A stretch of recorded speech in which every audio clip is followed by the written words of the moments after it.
Let's get it going. Shout out to my guy. Always showing love and support to keep this show going. Thank you so much. I appreciate you. You've been cursing me out for a while now, for maybe 2 months.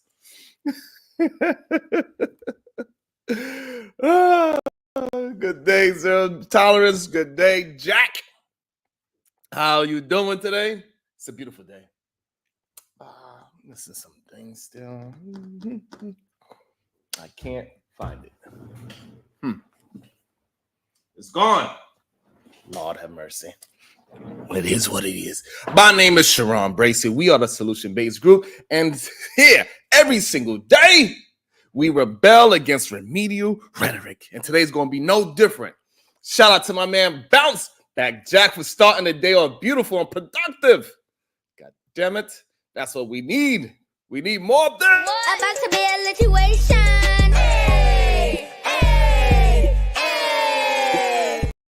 Bounce Back Jack, return of the dustpan with the fireball says lies. You won't swindle us back with the lie of familiarity. You know I can't pronounce these multiple syllable words. Let me drink some water. No, not today, Satan. We're going to need something a little bit more substantial. Reparations. What up, Deshaun? What's good with you? I'm all right. Relaxing. Beautiful day. Let me drink some of these tears because we redefined masculinity yesterday. We did an excellent job.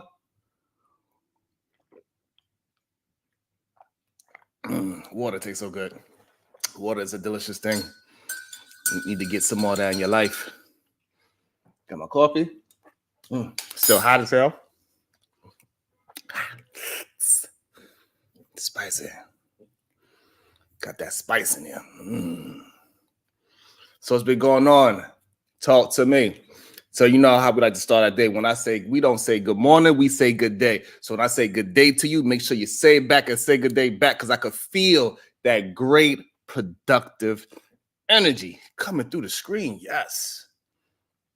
Yes. Today we're gonna I want to have a conversation.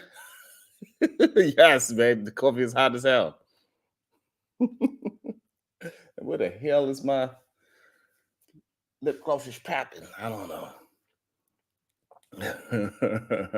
Today we're gonna have a conversation about what's good, Tezzy K. We all have a drink about drinking and alcoholism.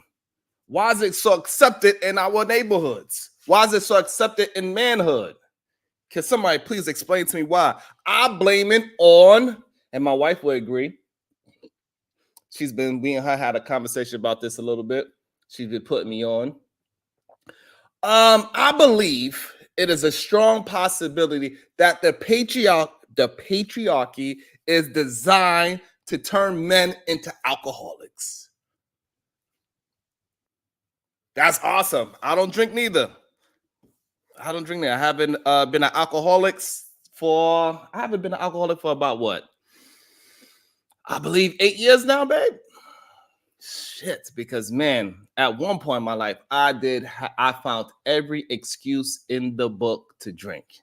I didn't even trust you if you didn't drink. I used to actually go outside and say, hey, the dumbest thing ever. If you don't drink or smoke, I can't trust you. What? You don't get drunk or high? What are you, a psychopath? It's the crazy shit they used to say. And it was accepted in the bar, too. 0 times, you might be 100% correct. I used to say crazy things like that all the time. Me having this one drink, it's no problem. Me having these 20 drinks by the end of the day, that ain't no problem. I was still functional, in my opinion. I still got up every day and went to goddamn work. I don't see no problem. It doesn't matter if I went to work and I was a little tipsy from last night and I had a little, breath smelled a little strange. It was all good, Miss Jalen. I ain't care. I was like, I'm on a goddamn ladder. So what if my equilibrium might be a little bit off? I'm just on a 10-foot ladder.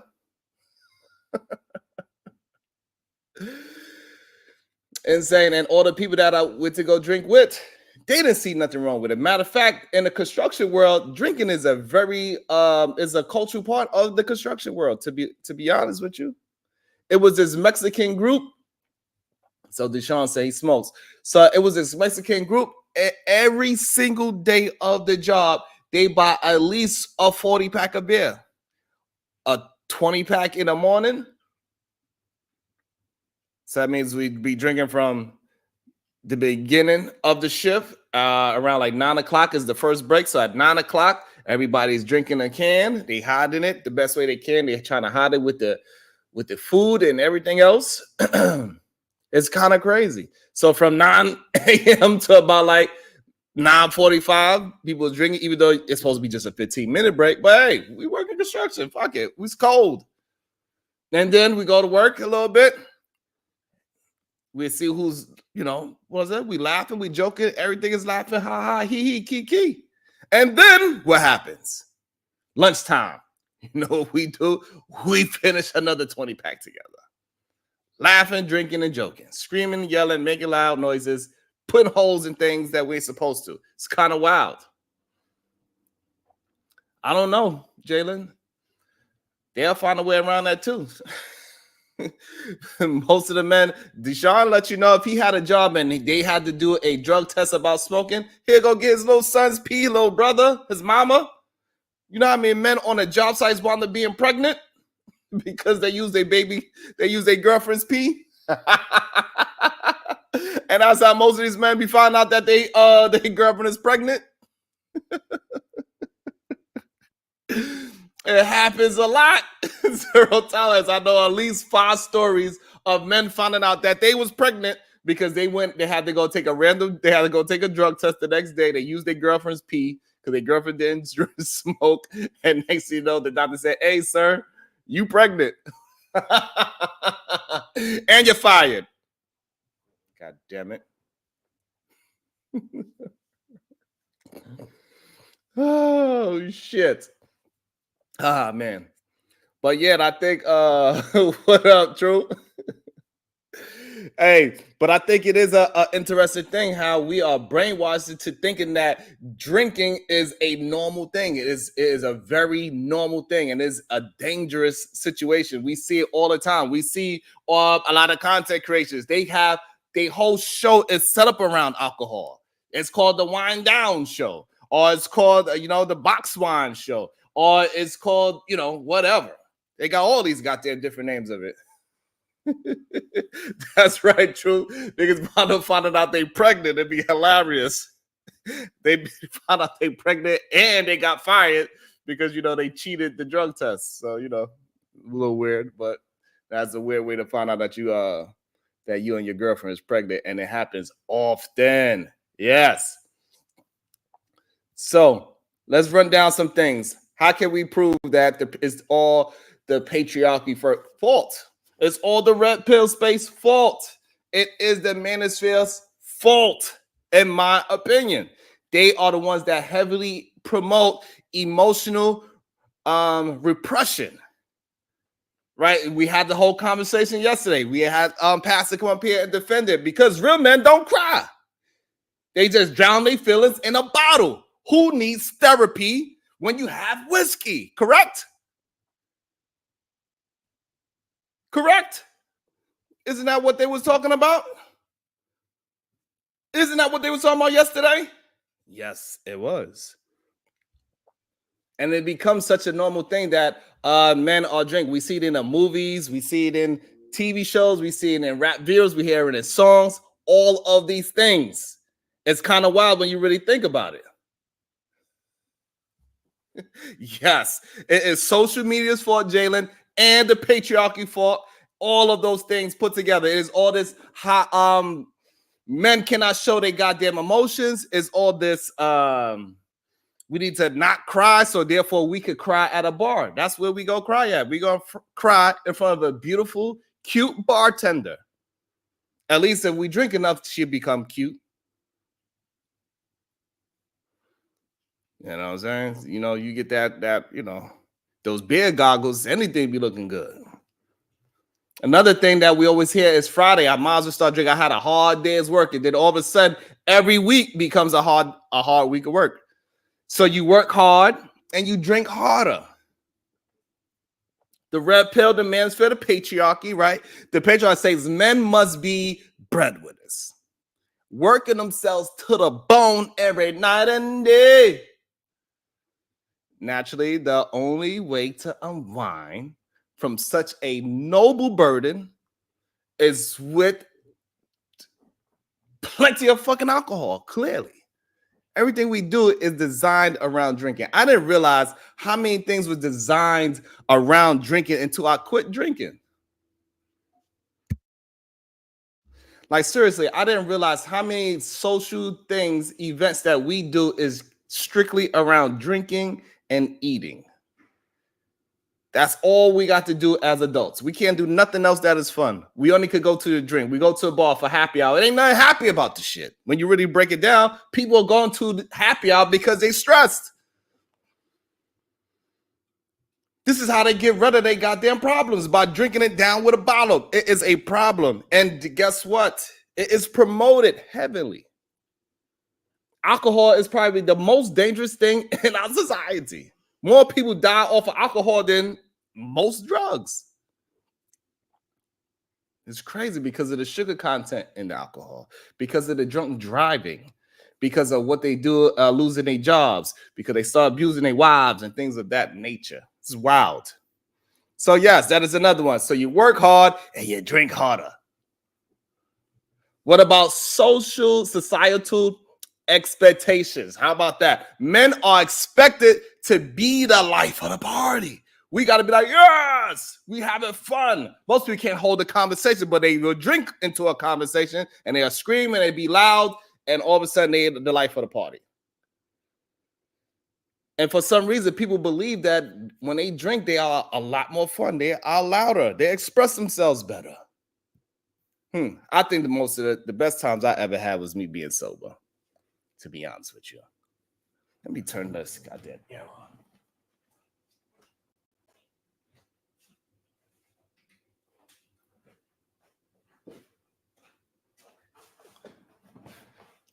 Me, the greatest times I ever had is me being sober, but I didn't realize it because I got caught up in that societal norms as well. I got caught up thinking that I had to be the life of the party and be the loudest person, the happiest person, the funniest person, all that shit. I got caught up in that shit too. I got caught up in the goddamn patriarchy. Before the red pill was called the red pill, or the manosphere be called the manosphere. I guess I was caught up in that whole rat race of a term as well. Until I had to break the goddamn chains and realize, hey, I have way more fun when I'm hanging out with my kids and I'm completely sober. That's the best time of my day. It's the only time I didn't drink. It's when I was with my children. But I found excuses to put their asses to bed early so I could go out and drink. I found excuses to go to the bar at 12 p.m., make sure I do my work real fast and grind so I could get a little extra time at lunchtime so I could go to the goddamn bar. Because when you go to the bar at 12 p.m., it's a little happy hour time between 12 and 1. So a beer is only $3, $2. And we all at the goddamn bar having a good time, laughing, joking, talking about nothing at all. Nothing productive at all. But we think we actually having a good and great time because we all laughing and joking and smiling, but we laughing and joking, smiling about nothing. And so we just drowning our feelings down in a bottle. They also make it the patriarchy, the red pill, the manosphere. What they also make it seem like is that it is stress relief. So managing the world problems is tough. I get it. But you cannot dictate that, man, we got to handle our stress through a drink instead. We have one of the things that we was talking about yesterday about the self-care. That is the new, what was that? I think that was the new suit of armor. Is our self-care.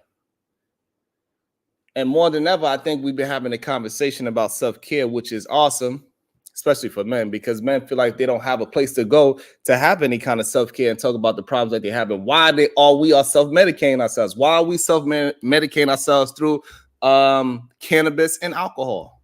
It's a real fucking problem with men. We have we need some things, and we need places to go where we can have a conversation without no goddamn medication. I think that's probably one of the reasons why I could run for so long as well, because it's a form of medication for me.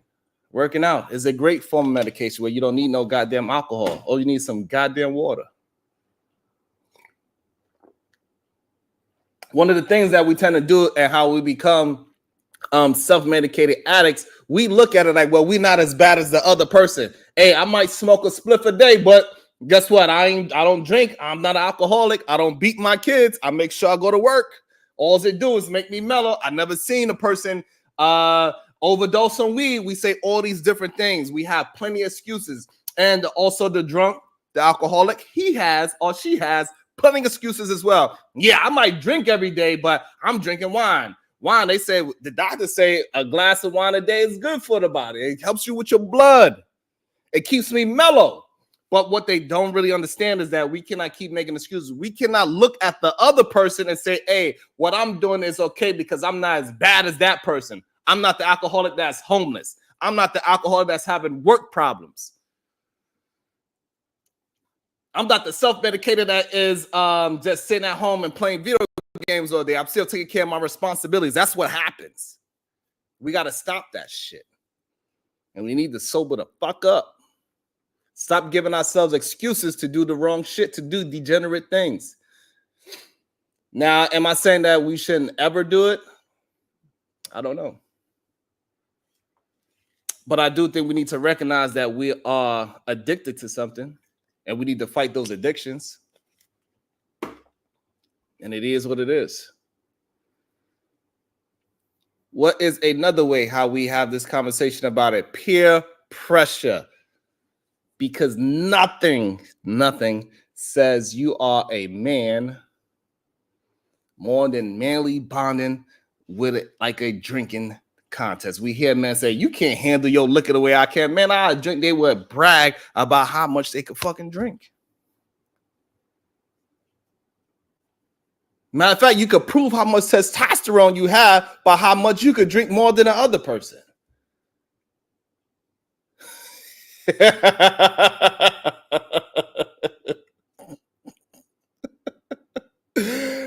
Well, I mean, if it's going to keep you out of jail, then I guess that is a very good self-medicator. But that's the thing that we do. We say these things and say, hey, this is how it's helping us. And guess what? Our brain doesn't care if it's a good thing or a bad thing.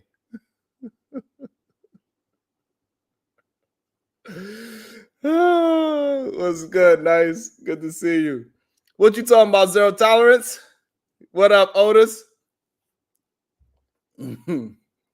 But seriously, it'd be a lot of peer pressure for men to have a smoking contest or a drinking contest. We hear it in our songs all the time. I could drink more than you. I could buy more bottles than you, and so on and so on. I could drink this much to the head, and I could smoke this much to the head, and I could smoke this much more than you. Peer pressure is another way how we get caught up in all these goddamn drugs. Another way that people get caught up in self-medicating, I believe, is to avoid vulnerability as well. And I think patriarchy, the red pill, the manosphere, it teaches men to avoid vulnerability at all costs. And alcohol is one of the perfect tools to numb those emotions that might seem weak. That's what I believe. This is what I believe that they are doing 100%. Let me drink some of this water. This coffee, I mean. And I'm going to open a panel because I would like to hear my people talk about this as well. I would like to hear y'all point of view on it, on this coping mechanism that we have with self-medication.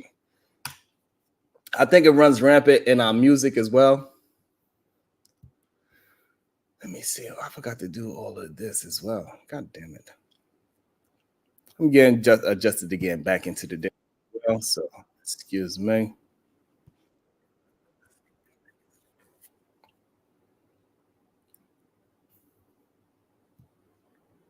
Oh, I ain't do none of this.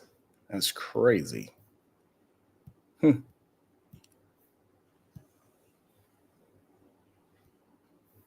right. Let's get it rocking. So yeah, where was I? Where was I with this situation? Oh, let me pin it to the top as well. Let me pin it to the top just in case anybody want to get involved in the conversation. And please explain to me how the patriarchy did not, the red pill did not, and the manosphere do not promote men into drinking and running away from their problems. I think it's a huge problem. Peer pressure, avoiding vulnerability. Cultural norms is another situation, right? So the red pill in the manosphere and the patriarch has ingrained the idea that real men drink. Hip hop says that real men smoke. So to maintain a manly image, they must keep booze flowing.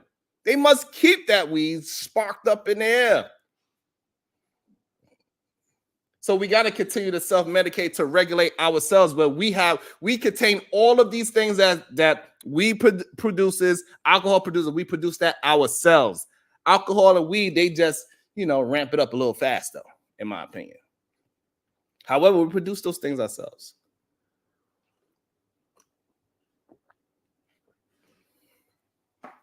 We could get through the goddamn day without no damn weed or no goddamn alcohol. Black says he's live on cloud now and he loves it and he enjoys it. And I think we find excuses for ourselves to keep on doing the things that we do. Knight said, hey, shit, I'm going to keep on smoking because it keeps me out of jail. And what it sounds like it's a great and noble decision, to be honest. But however, it's still an excuse nonetheless. And we gotta get out of giving ourselves excuses for doing the wrong things. Another thing that we talked about yesterday is that, we need to be going to goddamn therapy. I'm not sure how many people in therapy, but we have to self-medicate. Maybe we need a little bit of therapy to find out why we keep self-medicating ourselves. Ain't nobody got prescribed no goddamn alcohol, no weed.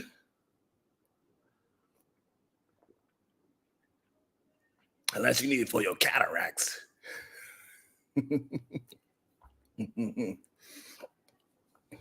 So we can be functional. We don't need the peer pressure to believe that we need all of these things. Sugar bum. Most of the people that is fucking alcoholics, they really just addicted to the sugar. And this is another reason. That's another thing that's plaguing our goddamn communities, especially us as men. And we need to move forward. And then we need to find places where we could deal with our goddamn emotions. Like I said yesterday, was a whole big deal about men crying. When is it okay to cry, sugar bum? And so what they do, a lot of men, they use alcohol and clearly other things, and they drown their feelings away. And they play video games. They come home late.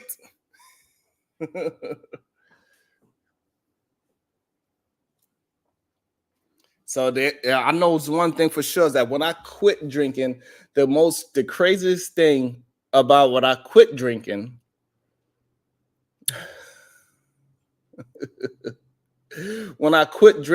less people wanted to hang out with me because they didn't feel like it was okay for me to be sober around them being drunk, because they felt like I was going to, I don't know, I guess judge them now. Even though I used to be right on with them. For me, I ain't care. I ain't mind being around drunk people. I like going to the goddamn bar, screaming and yelling. Me, naturally, I enjoy having good, strong conversations, screaming, yelling about any topic. I don't give a damn if it's about Michael Jordan and LeBron. If we at the bar, we watching something, and we're watching a good sports game, I could scream and yell at the TV, sober or drunk.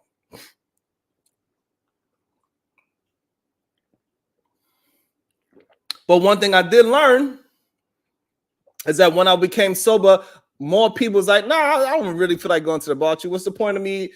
I'm not going to call you anymore to go out to the bar for a happy hour because you don't drink. What's the point? I don't want you to get back on the wagon. Motherfucker, you cannot help me get back on the wagon just because I smell some alcohol. I see you getting drunk. That's going to make me drunk. No, I got control over myself. If you need to cry, cry alone. A man should never cry in front of a woman. I don't know. And this is why I believe the patriarchy. This is why I believe the red pill. This is why I believe the manosphere. They are the main harborers of making men turn into lovers of men. They want men to hang out with men because they don't want you to be vulnerable around your woman. It's okay for a man to be vulnerable around another man. You could cry on my shoulder, brother.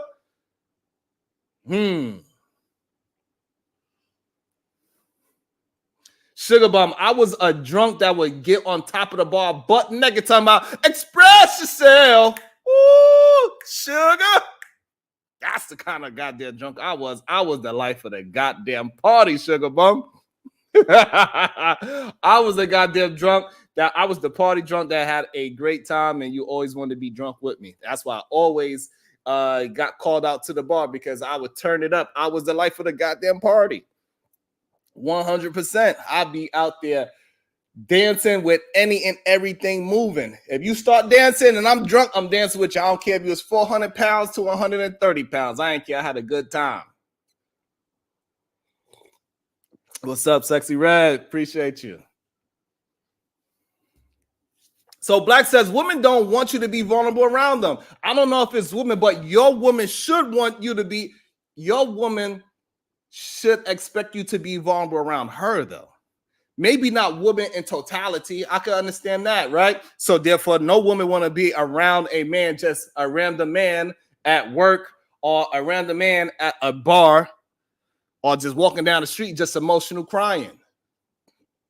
But your own personal woman, she should not have a problem with you going through a goddamn emotion. You should not have to go to the bar to hang out with your brother, become a lover of men so you could cry. You shouldn't have to do that. You shouldn't have to go and self-medicate with your homie to fucking cry. Genesis, you feel what I'm saying? I do need some goddamn cucumbers. But I do got some water, though. What's up, Tickle My Fancy? How you doing, Robin M? Smitty, good day. Good to see you. Don't forget, you still have that credit, Smitty. I appreciate you.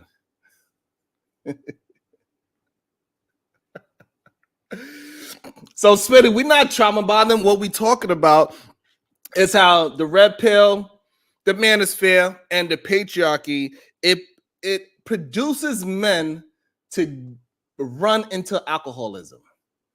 And it's a thing that I think we need to have a conversation about, and we need to break the stereotype to say that men cannot be vulnerable around a woman. The only place they could be vulnerable with is a bottle of alcohol in front of a strange bartender and their homies. And we need to stop making excuses for ourselves to self-medicate. Because everywhere we go, we find that we as human beings, we'll find an excuse for any kind of self-medication that we do. And I think also another thing that helped me kick the alcohol is that I wanted to start to get a little bit more healthier, right? I started doing more push-ups. I started to want to exercise more. I wanted to get into the gym. This is before I started running. And I wanted to stop eating meat. All of a sudden, out the blue, I was like, man, I don't want to eat meat anymore. And then so when I stopped eating meat, I started doing some more research. I got the whole family. The wife, she was with it. She said, all right, okay, we do it. She threw away all the milk. She gave away all of our goddamn food to our neighbors because we had just went food shopping the day that I decided that I didn't want to eat meat no more and I didn't want to drink alcohol no more. So she gave all our food away, gave all the milk away, she kept alcohol because she kept on drinking for a couple of more years. She's not as big as, but now she does it. She absolutely doesn't drink at this moment. She's always up and down with it. And right now she's like, I do not want to drink anymore, which is an awesome thing.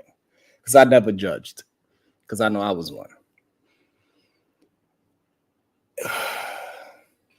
And so when I got on the healthy kick, and I got rid of all the meat, and I'm eating vegetables all goddamn day, and I'm eating my fruits and vegetables every goddamn day.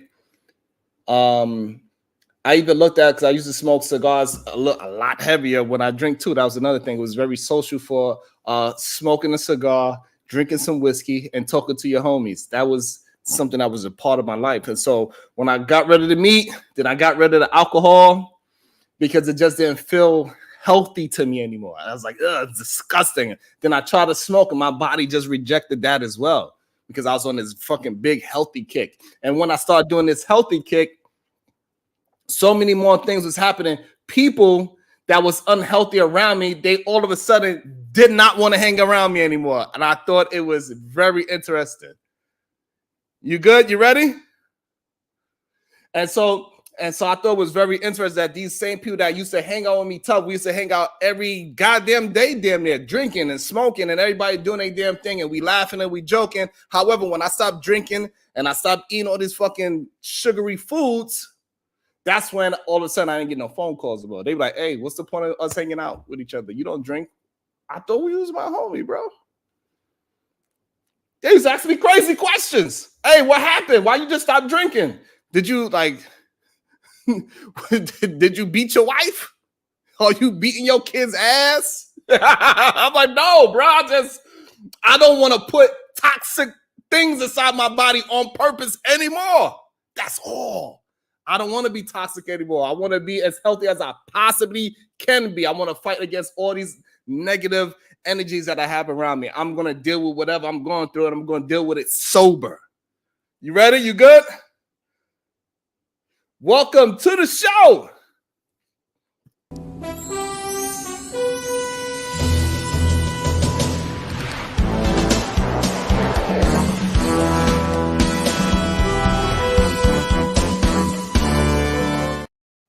Good day, cuz. Good day. Peace and love, peace and love, peace and love, man.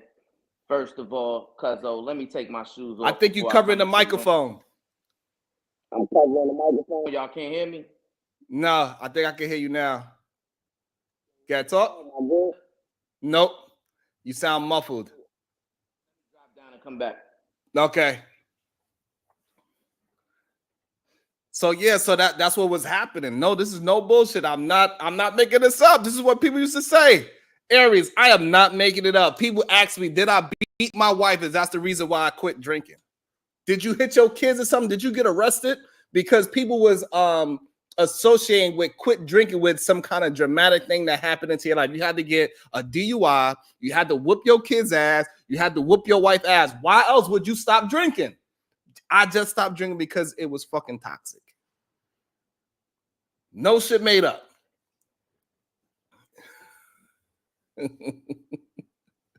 What's up, Dr. G? What's up, Natasha? That's what happened to me.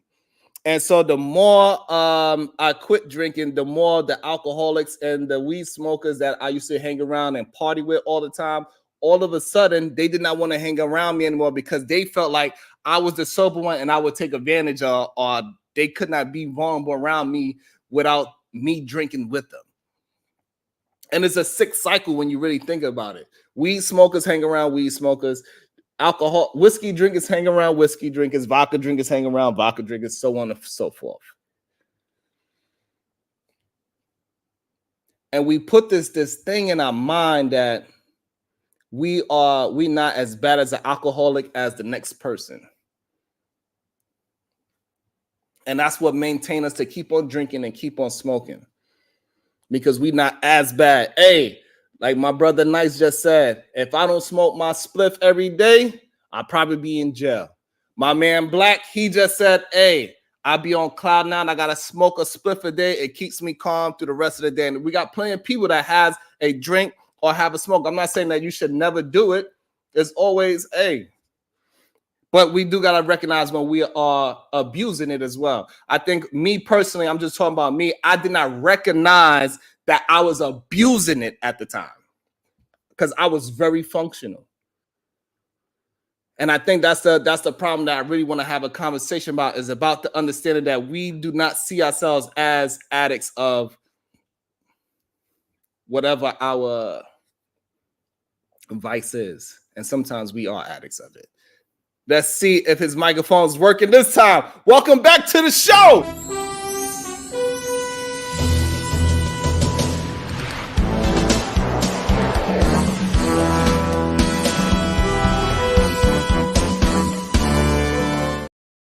Have to do it twice. Yo, can you hear me now, Cuzzo? It's a little bit better. It's just going in and out. Okay, keep talking. I'm gonna see if I can fix it on my end. I might have to reset my Wi-Fi. There you go. Now you sounding good.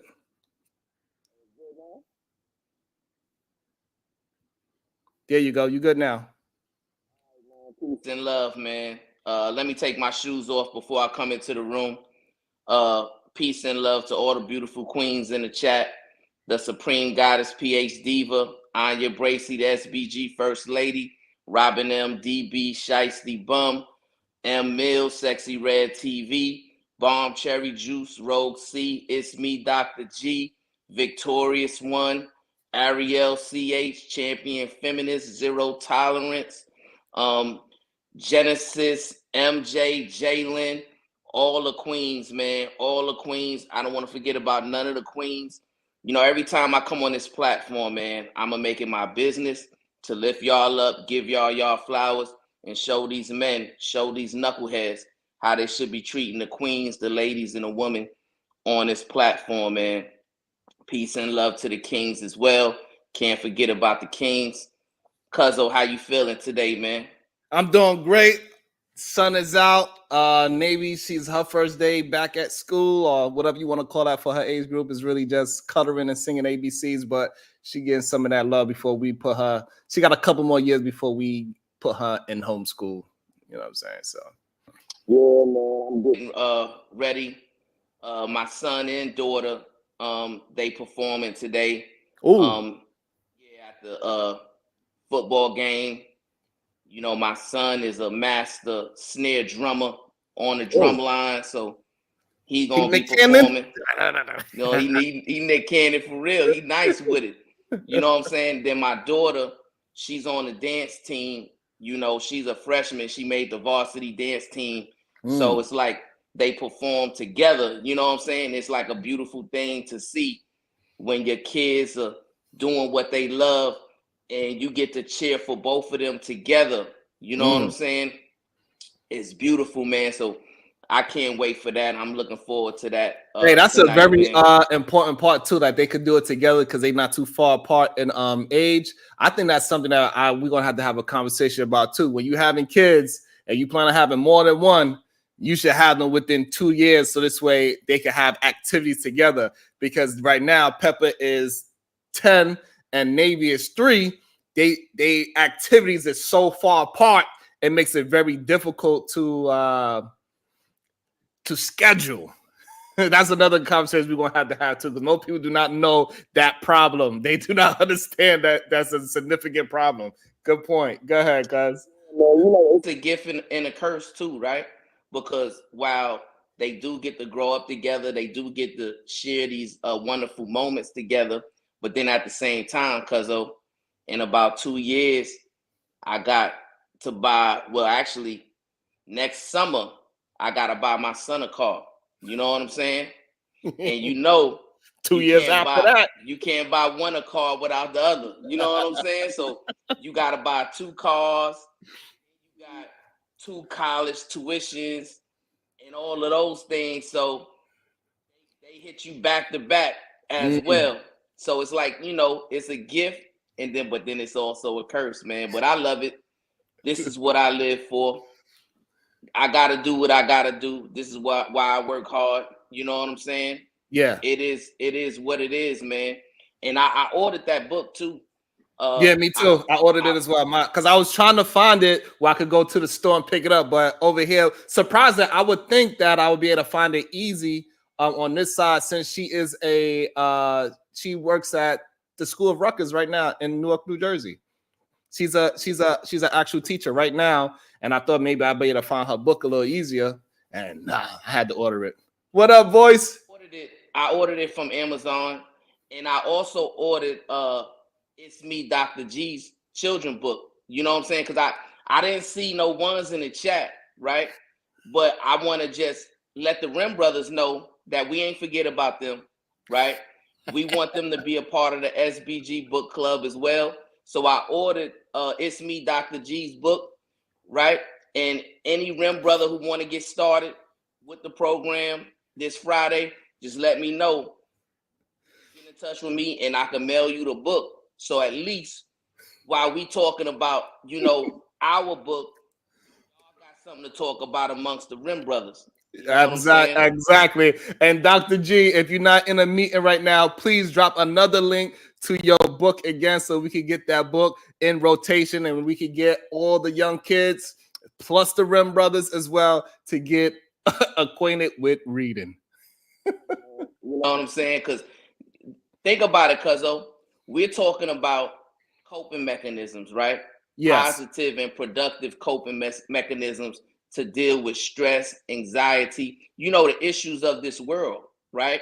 And as you was articulating earlier when I was listening, we grew up in a culture of negative coping mechanisms, right? So Correct. whether it's alcohol, whether it's smoking, whether it's drugs, whether it's overeating, right?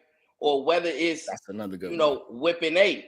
You know what I'm saying? Like we grew up all of the toxicity and the negative coping mechanisms, right? Because we was taught the same information that Pastor was communicating yesterday. Well, real men don't cry, real men whip eight, right? So you do something wrong to me, or if I'm feeling anxious, if I'm feeling any type of grief, right? If I'm feeling any type of sadness, if I'm feeling any type of angry, and it's because of you, I gotta get my get back, right? That's what we was taught, right? We was taught that was real manhood. And in all actuality, it's toxic, right? So we wasn't taught to dive into a book and lose yourself in reading, right? So you can obtain more knowledge about particular topics. You know what I'm saying? Because I don't know about you, cuzzo, but I know when I get reading, right, and I get lost in that, right, and then it's a calming coping mechanism for me, right? So if I'm high in adrenaline, open up a book, or if my mind is thinking about XYZ, I can get lost in a book. Next thing you know, my heart rate's coming down. My breathing is normal, right? And I'm coming down in calmness, right? So reading is a positive and productive coping mechanism, right? But absolutely, our people, this is one of those things that we wasn't taught, right? Certain things within our culture got lost in translation, right? We weren't taught breathing exercises, right? To calm ourselves down. We wasn't taught meditation, right? Now, we did have a little bit of prayer, and I'm sure everybody listening, and you too, cuzzo, what did our grandparents and everything teach us? Well, before you go to bed, now I lay me down to sleep. I pray the Lord my soul to keep. If I should die before I wake, I pray the Lord my soul to keep. All of us was taught that, right? And then also, we grew up in an era and we were younger at that time, right? We were real young, but I still remember. It's amazing that I still remember this, right? I remember going to PS 327, right? And I still remember the principal of that school, Dr. English, right? A Black accomplished doctor who was the principal, right? And I remember every morning, all the kids in the elementary school. Now, this is an elementary school filled with young robbers, young killers, right? Young drug dealers, right? But we will all get into the auditorium and they would have us pray together, right? And you know what else they would have us do, cuzzo? They would have us sing, lift every voice and sing. You know what I'm saying? And those two things right there, what it did, it calmed all those negative emotions down. You know what I'm saying? Because a lot of us, crazy, cuz I don't even think they sing that song anymore.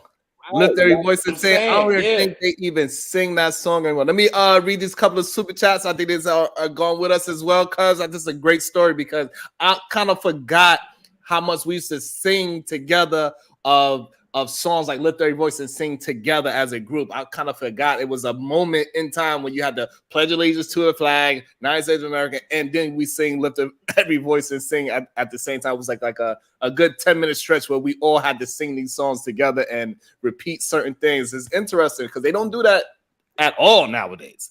Bounce Back Jack, Return of the Dustman with a 2-ball. All these degenerate men in the world, Brownsville fault.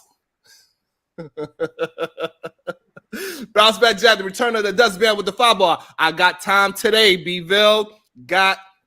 Going to get this smoke. This in my reading level and not finding me a suitable wife. Yeah, I got nothing but smoke for Bville. And we also got Bounce Back Jack, Return of the Dust Bandit with the 5-ball. I've been reading the same book for the last decade. I reread it at least once a year. The Stories We Are by William Lowell Randall. I don't read though. Shout out to Jack. And make sure y'all just like Jack and show some love and that beautiful, productive support. Thank you. I appreciate everybody that hit the like button, that share button, and send 99 cents or more. I really appreciate that. Silent, Mr. 25. I think it's your first time here. Good day, sir. How you feeling? I'm doing all right. Yeah, I was the one that said you should cry alone. You shouldn't cry in front of no man, no woman. You should cry to yourself. So I think that is a interesting idea. However, how you ever going to work through your situation if you always crying alone? Because then your body's going to always want to just be alone. So if you express it with somebody that you can actually love and trust, like say if it's your wife, for example, just for argument's sake, it'll be easier for you. It'd be a little bit more sign relief because you actually really get all of that emotion out instead of always keeping it within yourself. And that's when human beings, not just men, but it affects men a little bit more different. But when we keep all that stuff bottled in and we keep it with ourselves, eventually we're going to explode it out into the ones that we love the most, which is our wives and our children, cousins, and such, and so on and so forth. So I think we do need to find a place too where we can express ourselves with a trusted member. I think you should release it by yourself. And then if you need to work something out before it explodes, go to the gym. Because my experience, I understand y'all experiences may be different because y'all have wives and you know y'all tested them through the fire. But I just remember being in relationships, even like my ex-fiance, when you do that breakdown and tell them all this stuff, then when it's an argument, everything you told them, they're gonna bring it up as a dagger to stab you with. And so I hear that proposition a lot. I really want to talk about that and how we can handle that as men. And I also want to bring into the stage Young Riaz. Good day, sir. Hey, welcome. Thanks for having me up, though. And I also want to thank everyone else here as well. You know, much respect to you. Yes, I appreciate it. So, Silent Mr. J. So, what I would say to this is that, so if you are bringing something up, it's like, for example, you have with your ex-fiance and you brought something up that you felt very vulnerable about, and after you released it to this person and then they bring it back up in a conversation to hurt you, I think that is the perfect time to have a conversation and ask that person, hey, I told you that in confidence, and I don't think that should be used as a weapon against me. I do not feel shame about you using it against me because I told you this in confidence. Why would you use this now to hurt me? What is really going on? Because the conversation that we are having is about this. Why are you bringing up this hurtful thing that has nothing to do with what we got going on today? That's how you should, I think, is a proper way to respond to somebody using a vulnerable situation. Cuzzo, and I don't also understand like the vetting process that these brothers are undergoing, right? It seems like y'all are finding all of the women out there that don't have sympathy and empathy, right? It's crazy to me. You know what I'm saying? Because majority of the women that I've ever interacted with intimately, they all had empathy and sympathy, right? So if I was ever in a moment of grief, right, where I lost a loved one, moments of just, you know, and anger and things like that, I've always found the woman to be the calm to my storm, right? I've never experienced the woman just taking my anxiety and making it bigger, making it larger, and using it as a weapon that y'all brothers are saying it. And it's not just you, Silent, right?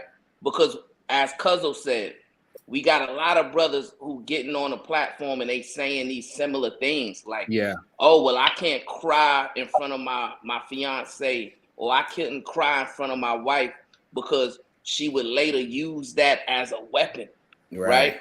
So I'm like, where are you finding all of these women that lack empathy and sympathy? And do you believe, Silent, that that's just the majority of women? Great question. Sometimes I can't say it's the majority, but in my experience, it feels been a lot. And every woman is the right woman until she's not the right woman. Every woman say that they're not going to do that, they're not going to do this. Oh, you can open up with them, and you do it. Then some happens, some go wrong. Then all that stuff you told them, it's some daggers now. Like it's like they remember everything you said negatively, and then they go against you with it. Or use it as chess pieces, like, oh, really? So I know how to do this to them. I know what hurts them. And now, my question to you is this: that if you don't want to bring it too much deep into your own personal, but that time when your ex brought up this vulnerable moment, what was the argument about before she brought up this vulnerable moment? If you remember. I'm trying to remember. That was a while ago. It was a while ago, yeah. Because sometimes it's like it's so interesting to me because I always want to know what was the up leading into why did she have to feel like she had to use this dagger, this nuclear weapon of vulnerability against you? Why was she feeling so attacked in her mind that she had to go against you and find the most vulnerable thing to say to you at that moment? I always would love to hear what was the reasoning behind that vulnerability use of a weapon. Right. That's a good question, Cuzzo, because like if you whipping that woman right, or you cussing that woman out, you mistreating her, you abusing her, right? Then you can't come back and say, well, man, after I abused her, after I ran her through the ringer, I kicked her down so bad, she used my vulnerability as a weapon, right? Right. Yeah. We can't do that as men. Okay. Well, I know you're not saying that as to me directly, but me personally, I have never hit a woman. I have never even called a woman out her name. You know what I'm saying? Even if she have done me wrong, I've not stooped to the level to call out her name. You know what I'm saying? Interesting. Young Riaz. The way you act, it's not going to change the way I am. Okay. Okay. I'm listening. Young Riaz, what's your thoughts?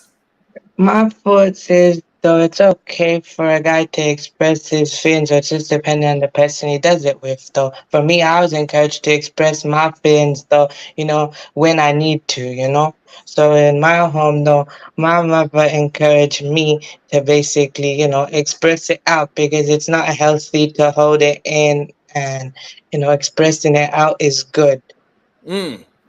Interesting. Okay, I like that response. Shout out to Bounce Back Jack, the return of the dustpan with Fiber. I was trying to express this yesterday. What does it do to a man to be physically assaulted often by his woman, and he's told to just suck it up or run? Ooh. That is Man, I think it's also interesting that so many men find these toxic ass women. What is it about these toxic women that us men are attracted to in the first place? That's the number one thing that we gotta have to figure out. Why are we attracted to the toxic women? Is her butt that big? Then sometimes I think they show that representative. You fall in love with how they act, and then when it's flipped, I mean, men and women can do that though. You know what I'm saying? Yeah, that's definitely a human trait. Bounce Back Jack, the return of the dustpan with the Fiber. Wrong, MJ. Men are told a hit from a woman doesn't hurt. We are told that men must have deserved it they say he wants it to happen because he could leave. I don't know about that one, Jack. So I got a question for you, right? Because I'm not experiencing life the way a lot of these men come online saying they experiencing life, right? So I want to ask you, in your relationships, right? Were you just meeting these degenerate women, these women who lack empathy, right? And for no reason at all, you treated her right. And she would just use the most sensitive thing about you, utilize it as a weapon to hurt you and tear you down. Did you have those type of experiences? Let me see. I never had those type of experience where a woman feel like she could use something I told her against me. No, that never happened to me at all. Not once. Because I'm just trying to figure out. That's why I was trying to, peel back the layers of the onion from silent to see, hey, how did you attract this woman? Where did you meet this woman, right? And what type of energy was you exuding, right, that allowed that woman to come into your presence and come into your life in that type of a way, right? Because through my experience and through the experience of the men that are close to me, the men who I communicate with, they don't have these types of conversations, right? Like, I never went to a barbershop where they talked about, hey, man, you can't be vulnerable with the woman that you love, because the minute you're vulnerable with her, she's going to utilize it as a nuclear weapon. Like, we're not expressing ourselves in the barbershops. Wait, right? And it's like, since the Rim brothers have completely taken over this space, it's almost like they're communicating a brand new experience. Like, they've been living on a totally different version of Earth, right?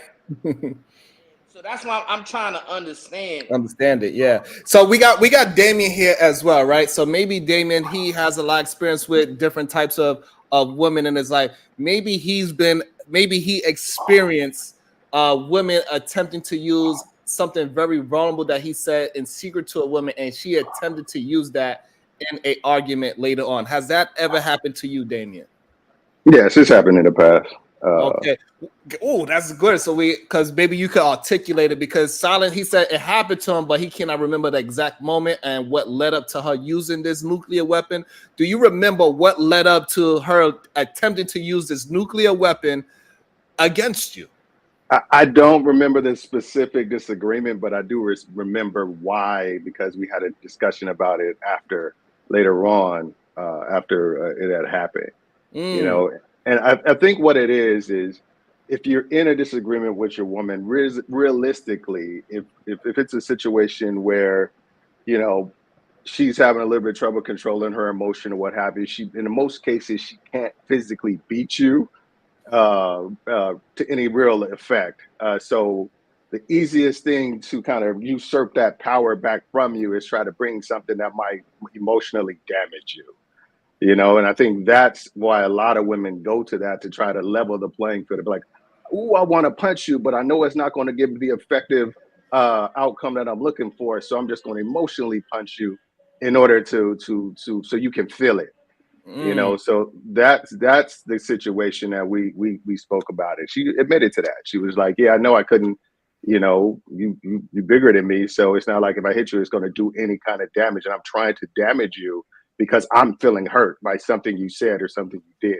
So it's trying to usurp power back into the situation."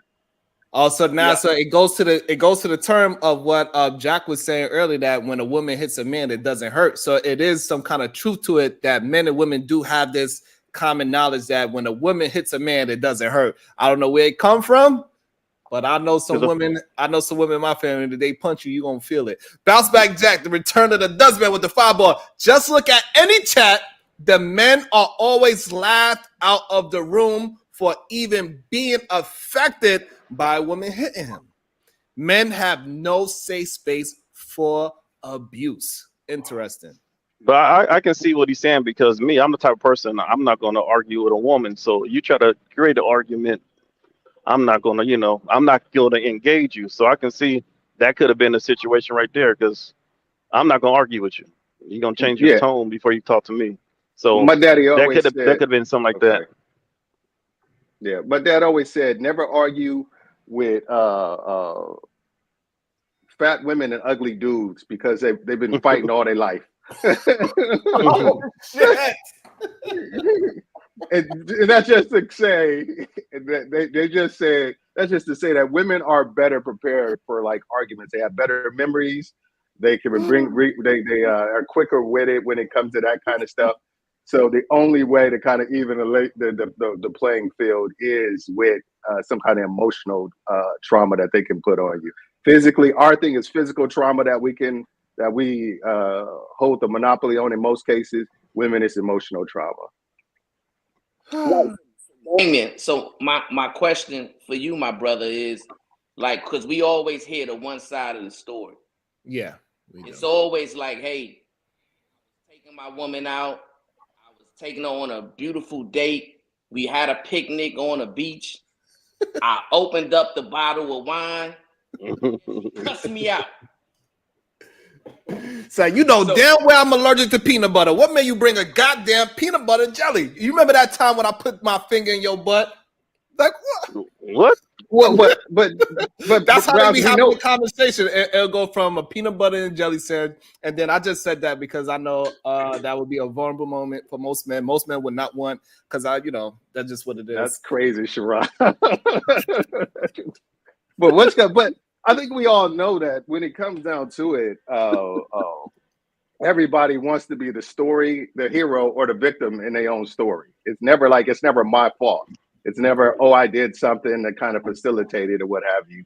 But some women have just been raised to view men as a danger, or that's the way they even the scale is by emotionally hurting men. It's by saying things they know will cut to the quick. But and they can use it to test. But some women are just built like that. Now, I'm not saying all women by no stretch of the imagination. I think just like men, most women want just a peaceful household, and if they got a guy who's really emotionally in touch with themselves and can kind of emote, they're okay with that. They're good with that. That's what maybe their preference.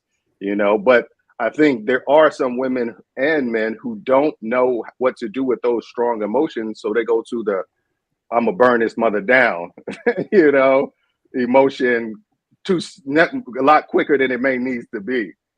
You're talking about an unhealed woman, right? A woman who's dealing with some type of eternal trauma, right? Or some type of brokenness, right? So in order for you to attract that type of woman, that means that there has to be something in you that's broken as well, right? You're not telling me that you are a healed man, but yet you're attracting these broken women who are just attacking you and utilizing your vulnerabilities to their advantage because you treated them well, right? That's not what we're communicating today, are we? No. What I'm saying is it goes both ways, though. It's just like if you're going to say broke men attract broke women attract broke men. It's not singularly on the men's side. Men can be a guy who's really trying, and he can attract a woman whose first inclination is to burn his mother down, as opposed to coming to any type of real resolution.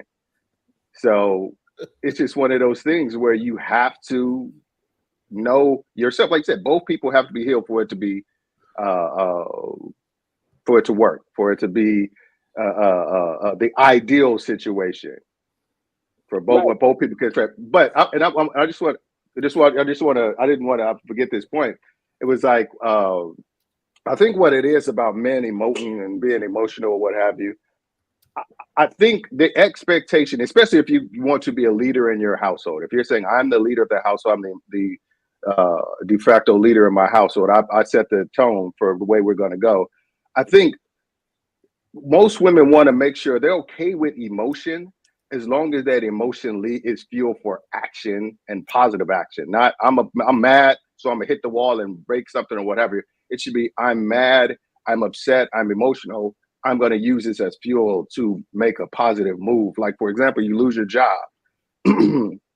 Come home and lose your job. If you're crying in the corner, like, I can't believe I lost my job. What is I gonna do? I don't know what I'm gonna do with myself. We're gonna lose everything. That's unattractive to a man, and that's especially unattractive to a woman who was thought for a man who was trying to be a leader in the household. But if you come like, damn, I lost my job, that means I gotta get out there tomorrow, get my resume together, get on Indeed, get on what have you, go out there and pound the pavement. If you use it as rocket fuel to go somewhere, then women can respect that. They just don't want to see you use emotions as a justification to do nothing.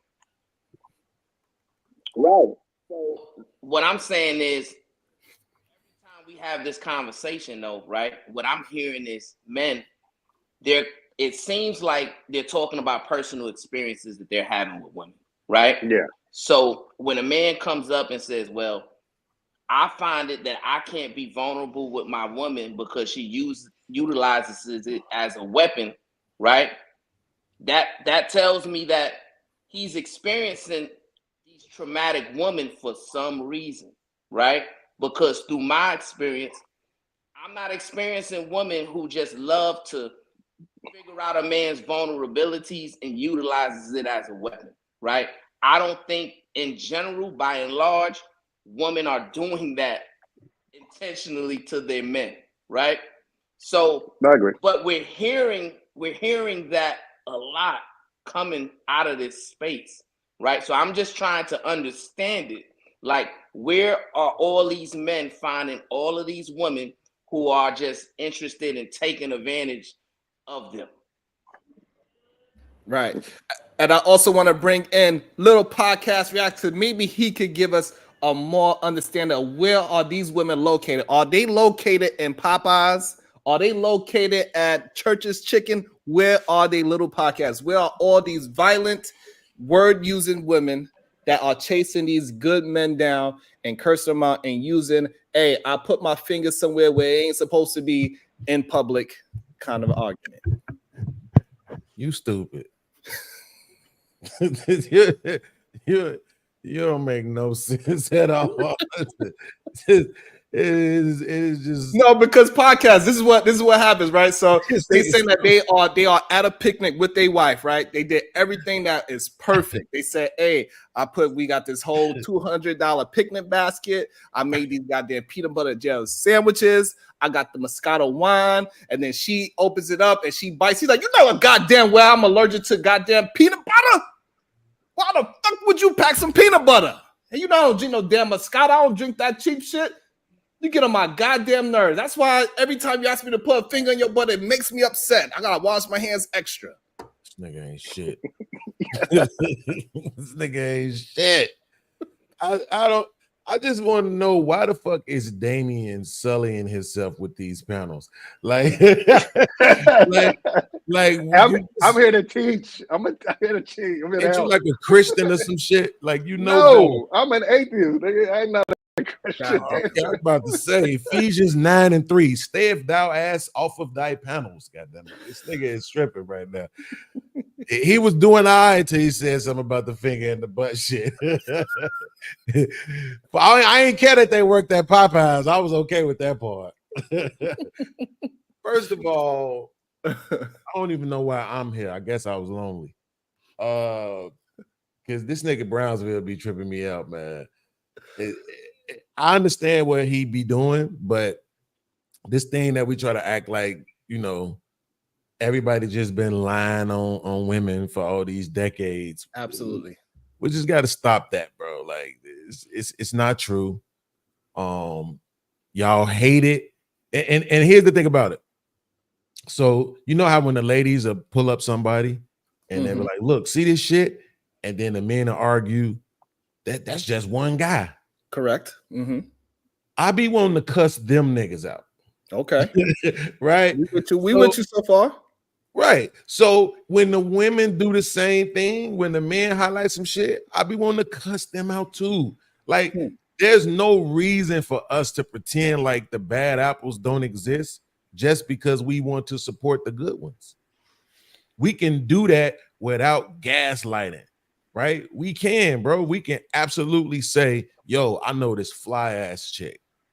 I know this dope ass lady. I know this cool ass woman. I know a bunch of cool ass women. We could say that without pretending as if these terrible ass people don't exist.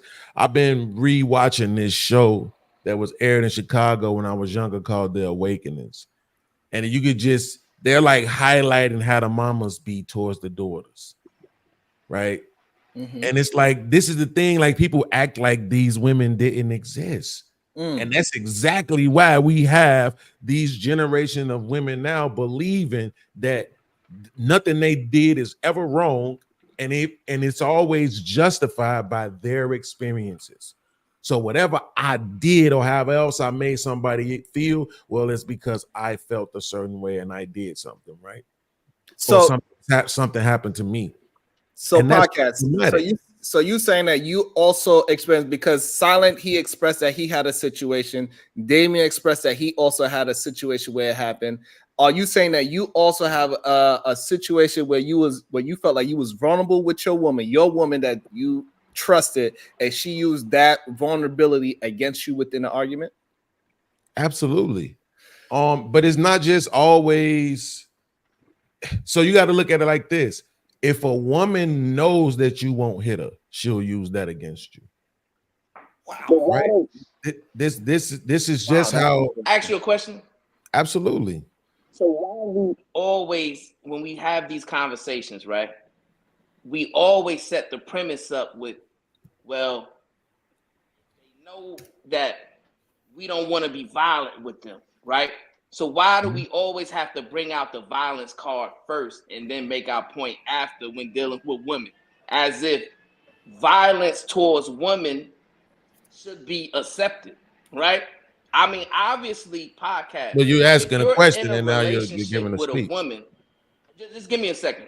I'm gonna give you a chance to answer it. But in my opinion, right, if you're in a relationship with a woman, violence should be the furthest thing from your mind. Mm-hmm. So I don't understand, like, when it comes to having these conversations, we'll set up a premise of our argument with saying, well, the woman know that I can't hit her.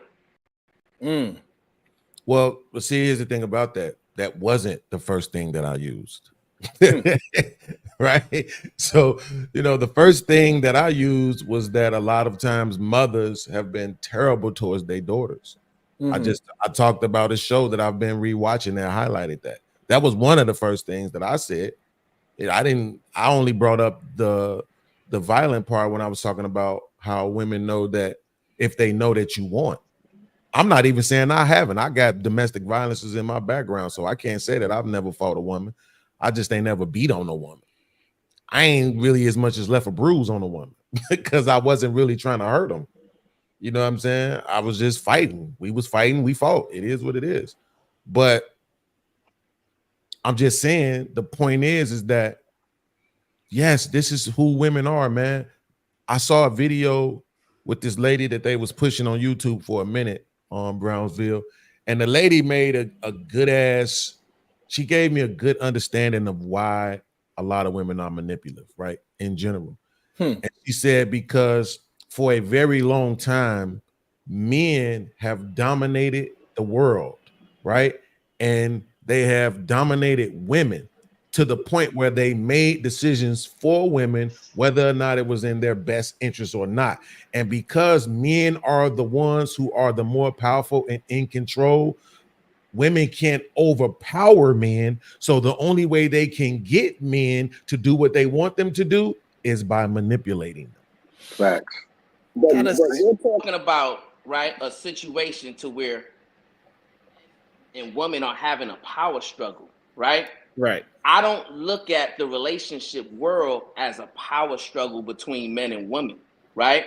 Which is why I say, but it is. In order for a relationship to work, podcast, a man has to create a safe space for a woman to operate and move in her femininity, right? By you moving and operating in your masculinity. You shouldn't have a mindset to where I need to dominate over this woman. I need to control this woman.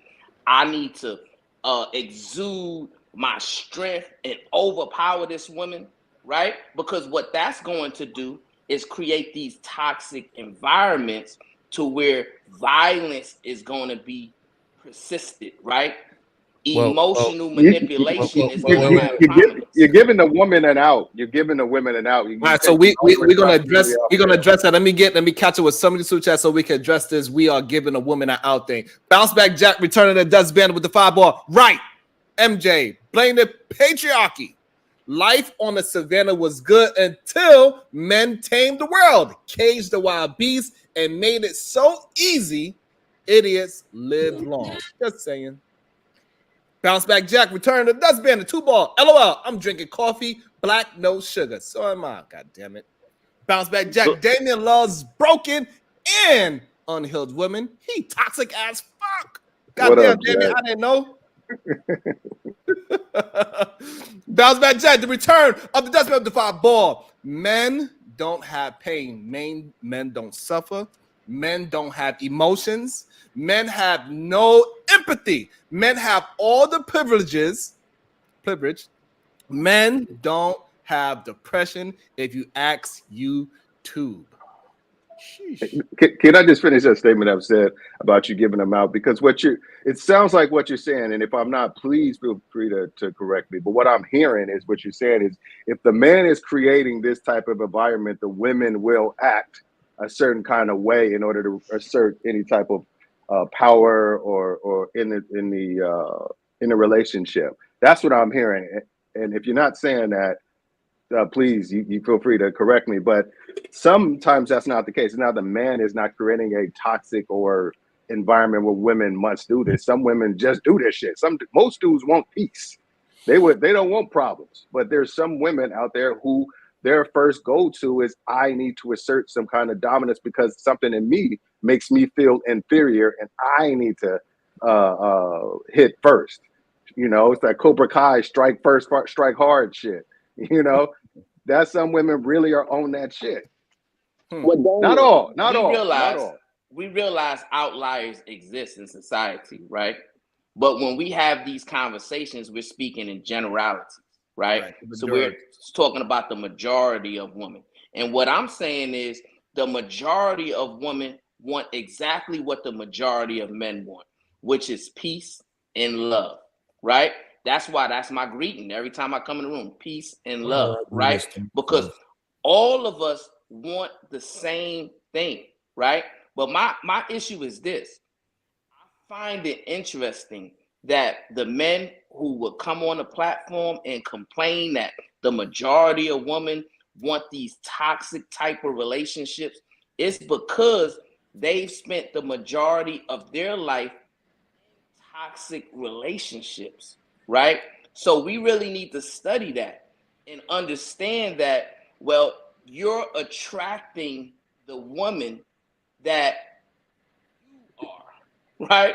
Like if you're getting these degenerate women, it's probably because you're a degenerate. If you're getting these toxic women, it's probably because you're toxic and you're creating toxic environments. Let's just have an honest conversation. We can't though, right? I desire more than anything else to have the honest conversations, but we can't when you niggas is intentionally being disingenuous, right? Like you keep saying that if a guy's attracting these kind of women, and then at the same time, you're making the argument that they don't exist. I didn't say that. Good point. You are though. That's what I'm saying. Or he's making an argument that men are creating these women. No, he's saying that he did make that argument when he made the argument about the creation of the environment. Yes, right. But I'm just saying in totality, the argument would have to be that they don't exist because he's saying that men keep saying that they keep having these women. But the problem is that you're blaming the men for them. So that means that they don't actually exist. That means well, listen, you be going on 9-minute rants, bro. So you got to let us land too. So that would mean that every man, right, When he meets a woman, she is completely innocent. She ain't broken in no way. She's perfect. And if the environment is perfect, she gonna be perfect. But every man is fucked up in a way to where when the woman, that perfect woman, comes into his environment, now she's fucked up. That's your argument while asking us to be honest, right? It's a disingenuous ask if you're not going to do the same thing. These women exist. I heard a man say this on the platform yesterday that I respect a lot. I thought it was a fucking stupid ass statement to make. He said, I'll say his name, it was Andrew Wilson. He said that who dictates what disrespect is in a relationship? He's saying that the man does because the man is the leader. So the man gets to determine what disrespect is. I thought that was one of the stupidest things I ever heard in my fucking life. Why? Because if I'm a man, that means I'm dating a woman. That means she's grown. That means by the time she gets to me, she has an understanding of what respect and disrespect is. So I don't get to determine what it is and what it isn't. That doesn't make any sense, right? So my point is that woman coming to me, she knows what respect is. She knows what it looks like because she's seen it. She's been around for 18 plus years. She's seen it. She knows what disrespect is because she's seen it. Even if it was in her household, she's been in other places where it looked different. And we're able to juxtapose those environments against each other to understand what right and wrong is. Well, right? Because I'm just using your logic, right? Because you started off your soliloquy by saying that the woman, whoever you was listening to, said that because of the effects of the patriarchy, right? The power dynamics between men and women aren't equal, right? And since we can agree that the power dynamics between men and women under a patriarchy isn't equal, right?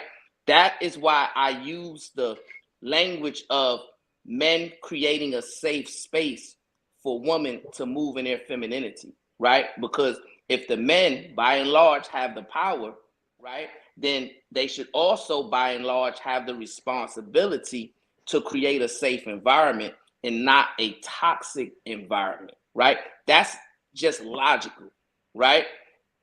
Furthermore, I never made the insinuation that men create these toxic women. I say men create toxic environments, right? And that is, I understand that there's women who exist who are degenerate. There's women who exist who are toxic, right? But what I'm saying is, if you're not a toxic person, if you're not a degenerate person, right? The odds are you're going to attract a non-toxic person and a non-degenerate person, right? Yes, but And that's not true. if you're You finding can't say that. yourselves consistently in situations to where you're attracting these toxic women, right? Then maybe it's time for you to undergo some self-reflection, right? That's true. And take accountability for your missteps, right? That's true. Because but your when we argument have is that beings, you can't. I'm about to land it right here. Because when we have these conversations, beings, right?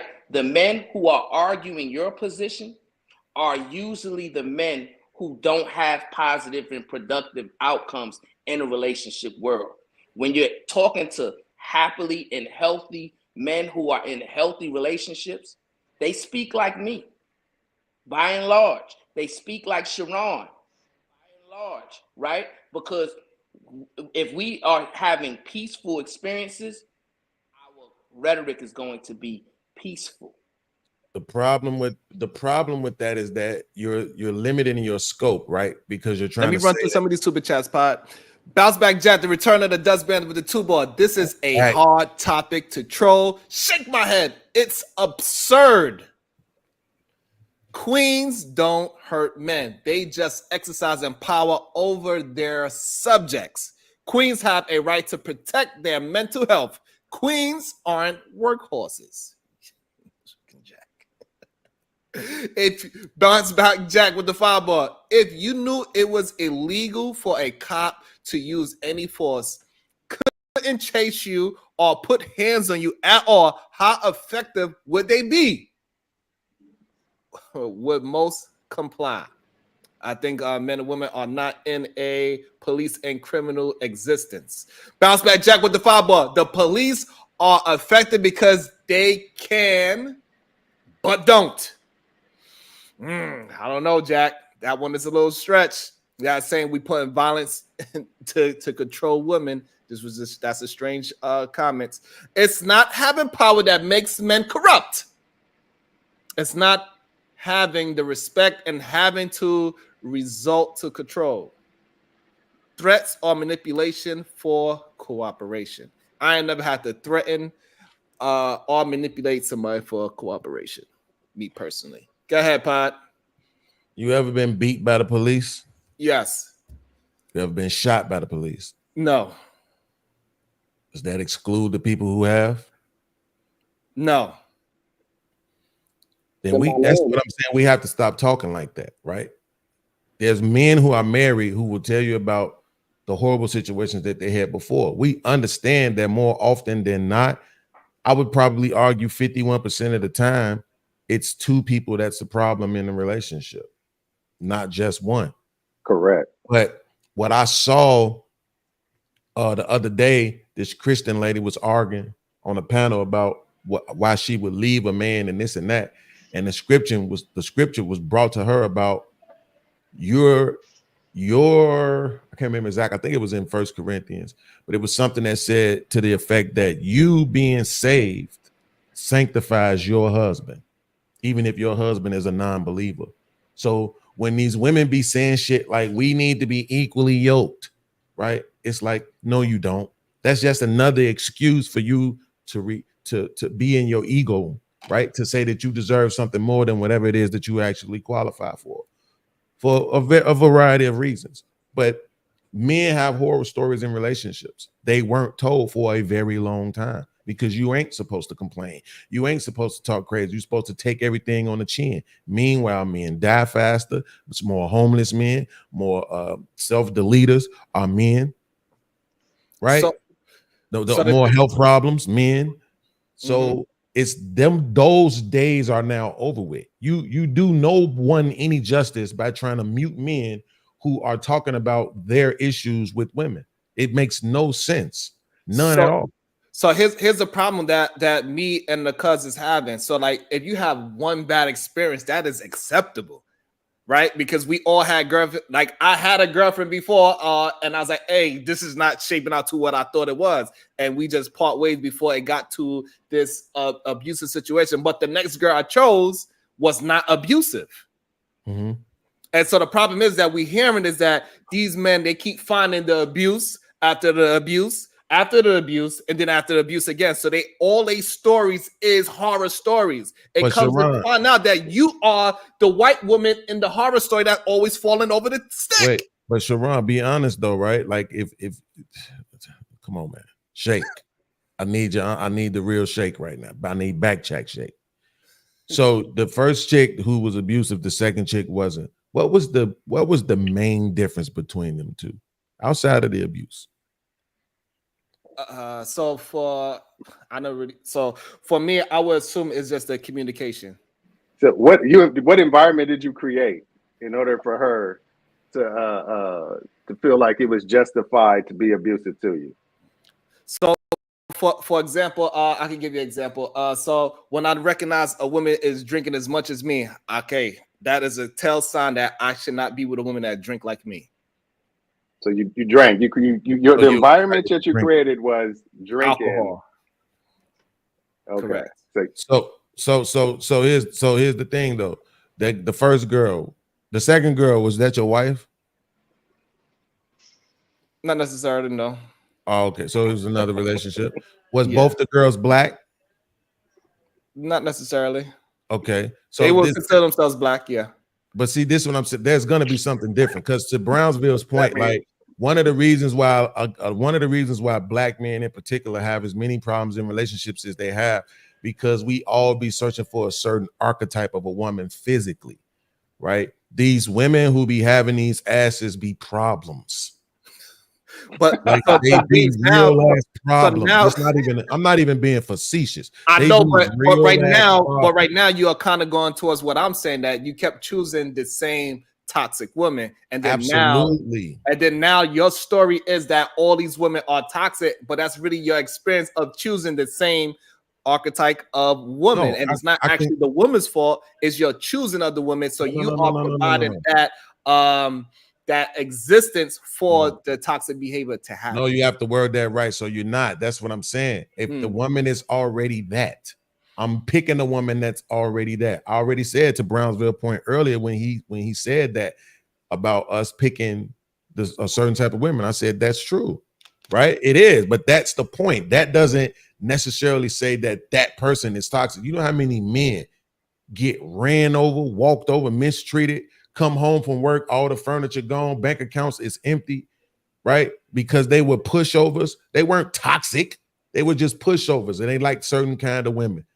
And the women misuse them and abuse them and take advantage of them, and they don't leave, and they stay until they fucking start losing their sight and they woman leaves them. Like I've seen these situations. They fighting cancer and they woman leaves them. Right. Like, However, That's but a minority, podcast, if you choose it 2 and 3, 4, 5 times, whose fault is that at this point? No. Your choice, right? The woman's behavior is her fault. Okay. You choosing, you staying with a woman past red flags is your experience with that woman. It's on you. It's your choice. Yes, absolutely. We understand what accountability is, and if you on panels with niggas that's not doing that, then you wasting your time.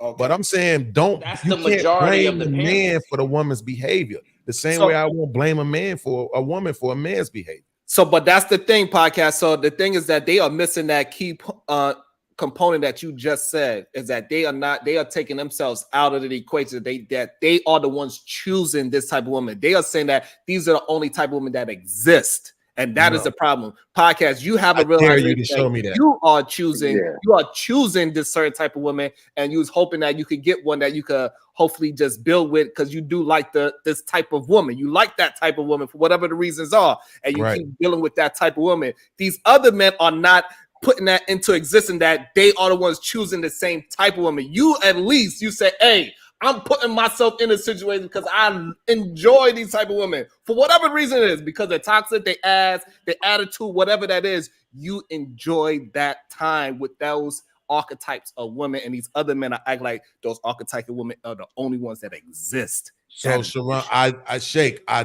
dare you to show me that. I dare you to show me a man. So let me show you. Let me just say this to him real quick. I dare you to show me a man on a panel saying what you just said. I guarantee you I'm gonna check him. That don't make any sense. The angry man said that we live in a time of day where we can't tell the clear Huxtables from the sexy reds. Shit. Right? That's what he said. And then you got other brothers taking his rhetoric and they're saying the same thing. A brother by the name of Day, he made a statement that, well, even if a woman worked hard and became a lawyer, the minute she decides to go into the club and twerk, she loses all value. Damn. Right? Mm-hmm. These men are speaking this type of remedial rhetoric, right? And other men are just picking it up and acting as if these things are true about women, right? But I wanna hone in on something you said that I kind of felt was disingenuous, right? You said that, well, women are saying they want men who are equally yoked, right? But they shouldn't want that, right? And then you said that no, I didn't. Women shouldn't want more, right? No, I didn't. That's two things that you just said that I never said. Okay, we can go back and listen to it, but that's what you said. You said, well, you gave a scripture in Corinthians, right? Mm-hmm. Where you said that men can be sanctified by their woman, right? Mm-hmm. So when women are coming back saying that they want men who are equally yoked, no, you don't, right? No. You should not want more.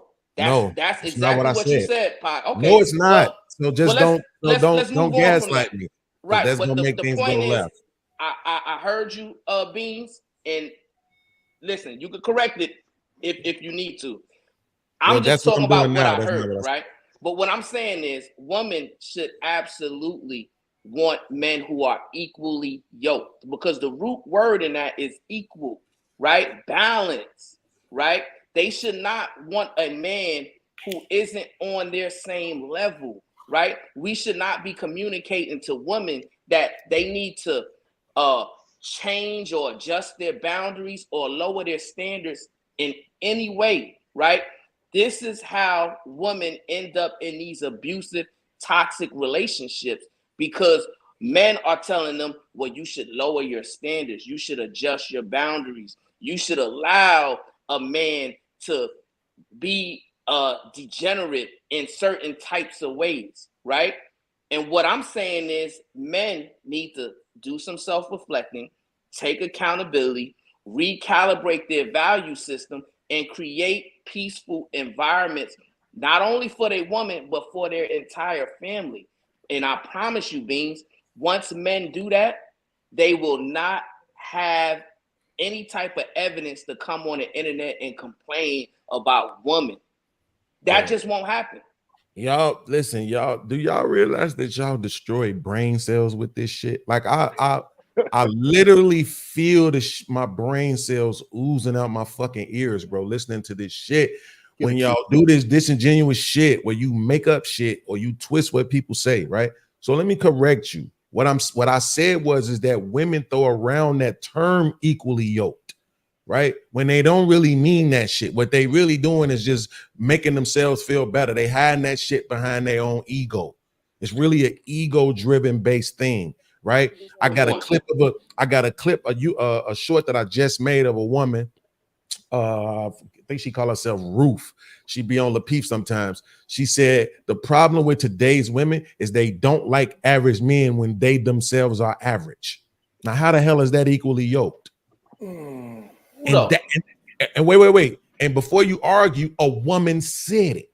So who's more aware of women and how they think, their mindsets, and how they move? You as a man, because you're from New York, or a woman? I think I'm gonna go with what the woman said, right? That is a true statement. What you're saying, women in the chat. We got women in the chat right now. So hold on, let me get through the super chat. We're gonna address that. We're gonna address that. A woman saying that, and I want you to bring it back, Beans, because that's another good place to turn the topic into. Zero tolerance. Men, stop crying. You should have chosen better. Bounce back Jack, the return of the dust with a 20 ball. That's what happens when boys become acclimated and conform to an abuse upbringing. Teach him when he's young and he won't stray or something. These men are taught to accept all women and to not use judgment or discernment. Okay, Jack. Bounce back Jack, return of the dustman with the 5 ball. Men love their mothers. If he has a toxic mother, good luck trying to convince him that he's living in dysfunction and attracted to low functional chicks. That's a great point. That is a very good point, Jack.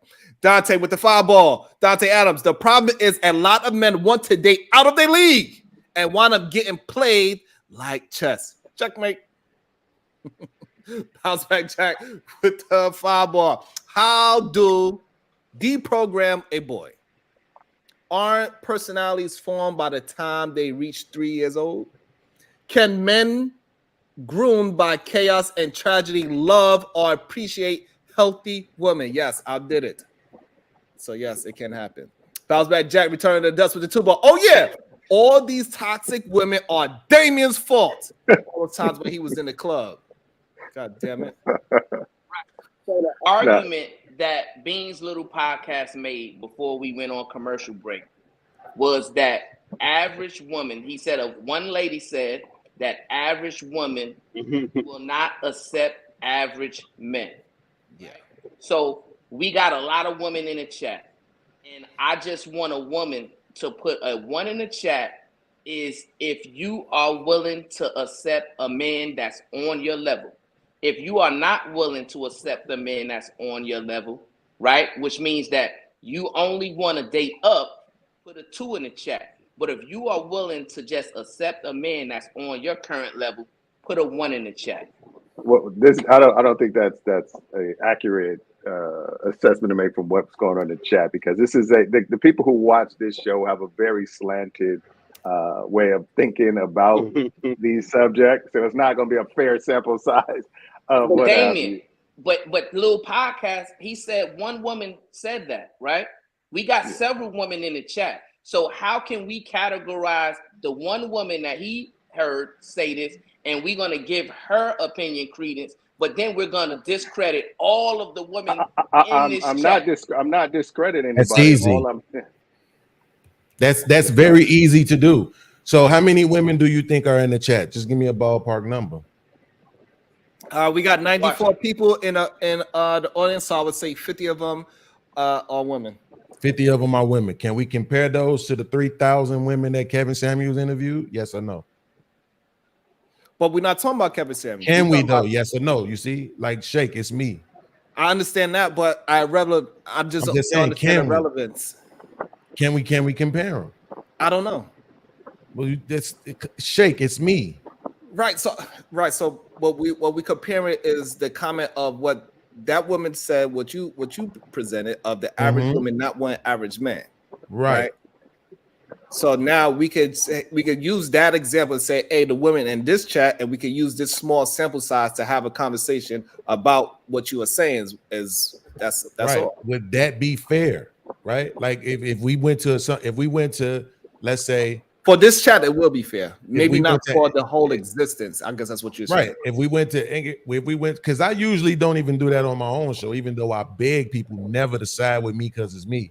Right. Say what you really think, but people will do what they do. But again, even if we use those 50 women, then we have to be willing to use these other examples. We have to. And that's what I'm saying. We've seen, we got enough data now to know when asked, when put on the spot, and ask the direct questions, it's not what they want, right? And so the example that I always use is this, Shake. If a man wants Megan Good and I give him Precious, do you think he's going to treat Precious right? Yes or no? I hope so. But do you think he will? Oh man, so if he wants Megan, I think he would, because don't be diplomatic. Don't be diplomatic. No, I think most men, if he chose Precious, I think no, Precious, he said he was given Precious. He wanted Megan Good, but he said all you get is Precious. Would he treat her good? Right, but also we got to put it in a recalibrated value system. Right, that man, he got to also choose that woman as well. So he had to like okay. But you and I both know that niggas will fuck anything. So at the end of the day, if there's a scale, that's what I'm saying. So what I'm saying, podcast, is this: the fact that we're using Precious and she is a married woman that's having children shows the fact that yes, she can be treated well. Is she married to a black man? We said men. We didn't put the parameters of color there, but we just said a man, right? You said if a man wants Megan Good and he gets Precious, so therefore we actually have proof that Precious got married. And it has nothing to do because you can't prove that her man wanted Megan Good. So stop being disingenuous for the sake of you. And you can't even prove how he's treating her. You can't even prove how he's treating her. We cannot prove how she's getting treated. I can agree with that. Nobody is. That's my point. That's my point. So don't be disingenuous. However, what we can say that he chose that woman. But we're not talking about most men are chasing down their wife. It ain't the other way around. So we can all agree that most likely what happened, we don't know their full story, and I could agree with that. Most likely he pursued her and to have a conversation, to go on a date, so on and so forth, and he proposed to her and said, hey, will you take my hand in marriage? So he is treating her properly for her to say, yes, I will. Right. From what we can, prior to that, was her story that men were treating her nice or no? I have no idea. I don't know her story. No, that's crazy. I don't know her story. Wait. I'm mixing people up. I said one name and I'm picturing somebody different in my head. Okay. I'm picturing the girl who had the butt out jeans at the Lakers game that time. Oh, you thinking about Lizzo, there you go. I'm saying the Precious, but I'm picturing Lizzo. Lizzo lost some weight. So absolutely, so we're gonna concede to Precious can be treated properly because she has nobody made the argument that she couldn't at this moment. Precious have a proper man, and we can say You're that making a different argument than what he said. Nobody Can said be that she treated couldn't properly. be a Shake. That's what I'm Huh? saying. Like, this ain't the game show. Like, nobody said that she couldn't be. What I'm saying is, if a guy wants a specific kind of woman and he gets with something less than that, listen to the women. If you don't want to agree with me, do I need to go get the women who tell you, oh, I was with my man, I was 130 pounds, and then when I gained weight, he started mistreating me? Like, how many of those horror stories do we need? This is what I'm saying. Don't be disingenuous. So We now know again, that but if you a moved man it wants- again. But again, you moved it. So because the problem is that we are talking about he met her like Precious instead of version of she was 130 and turned into Precious. Those are two different. Those are two. Yes, different. but that's not changing what he wants, though, Shake. It What is. he wants, it's not. So, That's but the here's the point. thing, right? No, wait, Because Brownsville, because Shake ain't Shake. Come on, man. Damn. The Let's do point it. from Come the on. beginning, was that he wants the smaller chick. Right. That doesn't change just because he wants. he's with the smaller chick and she gets bigger. He still wants the smaller chick. Once he gets the big chick, is he gonna treat her right? You know the Yes. answer is no. So let's No, talk the answer is about yes. what He would he treat wants. if he went and chased the bigger chick, he's going to treat her right. Nobody said he went and chased. We just So said he got her. Let's stick to what he wants, right? Because to me, this is another disingenuous argument, right? What men What's want, the argument? right? Because I didn't even get to make the argument. You're gonna have so what men, is it? have men, Let's right? get to it. Let's get to it. Because you're making an insinuation that the man who wants Megan Good, if he has to settle for Precious, he's going to mistreat her by default because that's not who he wanted, right? Right. What I'm saying is this though, right? They look like Magoo, like Bozo the Clown. But they got in their mind they deserve a Megan Good. Damn. How does that? You just said I made a but listen, disingenuous what I'm argument. So what's saying my is this, disingenuous argument? Because we only are considering what That's why men y'all can't want, win debate, right? We only are considering what men want, and what I'm saying is, right? We not, because what that are wasn't you the doing? point of the question. That's what I'm saying. We never got to the point of my question because y'all being disingenuous with the response. The point of the question is that people in general, men and women, when they have in their mind what they think they deserve, anytime they take less than that, they don't treat it right. They don't. If a person wants a Benz, nigga, and they got a Toyota, they not gonna treat the Toyota right. Like, this is just how Acknowledge that people are. point. I Genuinely. already acknowledged that point, Beans. Right. Okay, So what I'm okay, so saying what is I'm saying I'm is- evaluating that point. Right. What I'm saying is this, Beans. Right. Don't move it to that this, same though. man. No, I'm not moving it because we're Yeah. talking about what men and women No, want, we not. Right? We weren't talking about that. We were talking about whether or not women want average men. And that's my point, is that if a woman does not want average, if she thinks she's supposed to have better than that, even if she gets with the average man, she ends up mistreating him. So by your own argument that you're making right now that all these niggas is magoos and bozos, why the fuck you think they got all these horror stories? Because they get in with women who think they deserve better than them and they mistreat them. A lot of men are what you call placement holders for women. That's crazy. A lot of men are. You're creating- the same way you're how creating- women are for men. But you're insinuating that women are lying, right? Because there's a lot of ones in the chat where women are saying, no, I want a man that's on my level. I'm not saying that it's a requirement for a man to be on a higher level than me. That's not what the women are saying, right? You use the argument that you just made based on one woman's opinion, right? And we got several that's the women. point. I didn't. I based it on 3,001 women's opinion. That's where you moved it. You moved it to Kevin Samuels after, right? Yes, and you moved Right, it to so- your chat. So That Right, makes right. sense. Hold on. So hold on. That's hold on. genuine? Moving Let's it to hold it your on. chat? Let's hold on for 1 second. I think we have enough evidence within our own space that it is natural men that got with average men that got with average women of this space, and we see they got together. Below average men, Name them. right? Not average men. Below Watch this average shit. men. Watch Okay, this shit, so Damien. so Watch this okay, shit. so we got Jonathan Barreville and his wife. They married. We got Jedi mind tricks. I forgot his. That's the first lie. Okay, so you don't agree that Jonathan is average. Fine. How? The okay, man that's earns fine. 6 figures. How the fuck is he average? because just because he makes a lot of money doesn't. He just going off of looks.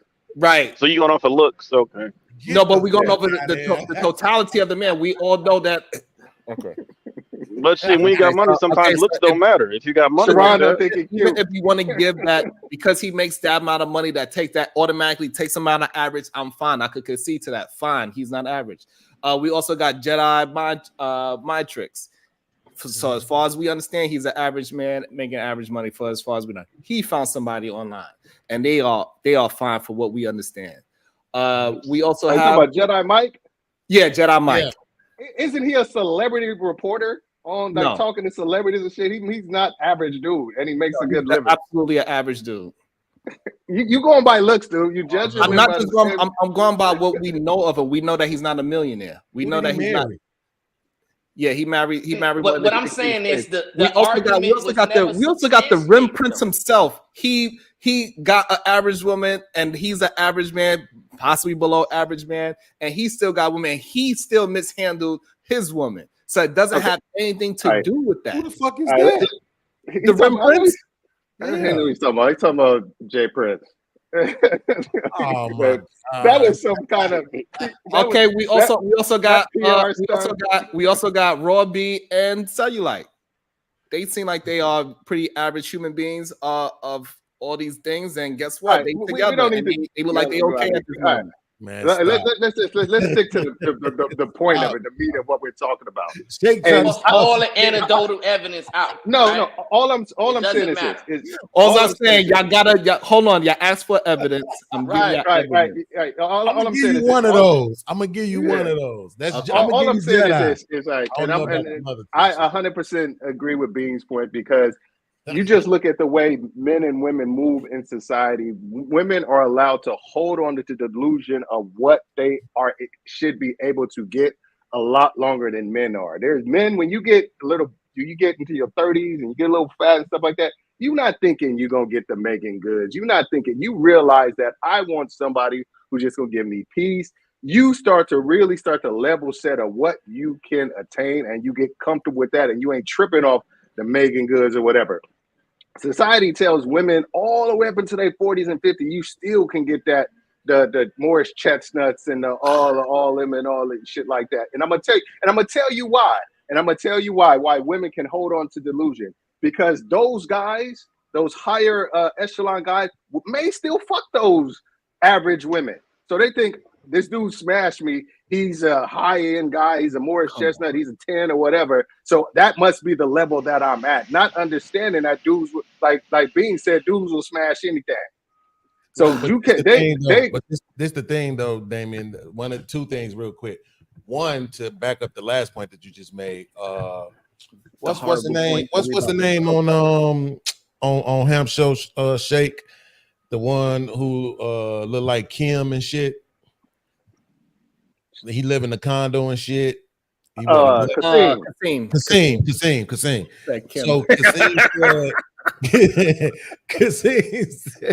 Kasim said, God damn it, that a lot of times, he said the same thing Damien said, that a lot of time men who really will only be looking for, flings with women, but they will provide them with adventures that they can't necessarily get from the man who will tie it down with them. And so they will choose that lifestyle, because now, well, I could either go get with this guy that make 50K a year and be regular, or I could just fling with these couple of guys that will give me these expensive restaurants, give me these trips, flew me out and all this other shit. It's not consistent, but at the same time, I don't want to, go down in lifestyle. Chris Rock said men won't go backwards in sex. Whatever you do for a man sexually, it has to always be on the table. Women won't go back in lifestyle. Whatever level you put a woman on, she's going to always want that level. She won't go backwards, right? It's a lot of evidence for this. And then the other thing is this. I think women should choose that, to be honest with you. Now, what you're doing, Beans, you're speaking for women, and you're a man. You're giving your. I'm not speaking for women. I'm speaking for men's experiences. When you hear women speak and they articulate what they want, what they're saying is they want a high functioning man, a man that has emotional intelligence, a man who knows how to communicate, a man who has integrity, honor, loyalty, right? Who's not going out and sniffing under everybody's booty like a dog, right?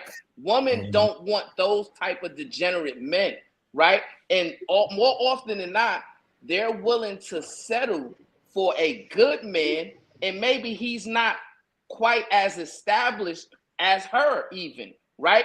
We got women who are very accomplished saying, it's me, Dr. G, who's an author, who is a doctor. She even articulated for herself that if she was to get a high functioning man, she would be willing to take that man, even if he's not as accomplished as her. She's Y'all not the make only one who this said shit it. too easy. Dr. Bryant said it. There's constantly and consistently more women saying the same thing, but yet you're trying to convince the general public that these women are lying, right? Yes, And yes, that, absolutely. that to me Yes, is you. yes, that's what I'm doing. You're projecting, right, your own biases onto women. Maybe it's based on your own experience, right? But we should not do that. Let the woman speak for the woman. Brownsville, this is why you won't ever. I tried to warn Shake about this shit before. This is why you won't ever win a debate, bro. You think that the best tactic that you have is reworking and repackaging something that somebody else is saying to make it look a certain way. But the smart, intelligent people, particularly those who we choose to judge the debates, they're never gonna fall for that, right? If I said, can we use the 3,000 women that Kevin Samuels interviewed, and y'all say no, because you know goddamn well that when we start pulling out those receipts, what we're going to hear is woman after woman after woman after woman after woman after woman after woman after woman after woman after woman saying 6 figures or more, 6 feet, 6 pack, 12 inches. We're going to hear this shit over and over and over again. They will say, I'll take this, I'll take that. But the point that I've already made to you is that when people take things that they think they deserve more than, they don't fucking treat it right. And here's another problem. I don't know how many years I got you by, but trust me, dog, I'm pretty sure I've been around more women than you. I promise you that, right? I'm telling you how women move and operate. I'm just telling you what it is. It ain't, I'm not even saying it's they fucking fault. Because I talk about the real programming, the reason why women are the way that they are. Because I don't want to believe that this is who they are innately. I think we all have our lower chakra type selves, right?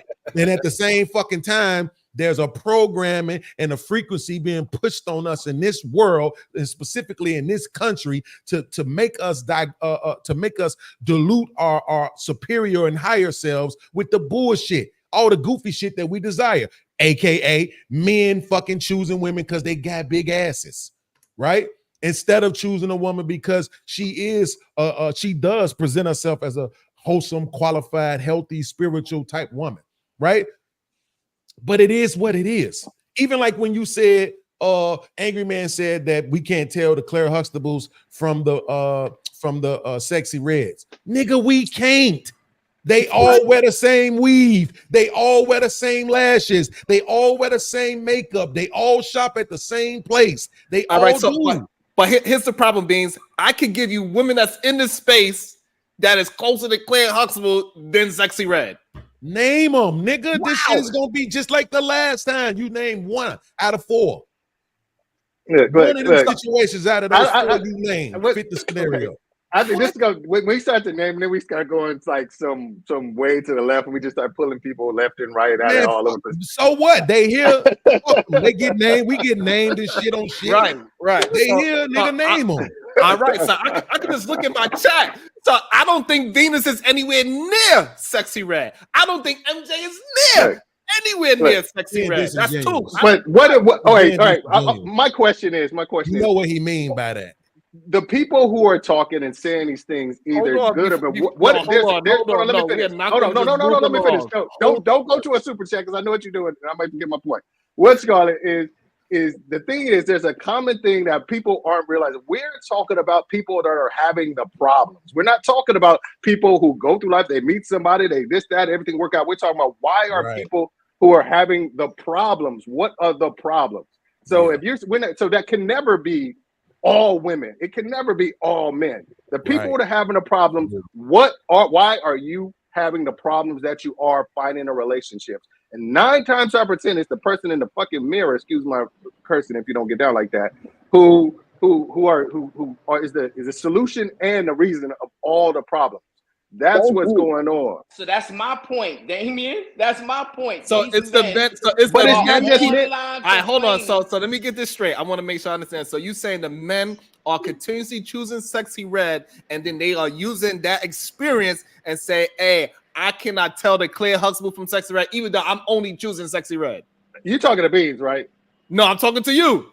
Hey, because Beans, now I see why you want to jump out the window sometime, Beans. I didn't say nothing like that. Where did that all come from? So where it came from that He's just using the analogy though. Yes, I'm just using the analogy. So like I'm just messing with you. Yeah, so we're just using the analogy that so these men are continuously pretty much it's all your fault. Sexy Red. They continuously choosing Sexy Red, and then since their experience is that they cannot tame Sexy Red, they say, I don't know the difference between Claire Huxtable, where they could clearly see Claire Huxtable, and most of the people that I would name right now that I say is closer to Claire than Sexy, I guarantee you this, those women are single. That's a fact because they're so therefore no, the men are not choosing Claire. No, listen, most do. Here's the thing. Claire is not choosing Cliff. Wow. Most of these niggas can't get Claire no way. That's exactly the so point. Claire would have to choose Cliff. Remember that. That nigga looked the way he looked. He got with him before he became the well-paid doctor. Let's not forget that part. She built. Let me tell you my experience. What happened? Wait. See, this is what y'all do on these panels. Y'all never acknowledge anything. Y'all try to skip right past shit and don't. I'm not trying to skip past it. I wanted to give you an example of how you are absolutely wrong. Claire's are choosing Cliffs all the time. All the time. We see it all the time. We just choose to ignore it for whatever reason. I don't know why we ignore it. But then them ain't the one that's on the panel complaining about shit. Most of my friends that are married are Claire's and Cliffs. Right. It ain't a bunch of on your panel before. Let's settle something real quick.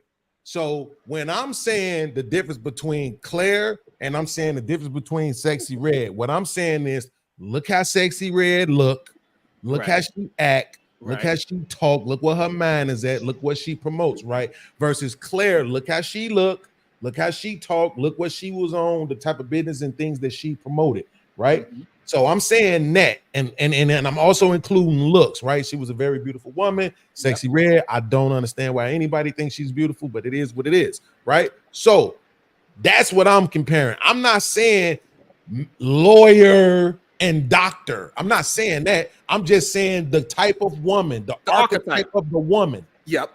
I'm with you. We on the same page with that part. We're on the same page. We're not talking about the so-called high value of the human being. We're talking about the aesthetics and the archetype.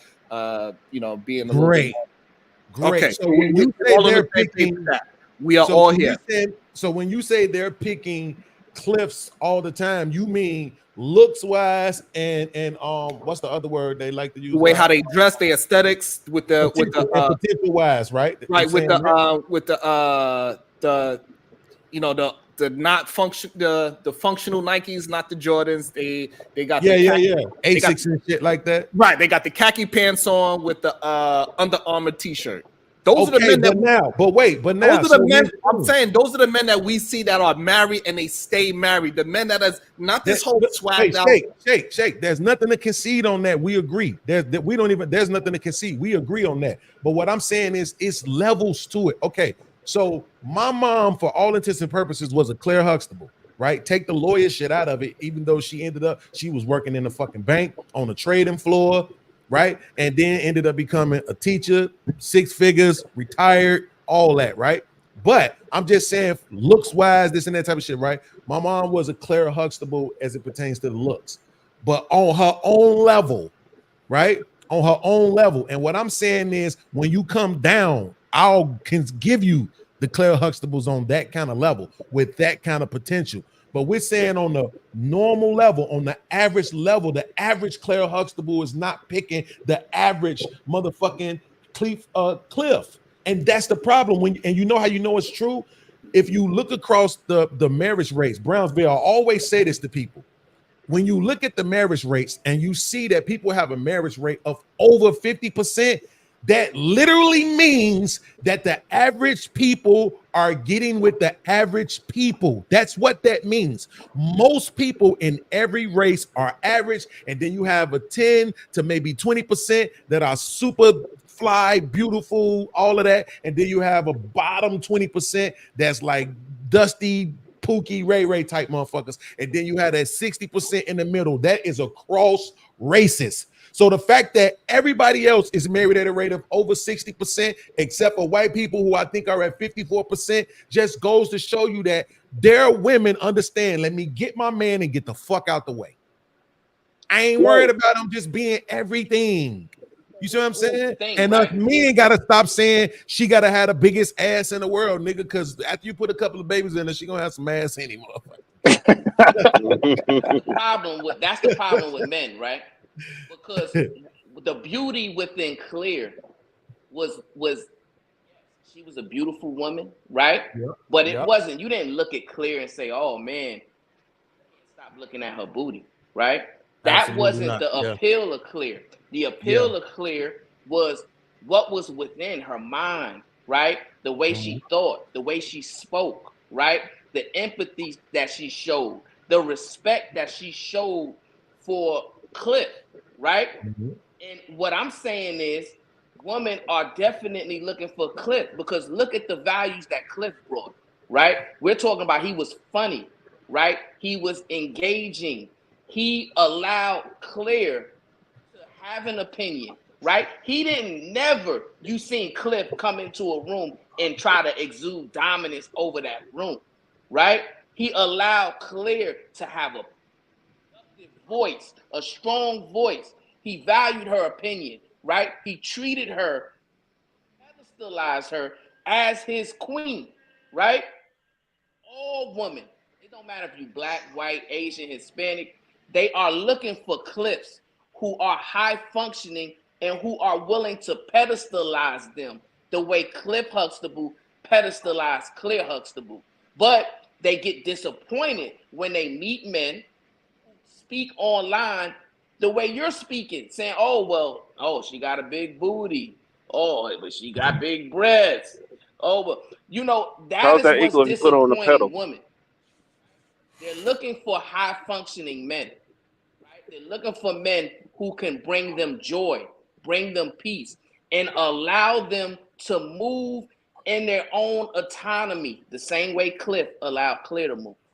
Let me get to the super chats real quick. Let me run down some of these goddamn super chats real quick. Bounce back, Jack. Return to the dust with the 5, but I agree with Bville on this one. If the man has proper values and morals and principles, whether he gets Megan or Precious, he would treat her good and proper. Yes, he will move that fupa around.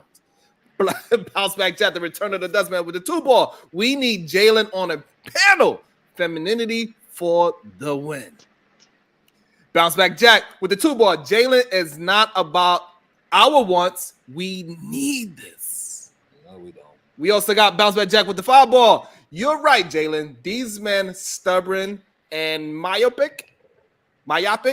Me, on the other hand, I'm thoughtful, kind, empathetic, and a really good listener. Better cucks simper is.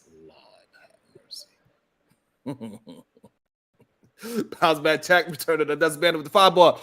Should we support shaming overqualified average chicks into accepting the leadership and lifestyle of below average earners under 6 foot? Yes. I need hope.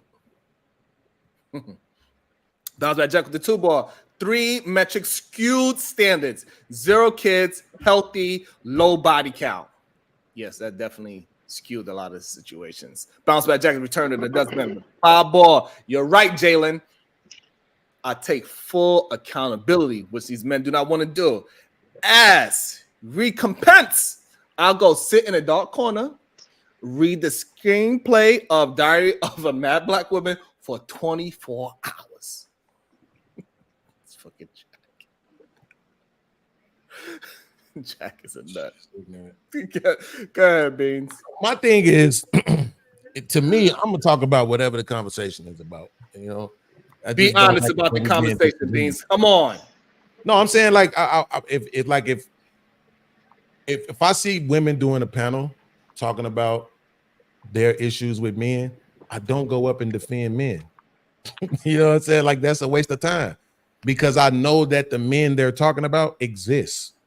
I'm just wondering, why is it that whenever we have the conversation about the women who obviously exist that the men are talking about, it's 1,000,001 excuses.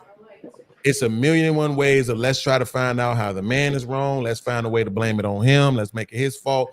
Like, women are not autonomous billionaires.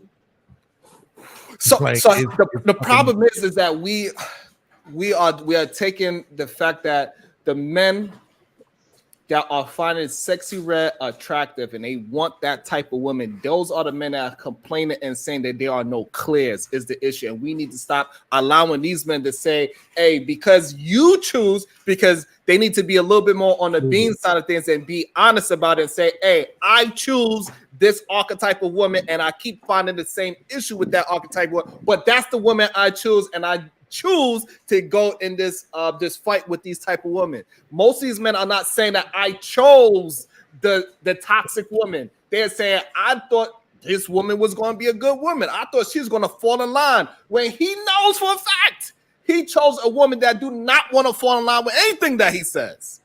But the one dude, pretty much it's the man's fault. Made the statement. The one dude who y'all said made the statement didn't choose. And I want to get Silent Mr. in there as well. Go ahead, podcast. We're gonna get Silent Mr. in there as well. Go ahead. It was said. I was gonna say so. Pretty much it's the man's fault. Pretty much whatever happens, it's his fault. If he keep on choosing it, that was prolific. You don't know where you are, Silent. It's always gonna be the man's fault. No, it's always gonna be the man's fault that. No, hold on. It's always going to be the man for that continuity to choose the same thing over and over. If he keep choosing a fucking lemon car and he can say, I don't, all these fucking cars, no matter what used car I buy, it keeps being the same thing. Well, stop going to the goddamn lemon seller. Go to a real dealership. Okay, so I'm saying, so if a man is an equal opportunity and say he talked to 10 women, he probably gets 7 numbers. Out of them 7 numbers, he probably talked to 5 of them, and they probably really talked about 2 of them, really. So you're saying when he actually narrow them down, then those the ones he chose. When they really the women choosing him. Exactly. So he's just allowing it to happen. He is allowing it to happen. He's allowing those women to choose him. So instead of me, I went after what I wanted. So like again, we can look at Sherelle, we can look at MJ, we can look at Venus. Those are 3 women right there that has logical mindsets, and you can have a conversation with them. And if she was attracted to you, attracted to her, and y'all was to move forward, y'all can have a decent relationship. We know that. But we act like the women that we clearly see have conversation, and we clearly say this is the type of one we need to hear more of, and then we act like these women don't exist. No, you're not choosing her. Wow. You're running away from her. At the same time, some kind of logical sense, and the logical sense. The problem is that when we find women logical in these spaces, we say those are the boring women. Same thing that they do with the men. The men that are logical, they say those are the boring men. What are you talking about? I could agree with that. That everybody that is logical is boring. I could understand that. I mean, so I don't be in the, I guess y'all call them Rim Brothers areas. So you saying they're saying all women are like that, period. Like, yeah, they saying like all women are going to fight back. You haven't heard this talking point, right? You gotta understand to what where these men have said that black women are the least desired women on the planet. Yeah, I heard that crap. I heard that crap because all I mess with was black women. So what I'm saying is, you've heard these men spew this crazy remedial rhetoric, and then Beans asked the question, well, why do men feel it necessary to defend women? Well, when you got men who are coming online talking this crazy type of ideology, black women are the least desired woman on the planet. Oh, I can't tell Sexy Red from Clear Huxtable.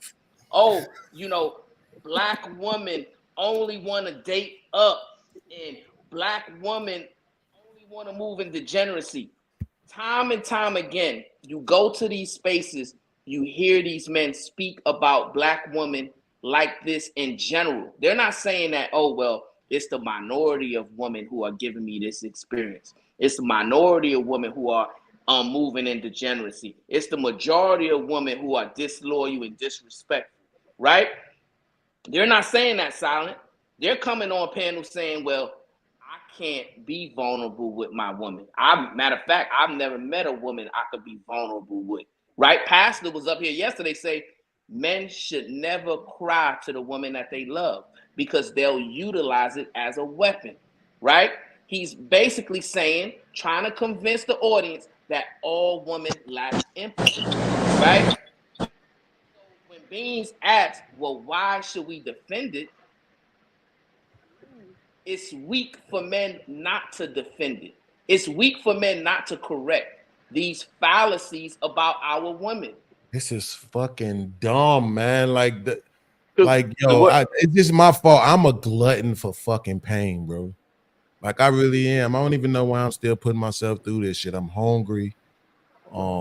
This shit it's like I be wanting so much more for you. Podcasting. That's why you choose the women that you choose, because you love the pain. Absolutely. The way I feel about it, they love the pain as well. And the problem is, you are honest. You are honest with the pain that you're choosing, and these other men are not honest with the pain that they are choosing. That's the problem.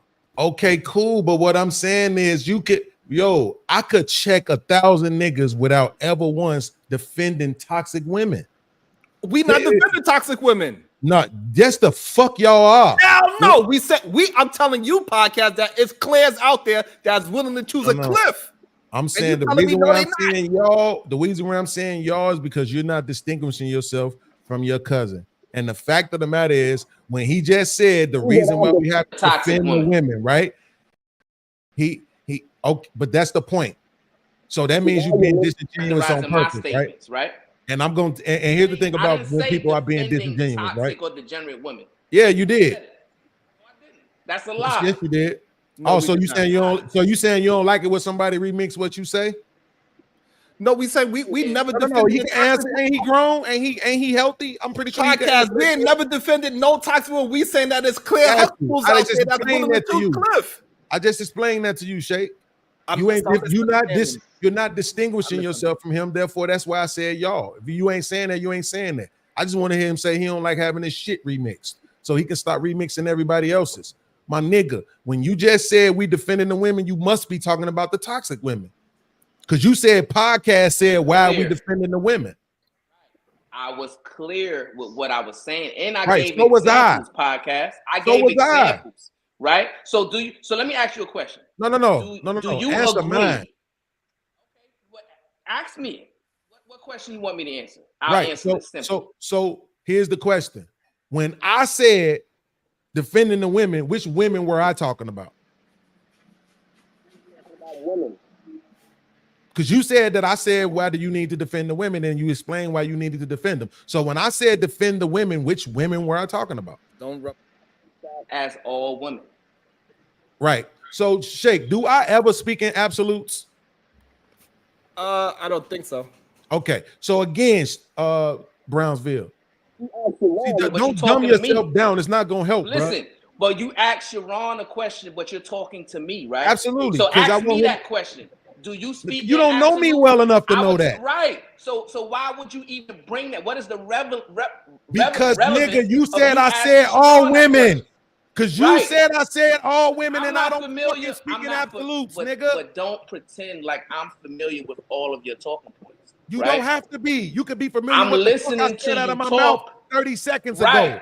And if it doesn't make sense, then I'm gonna give you a rebuttal on it, and you shouldn't get sensitive behind it. You could call it That's sensitive. the issue that I have. You shouldn't lie, nigga.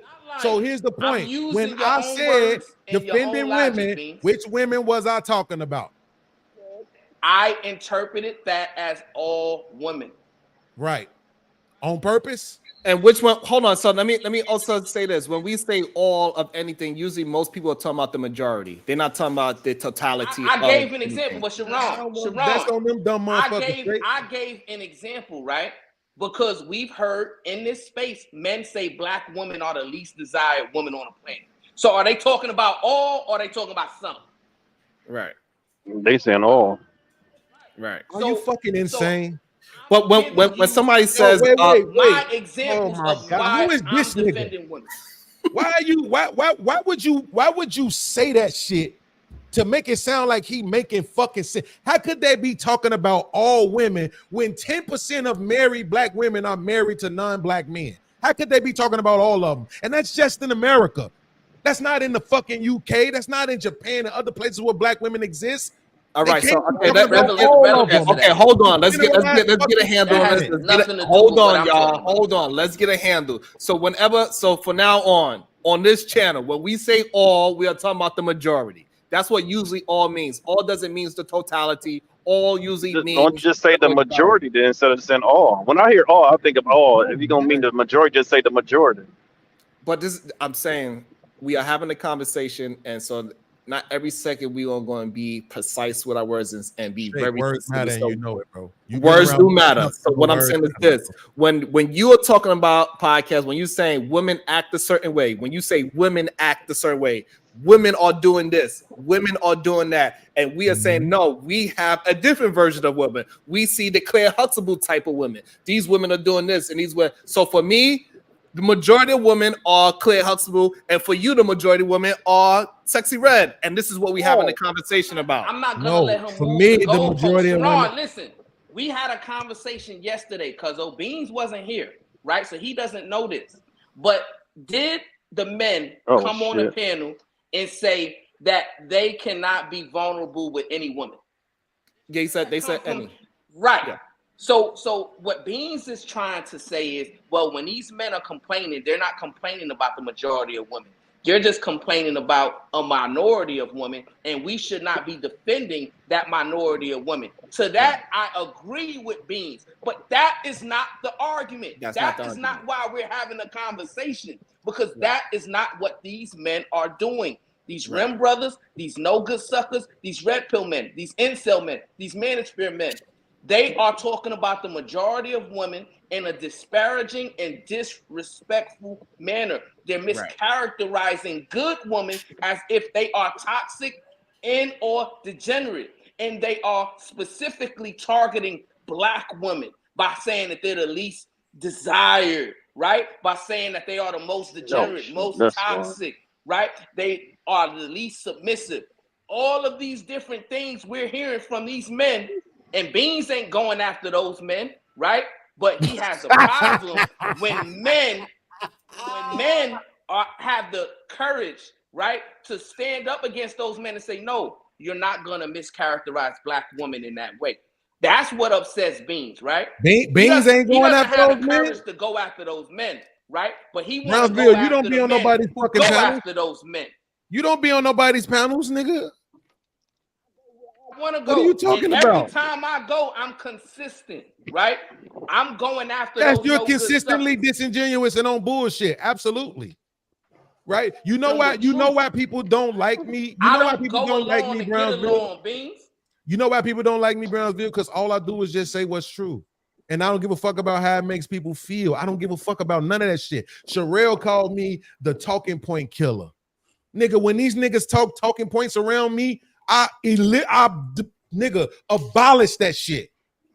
Get that shit the fuck from away from me, nigga. I don't want to hear them talking points, nigga. And if that shit ain't based on truth and honesty, I don't want to fucking hear. Here's the thing. When they say that black women are the least desired, it's because it's fucking true. What? Here's the thing. Why does it fucking matter? Why you're being disingenuous. No, because you motherfuckers don't never want to let nobody finish talking. Right? Because that's your way of doing things. Somebody say something, you remix it to try to get the crowd on your side. They could kiss my ass, nigga. I'm gonna tell the truth all the time, twice on Sunday, nigga. They are the least desired. But why the fuck do I care if Chinese men want black women? Why do I care if white men don't want black women? Why do I care if Arab men or Mexican men or any other motherfucking men don't want black women? I want them, nigga. That's all that matter.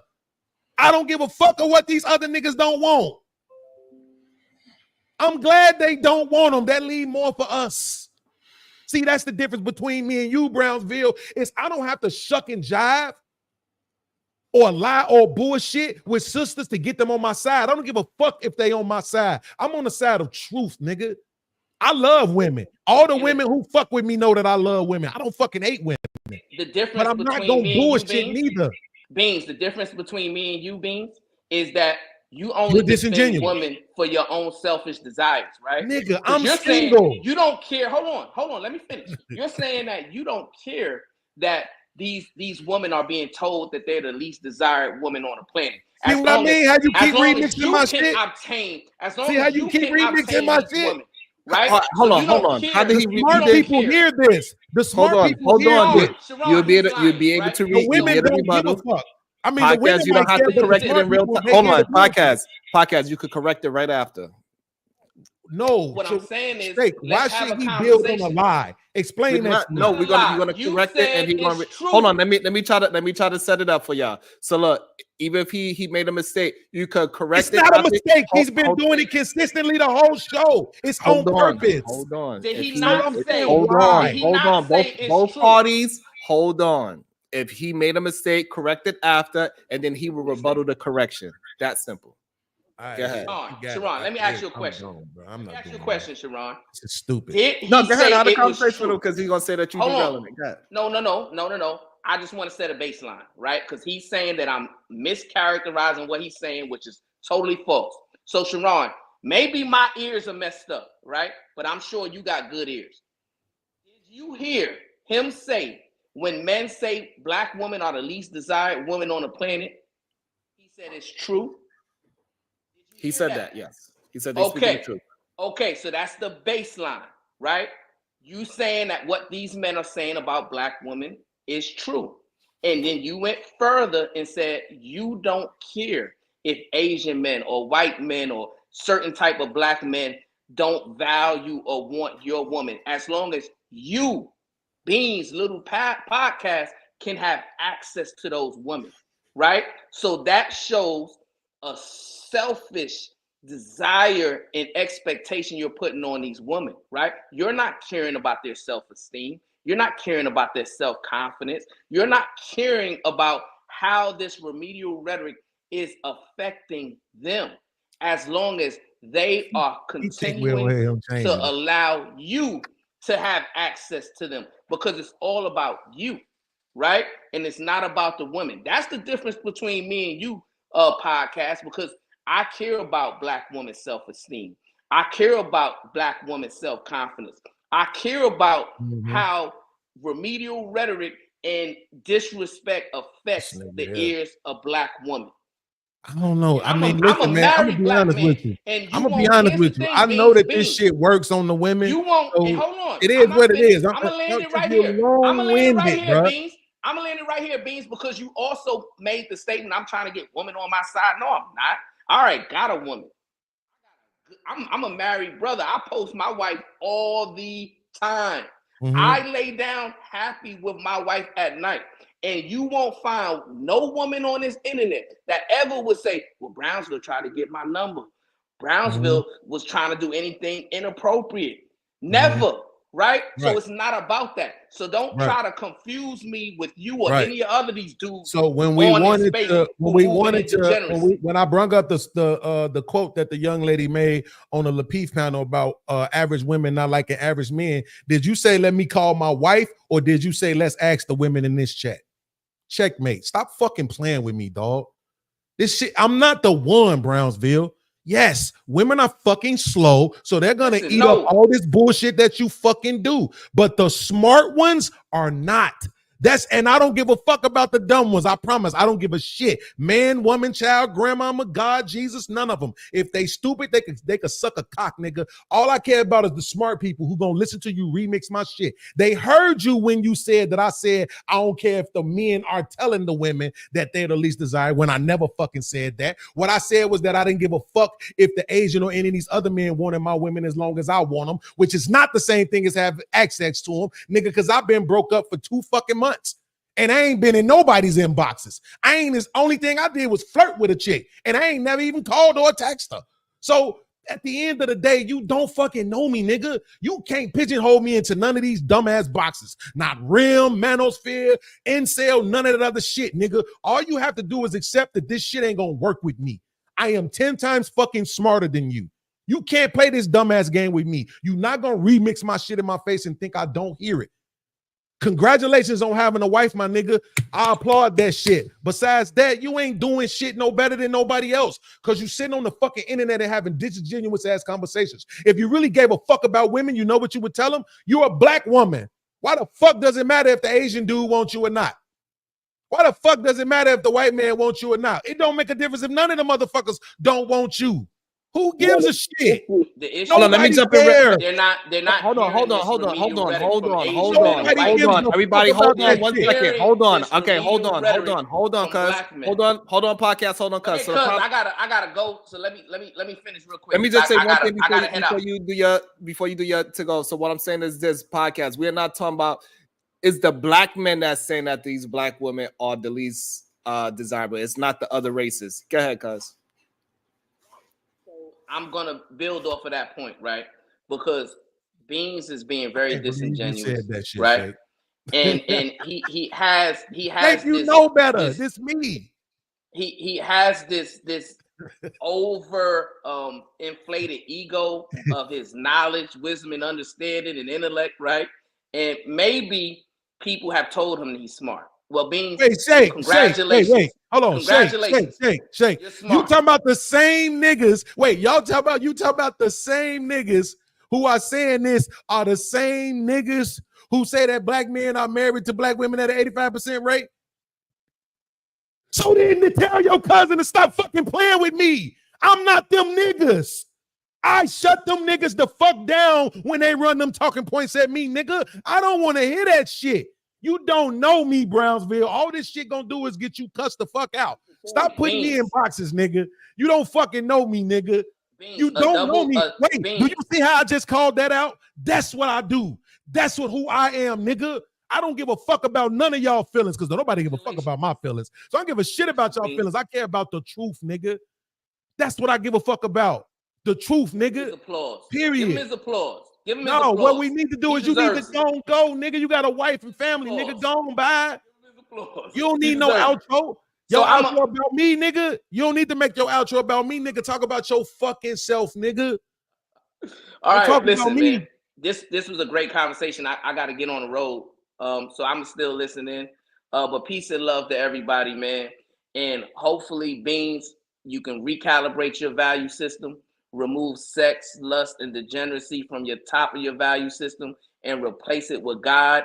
Add some good values underneath that, like loyalty, honor, respect, integrity, self-reflection, accountability, all of those things, the same values that Cliff Huxtable had, right? Get some of that humor that Cliff Huxtable had, some of that ability to allow a woman to move in her femininity. Don't look to dominate and over-sexualize a woman. And I guarantee you this, Beans, you're going to find your Clear Huxtable. She's there. She's waiting for you. All you have to do is recalibrate, my brother. There go my woman right there. Hey, baby mama. There go my woman right there. That's the relationship Sharon should have brought up. Me and HQ. We got a thing going on. Hello, everybody. What's up, baby? How you feeling? You know I got to deepen my voice when she come around. Hey. I get all soft and submissive too. As we do, girl. Hold on, goddamn. Bounce back, Jack, returning the dustman with the 2 ball. Jalen, I take it back. This is Kasim's fault. Damn it. Damn, baby mama, your ass in church? The hell? Bounce back, Jack, the return of the dustman with the 2 ball. I was going to sit this one out, but HQ sparked the flame. Beans. I'm hungry too. What happened? Bounce back, Jack, the return of the dustman with the 2 ball. I need a strong, opinionated, grown woman to spare. Opinionated. Hey, listen. Hey, listen, I told y'all about these multiple syllable words, goddammit. Y'all be trying to make me look bad. This nigga silly as hell. Bounce back, Jack. The return of Desmond with 2 ball. World class. I agree with your assessment. Shake my head, MJ. I don't know what MJ did. Bounce back, Jack, with the 5 ball. MJ, you can have my phone if you give it back 1 contact heavier. Otherwise, over my dead body, will I surrender my phone? You and Jay are going to have to jump me. Fantasy out of girl with the $4.99. We don't want men like Beans. Give us Brownsville. Goddamn, what about me? I give you something, goddamn it. Bounce back, Jack, the returner does man with 2 ball. Fig cap. I had some figs today. They was actually very interesting fruit. I had a fig today. Fig cap. Beans ain't saying nothing wrong. Hating. Fantasy out of girl with the $1.99. Jack, go back to Fatty's ball sack. Yikes. You was on his ball sack? Goddamn. Bounce back, Jack. The link ain't for everyone with an E in they name. What the fuck? Bounce back, try to return that's where the 2 ball. No, thank you, Fig. A nutsack is no place for a real man. Absolutely not. Kasim with the 5 ball. Browder is speaking about the self-esteem damage those words do to black women. Beans is speaking power into black women in the face of those words. See what I mean about the smart people? As long as the smart people get it, I can't worry about the idiots, man. I can't do it no more, bro. That's why I've been eating so much McDonald's, worrying about what these idiots do. Nah, but seriously, Beans, the problem is that a lot of these men is what I've been saying for the whole show. And I'm just going to repeat it, is that you have good self-reflection on saying that I'm choosing these type of women and I keep getting the same result because I choose those type of women. The problem is the other men, they're saying that no matter what kind of women they choose, they all get into toxic women. They don't matter which way they turn. They throw a rock, they hit a woman, she's toxic. That is an issue. But I got, this is my thing though, right? So when I get into a relationship, yes, I'm looking for forever, but I wasn't properly prepared to create forever. I got 24 straight years out of black women, 3 different black women, 3 years, then 7 years, then 14 years. I think I did good. I think I did real good. Okay. And I never cheated.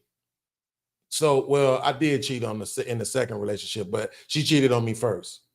So I just cheated a lot. I just cheated back a whole lot. But I'm saying, like, at that point, it wasn't really cheating. So that's why I say I never cheated. But I'm just saying, and that was after 6 years. You know what I'm saying? That last year was pretty much the relationship was over with, but, you know, we stuck it in there for the sake of my son. But I'm just saying, like, I think I did pretty good when the average relationship lasts 2 years. The average black marriage lasts 5.5 years. I got 3, 7, and 14 with no money. I think I did pretty good, man. If I would have just kept myself in arm candy shape, I'd probably still be going strong. You know what I'm saying? But I let myself go a little bit, you know, stop really taking care of myself and shit. And it is what it is, nigga. I ain't mad. Like I don't like a lot of the shit that we know that goes on with our women and shit, but I ain't fucking mad. I'm just like, you know, I just don't like stupidity. I don't give a fuck who it's from. So, you know? So, but the thing is that you are a perfect example, and I'm a perfect example of average men getting with average women. Mm-hmm. Absolutely. And Oh shit. Well, I said we cannot never call our women average because they would beat us up for it. But still, what I'm saying is that we are perfect examples that it rebels against a remedial rhetoric every single day. Average women are choosing average men and being happy with it. Claire is choosing Cliff all the time. The problem is a lot of these men do not just want to admit that they are no Cliff. But a lot of these men need to realize that they are the Rim Prince. They act just like him. But you're not average though. You can't put yourself in the boat with me. You weren't able to accomplish what I was able to accomplish. This is why I be telling y'all, if I would have been given what you niggas was given, I would have did better than all of y'all. Because I did better than most niggas did with what I was given. So, the fact of the matter is you ain't average. You went from dreadlocks to cutting your joint off. And we all was like, damn, oh God, shake the cut his hair. But it wasn't like ugly ass nigga. Only when you went bald faced at that one time where was it like, come on, fam. You're looking like a PDF file right now. I'm gonna need you to grow that hair back. But I'm just saying, you ain't ugly and you found a way to be successful financially in the business world.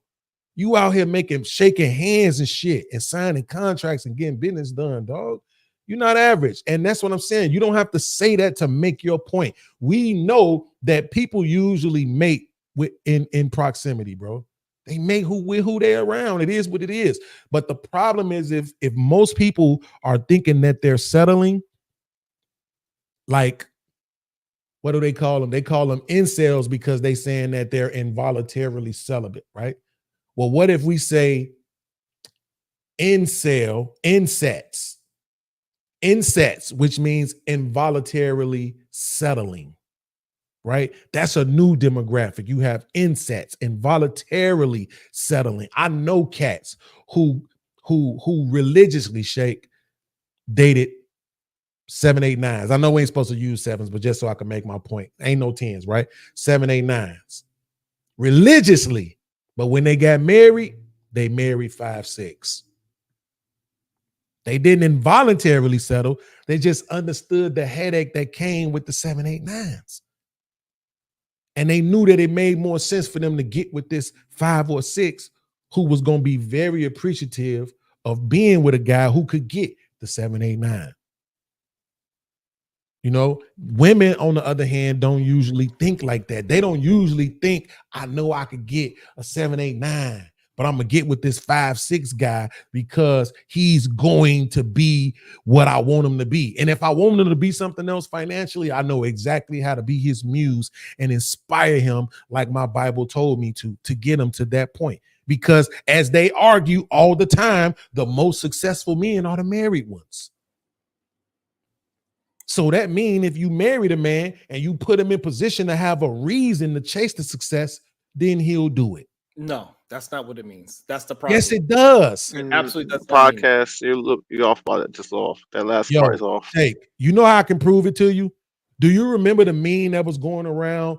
It was like a TV on a crate or some shit, and like it wasn't even a couch. It was like a chair and the video game system and shit. And the meme said, women hate that men can be comfortable in this kind of environment. Like, dang, he just got a 1-bedroom or a studio crib. He don't give a fuck. It is what it is. It's just me. But you give a man a wife, you give a man some kids, some responsibility, and he will chase what he needs to chase, nigga, to make that shit happen. So this is why you're wrong, right?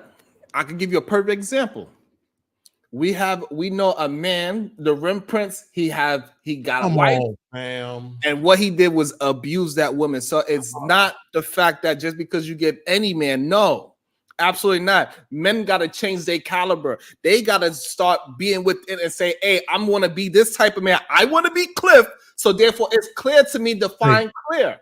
Jake, this is bullshit. That man is reality. That man 40 years old. The reality is this, Beans, is that these men see themselves in other men, and they are not those men. They are not good. A lot of these men are not good, but they want to use the example of these good men and say, hey, if I could just find this or if I could find that. No, you are the fucking problem. And they don't Shit. want to admit that they got to Stop take that it. mirror, look themselves in the fucking mirror, and realize that you are the problem. You're the reason why you keep finding sex around, because you yourself is a What goddamn the fuck did degenerate. Jay Prince do to you, man? He's just an example. But no, because He's this just- is he's just bullshit. He's just an absolute example of the opposite of what He's you're saying. 10 years older than the average black man in this country. That's fucking almost a generation. He's a horrible example to use. Is the point. He's a 40-year-old motherfucker who's been through hell in life. Perfect. But he's also a very loud voice of saying that women are this, that, and a third. And then now it's projected to these young men that did not have the same experience as he does, but they have the same remedial rhetoric as he does. All these fucking old ass men with these bullshit ass talking points, they making these young men have the experience that they had and they never experienced. No, wait. This is why we having a fucking problem with Cliffs and Claire's. Shake, wait. I'm not gonna pretend like I haven't seen Jay Prince clipped up, because I have. Yeah. I promise I've never seen him clipped up in a good light. Mm-hmm. No matter what channel it was. I've been surprised by like 3 or 4 channels, right? That had clipped him up from somewhere, whether it was Fight Club, whether it was his own channel, whether I seen a motherfucker. I saw a clip the other day. He was actually on Lapeef. Had dreadlocks and shit. That one cop ass nigga was up there. The Nathan Daly ass nigga was up there. And they ended kicking him off. They ended up kicking him off because he had called Nathan Daly the FAG word. And that's what I'm saying. That nobody ain't clipping him up like, yo, this is the poster boy of what we need to be. Like, get the fuck out of here, nigga. If you said Anton, if you said Angry Man, you know what I'm saying? If you said Tommy Sotomayor, if you said any of these guys, then yeah, I could concede to that. Of course, the white boys and the one motherfucker that they kicked off of YouTube, he was doing a whole lot of, you know what I'm saying? The problem is, Beans, is this, that even though he's not getting clipped up in a good light, he is still a very big microphone that's saying the same remedial rhetoric that all these other, like Tommy and Angry Man is saying as well. You think that Shay, come on, fam. Yeah, when the men that are in tune with Jay Prince, whoever that man is, that say, yes, man, I'm happy that you got married and you got whatever it is. Yeah, they resonate with that, and then they say, yeah, man, Jay Prince is right. I heard men say that. Oh, Jay Prince, you right on that point. Oh, Jay Prince, you right on that. And they go ahead. He do be right sometimes. Y'all act like he say everything he say is always wrong. He say things that's right. He says things that are correct. However, because he said them, they're correct because they're correct. And he says things that are correct sometimes. Fine. However, most of the things that he is spewing is incorrect. Maybe it is, but what I'm saying is don't make it seem like he's motherfucking Andrew Tate, nigga, because he not. Most of the people who rocking with Jay Prince, let's just be honest, man. No shade to him, nigga, but that shit is for entertainment and pity purposes.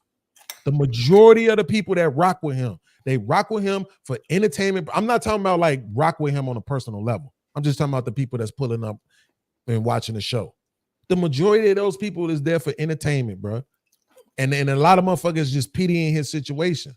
So here's the problem, Beans, that we rock with him. You can't convince me that the people that rock with him, like offline rock with him, like send him money, rock with him, ain't challenging him on shit that he say when that shit is fucking crazy. There's no way. So here's the problem. In his ear. The problem is that you giving people way too many credit. You act like it's not more than just the people that's talking and that's on the panel. It is way more people that is listening to this that's going to resonate with some truths that he's saying, and they're going to repeat that same truth. That is the issue. That's why we got to make sure.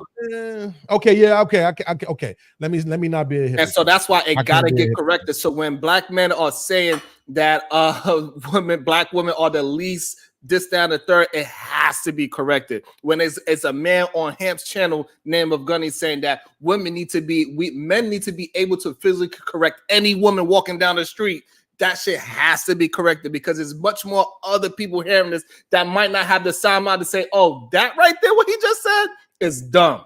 Here's the thing, though. The second one, you may have an argument. That might be something we need to discuss. The first one, it's nothing you could do about that because it's fucking true. The only people who can affect the narrative of black women being the least desired are black women.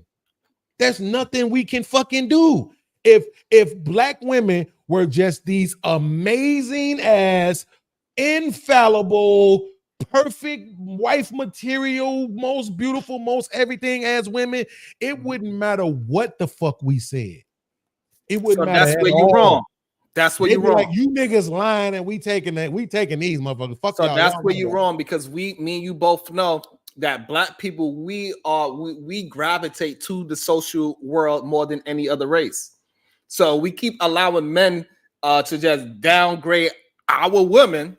That's not. It's going to have an effect on them when they go outside. That is the problem. So we see black women on these spaces all the time. Married black women still get disrespected, right, all the time. Right. And then you got somebody that's going to say that is out of shape, that haven't been in a relationship in 5 to 10 years, going to say the reason why black women ain't such and such is because they the least desired. Shut your bitch ass up. It's you. You are having this experience, not every black man. Because guess what? Podcast is not having that experience. Sharon is not having that experience. Brownsville did not have that experience. But my experience isn't indicative of everybody else's. But and I'm the main person to say that because I don't like it when people do it to me. Those no good suckers, they are acting like that is the experience of all women moving that way. And me and you both know that is not the truth. It's not the truth, but we could check them. But we could check them, right, without the bullshit, right? So like when I'm on a panel with niggas and they start making it seem like, I was on the panel not too long ago, a couple of days ago, and these niggas was on the panel making it seem like it was a new channel too. He ain't even from this space. But they was making it seem like it's just a bunch of teenage black girls out here just getting abortions over. I'm like, bro, why the fuck are y'all lying, nigga? Like, you can make your fucking point without lying. You don't have to lie, nigga. Thank you. We can literally go get the numbers and you see that this shit is just not true. So why the fuck do you feel like you have to? So this is what I'm saying. Like, I'm with you on challenging lies and shit. I'm saying, but we can't also lie. We can't defeat lies with lies. We have to be honest, nigga. And the truth is the matter. They are using data, numbers, right, to produce that talking point that black women are the least desired. But they are not. But that shit is about other fucking race, nigga. I don't know no niggas that's on dating apps. Okay, so therefore, I don't know a nigga that got married off a dating app. I wanna also throw this the conversation to Venus as well. So what I'm saying is that yes, they are using false data. That data is not true data. That data is not dealing in any kind of truth. That data is dealing with a certain type of human beings, and we are not a part of that data. And that is the fucking problem. So they're using data, which make it seems like they are telling the truth, but that data is a fucking lie. Who is we? Who is we not a part of it? Black people. You're a liar. And see, that's what I'm saying. You don't have to fucking lie. They're literally saying that black women are the least swiped on.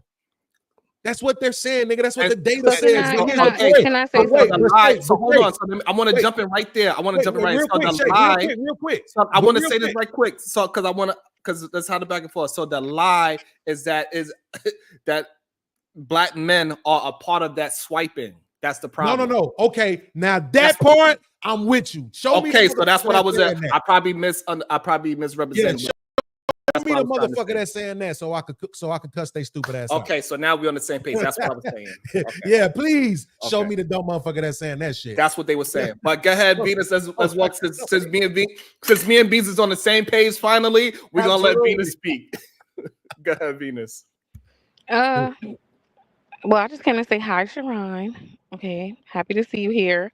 I like what you're doing. Keep it up because I agree. I don't think some man has to say some of the opposite shit. So I'm here for you addressing the talking points. It can't be everybody just saying all the fucked up shit about black women. And then when you come and you want to challenge it, then the men want to challenge you. Like that just can't work. So I mean, I like what you're doing.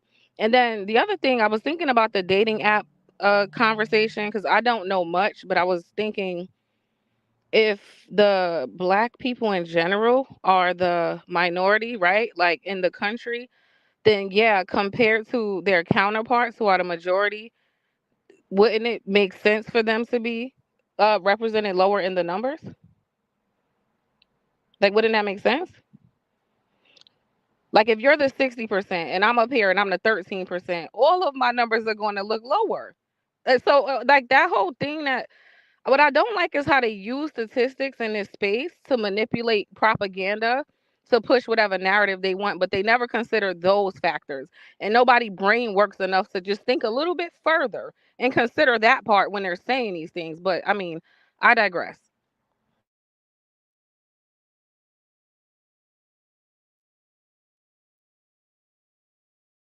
Right. So that's how they be using the statistics to just prove their point, which is a goddamn lie. The same way how they use the point of black women having more babies at a certain age than black men and all that bullshit. That's another bullshit stat that they use. Because I looked it up, Sharon. I looked it up myself because I'm like, this don't sound right. And what I saw in the CDC was that by the age of 40, 80% of black men had children, but they don't say that. All they'll say is 40% of men. So I just learned, anybody smart, don't like, these people are very like manipulative and liars, and they give like half information. Yes. And then mix it with a lie to push whatever, and then other people run around repeating it. Yes. And so I just recommend everybody go and look, if you care enough, go and look into it yourself. Because I was hearing it so much, I was like, let me go and see, because this don't make sense, and it didn't. And that's a lot of the shit they say, and that's why I think what you and Brownsville do is important, because we got to look at the intention. That's what I always look at, right? What type of intention does a person have if they will pick a group of people and then purposefully misrepresent information against them publicly? What is the intention behind a person who would do that on purpose? It's not good. Yeah.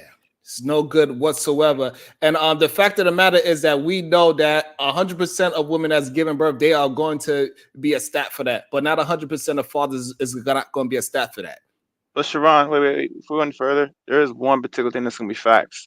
There are going to always be more mothers than fathers. That's a fact. But why? In the truth, but wait. And the flip side is this: men will always have more children than women. Say that again? I'll say it one more time. There will always be more mothers than fathers, but a man will always have more children than a woman. Well, that's not the conversation that we be having. Like, how's that relevant right now? No. But I'm just saying, like, in the sense of, like, we all talking about numbers. I was going to say, in general, just generally speaking, the whole population. Yes, there are going to be more mothers than fathers, but more men will have more children than mothers. That's. I mean, I don't know if that's a true statement. But that is a fact. I have more seed to spread than a woman who has eggs. That's not the point, though, right? Like, so, like if you're saying an individual on an individual basis, right? Like if you're just looking at who might have more kids, then yes, but this is not always the case. Like, but I'm saying in general, there are going to be more mothers than fathers. Period. I understand that part, but I'm saying, so you take me for instance. I got 2 kids. My son by his mama, she don't got no more kids. My daughter by her mother, she got 2 other kids. Right? So I'm just saying I don't know. I'm not saying you're wrong. I'm just saying I don't know if I can take that at face value and build on that. I don't think I want to build on that. But my thing is this though, right? Just like even with the statistic about men over 40, it's like I don't understand why this fucking matters. Like, you know what I'm saying? Like if the statement about men having kids and women having kids is true, like based on the numbers, why does it matter? Why do I gotta go try to find? Well, because it's not true. Okay, that was the so whole point of me pointing out a lie. That can, like if you're gonna quote the stats, it Beans. If I let's say I do this. If I'm trying to make a case, right? Because let's talk about, like I said, intention. It's usually a conversation about these women are fucking 20% of the men, right? So then it fits perfectly with the lie. Well, that we could tell, look, only 40% of them got kids, but 80% of that, like that's why it's important to address it, because it's being used to like further some bullshit. You understand what I'm saying? So let me ask you this. Are you saying that, yes or no? Are you saying that 80% of men have children? Yes or no? According to the CDC, black men over 40, yes. No, men. See, you're adding the qualifiers, and that's what I'm asking. No, that's what I always came up here and said. I know you are. That's why the answer to my question is fucking no. So here's the podcast. Please, no, hold on, Sharon, because this was to clear this up. Say that, right? You don't get to, like, when they're having these conversations, Beans, they're talking about black men and black women, so we can't now negate to, well, men and no, we can't flip flop. Yes, I'm asking you about black men. I'm not asking you about all the other motherfuckers. I should have said that. Black men. Are you saying that 80% of black men have children? Yes or no?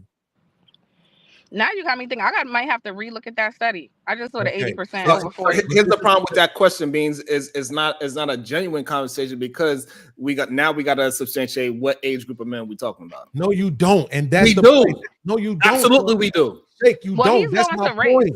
That's what I'm trying to get you to understand. If a motherfucker says to me, right, that women have more children than men, and the number say that women have more children than men, I'm not finna go try to find the demographic. Like, that's dumb. It's a waste. Okay, so here's the problem. I mean, explain the problem. I'm going to explain the problem. What proof do we have that men are fathers? Data. Exactly. So data. Answer that question before you move it. Absolutely. Yeah. How do we prove that men are fathers? Right. Absolutely. So you're asking me, what proof do we have that men are responsible for more kids than they're actually? That's not what I'm asking. Yes, you are. You're asking me what proof do we have that men are responsible? Let me break down what I'm asking you, so this way we can be clear. We're not confused. Right. All right. So what I'm saying is that when women have a child, right, it is 100% proof that we know that woman has a child. Be exactly what I just said, Shake. No, I'm if not. You just let me finish my sentence, you'll see I'm asking exactly what you're saying. Well, he's asking you're asking me what kind of proof. Okay, so let me and him have it for 1 second. If you're asking me what proof do we have that men aren't responsible for more children, right? And I understand the question. We don't have any proof that men, if they're not signing birth certificates. Thank you. So that part I understand. Shake, it's a that makes the conversation disingenuous. Thank you. And the problem is, podcast, nobody. The problem is, podcast is this. Nobody's pointing that out. They keep saying that all these you bringing it up makes the conversation disingenuous. And they saying that these men are childless and they got the best jobs. All these marriageable men, they are childless and they got all these fucking jobs, but they are missing the point that these men are not signing these birth certificates, and that's how we know if they are fathers. But Bracy, there's one thing too I wanted to talk to. Real quick. Shake, listen to what I'm saying. If the numbers say that 10%, Shake, please, bro. Yeah. If the numbers say that 10% of women have, let's say, gonorrhea, would it be genuine or disingenuous for me to argue, well, it's probably really 15. We don't know how many more women ain't reporting it. Would it be genuine or disingenuous? That's a fact, though. Shake, would it be genuine or disingenuous to the conversation? Regardless of whether or not it's true. I would say if I'm talking to you, that would be genuine. Why would you say that if you're talking to me? Because I would have to put that. I gotta put that disclaimer. If I was talking to Mr. Rimtastic, I would say he's being disingenuous. Okay. Well, okay, I see what you're saying. If I say it, then you would, okay, because you know it's a reason behind me saying it. But overall, it would impede the progress of the conversation because we're talking about now we're discussing unknowables. And this is what I'm saying in debates and shit. When we come on these panels and we trying to challenge motherfuckers, that shit is a waste of fucking time. Why spend any energy arguing unknowables? Take the numbers that you got, use the motherfuckers to the best of your ability. You are allowed to add in your anecdotal experience, as long as you're not trying to pass that off as the majority, right? So that's what I'm saying. That's irrelevant. If they say more women have fucking kids than men do, guess what? You got it, fam. Yep, more women have kids than men do. Perfect. And let me walk them. Wait, I'm lost. How we get there? Guess what? Because I just provided. Watch this, Sharon. Wait, Shake. Watch Wait, this. what? Guess what? Watch this. How does that alleviate men from their responsibilities as fathers?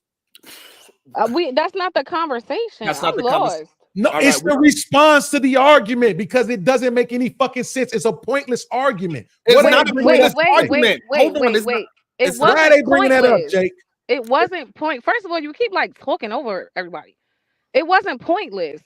I came to address specifically the statistic argument because you said it's pointless, and I gave you my reason. Here's why it's not. They're using half information to push an agenda about women. So it is important for us to acknowledge the facts. I gave you a legit. It's not a waste of time to acknowledge when people are manipulating information to push a narrative because that's what they're doing. The reason why I keep hold on. Before you rebuttal, let's let that breathe for a little bit because that's the reason why me and her both are having the same argument right now. And then also I want to welcome somebody into the show. Welcome into the show.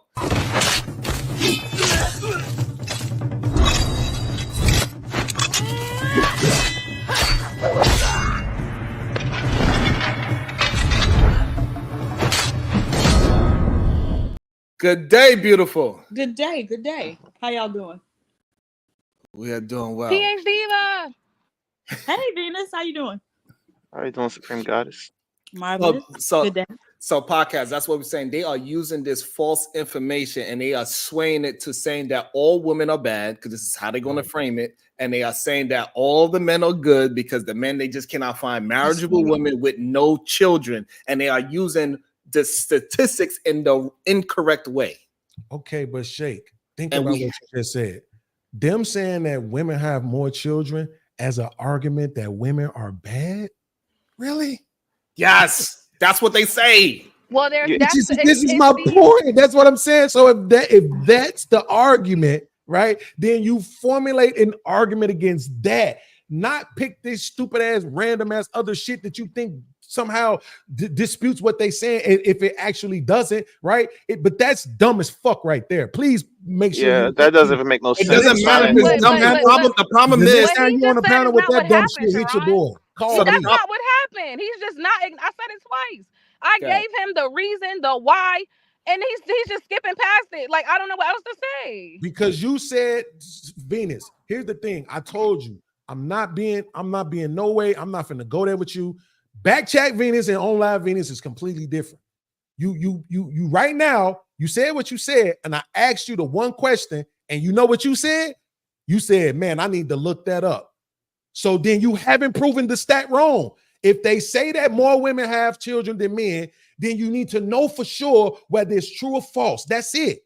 And if it's true, then it's not nothing to argue about. You find another way to attack whatever the point is that they're trying to use the data for. That's what I'm saying. I'm just trying to show y'all how to argue, how to debate, right? So that you don't waste time on pointless. No, fuck that debate shit, man. No. But that's what we doing, though, Shake. No, we're not. No, we are not. Fuck that debate shit. I'm not going to allow men to push women down for they can feel better. Absolutely not. Fuck the debate shit. This is real life shit that I have black family that are females. And I'm not going to have a bunch of little dumbass young men repeating the same bullshit remedial rhetoric just because they heard another nigga say it and he said it properly. And he said it well and he said it entertaining because he was fucking funny. And then now he's going outside and pushing that bullshit narrative in real life. Wait, and this is a fact. You think that's the way to address it? Wait, Sharon. Sound crazy. Because they have you address it with facts. No, hold on. This is the reason why I have to do this. Yes, you address it with facts. They have to see a man that is willing to combat it for real. And that's not just talking, but it's also walking it. Yeah, but Sharon, that ain't it though. That just saying that shit and being aggressive. What you have to do is you have to show that the person is wrong. That's why I quoted the CDC. That's why I brought facts. You didn't. You brought facts about a demographic, a age demographic of men. That ain't even because true, by they the way. don't mention the age. They just say black men have this and black women have all of that. And I had to know, they say men have this and women have all of that. The women are sleeping with 20% of men, and here's the proof. They're using this shit as proof, and they're leaving out the other part about the age. So now when I bring the age in, it's for a reason. Yes, but when you brought the age in, you were telling a lie. What was the lie? Because 80% of black men don't have fucking children. So how many of them have children over 40? Wait, Beans. Do you understand what No, she's can he saying? answer? No, please. How many of them have children over 40?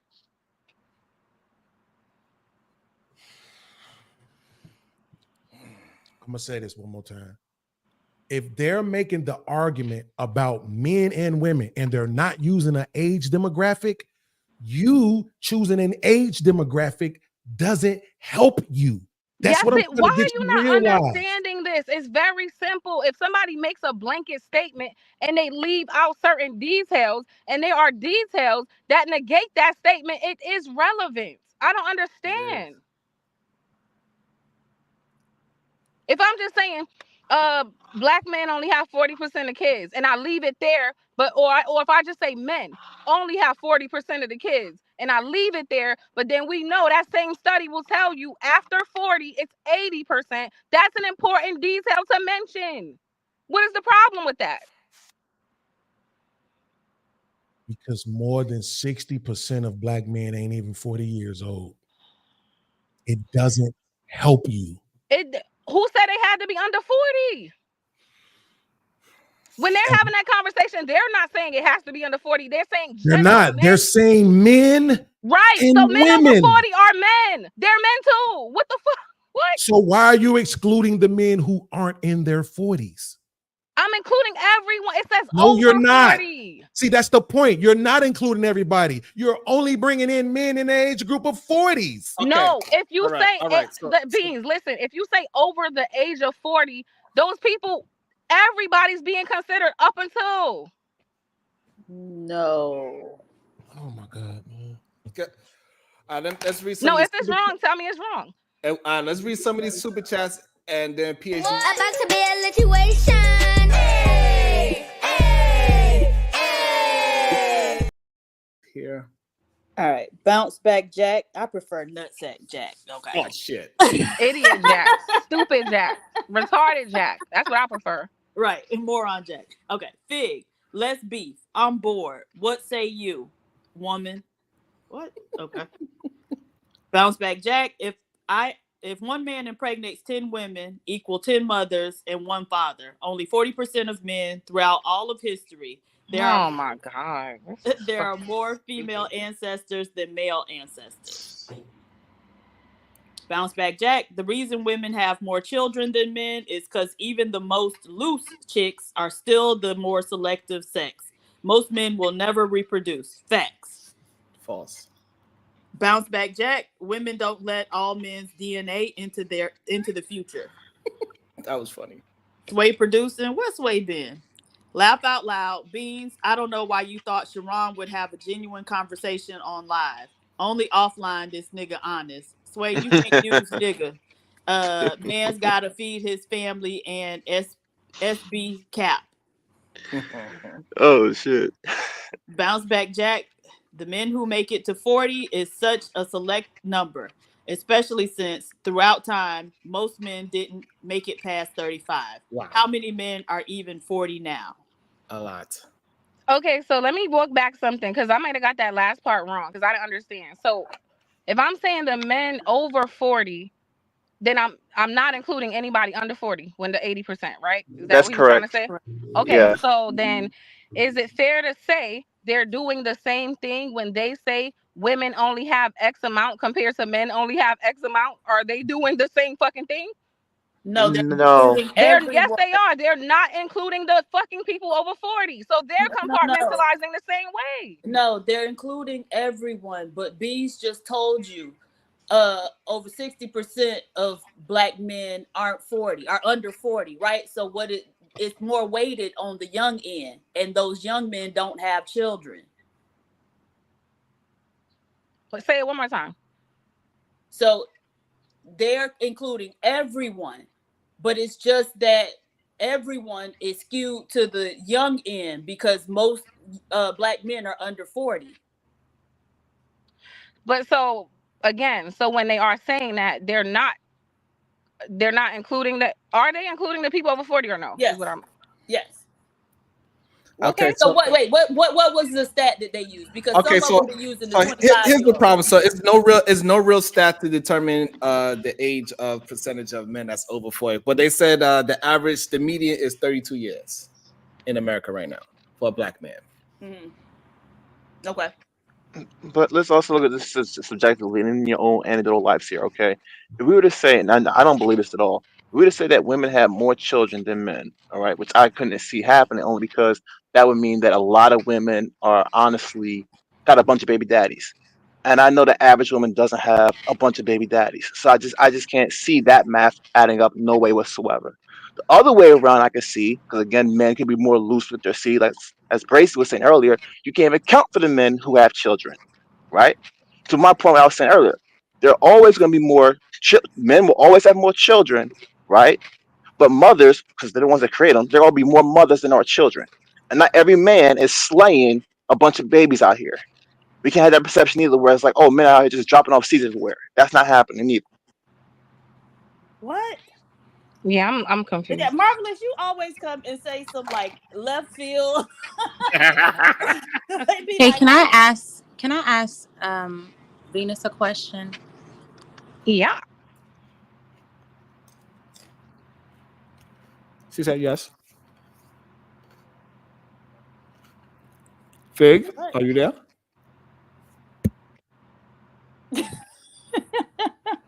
Hello? Fig, are you there? Maybe she got a phone call. Okay. But, anyway, so my moral of the story was, if they get to fucking skew data and make certain Can you hear me? Arguments and conversations, yeah, we hear you. Well, then wait 1 second. I was asking if you got that stat from blackdemographics.com. I think I checked the CDC when I saw the over 40 thing. Okay, yeah. So what that stat actually says is 81. Damn, why does it keep going out? Yeah, you keep going out, Fantasy.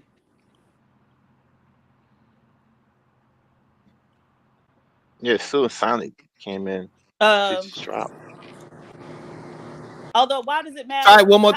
What percentage of women and men have children? Why is that an issue?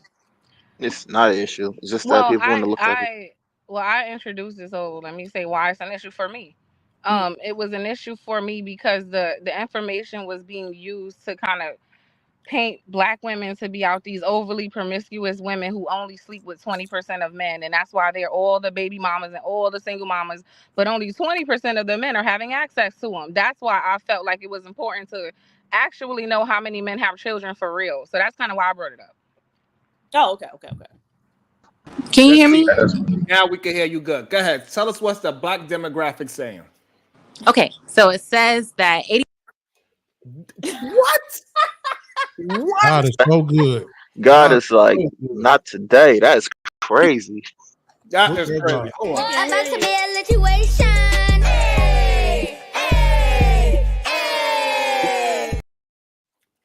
Bounce Back Jack, Return of the Dust Bandit. Men die at a higher rate. Thank Jesus. They die sooner. Praise God. And most don't reproduce. Amen. That's why more women have children than most men. I don't know women just don't like it. The dating pool roast reactions. Beans is gaslighting y'all. 80% of men between age 40 and 48 have kids. Pop is over 30.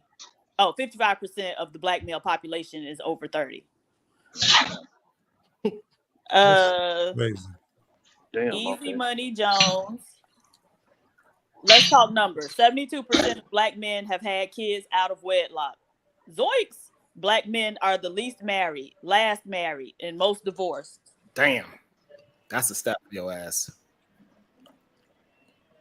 That kind of makes sense, though, considering that they do marry black women, too. But y'all couldn't hear me say the stat? Wait, no, we can't hear you. Every time you I said that's the stat I was trying to tell y'all about, the 80% from black Demographics.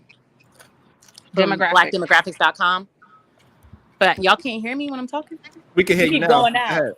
Oh, okay.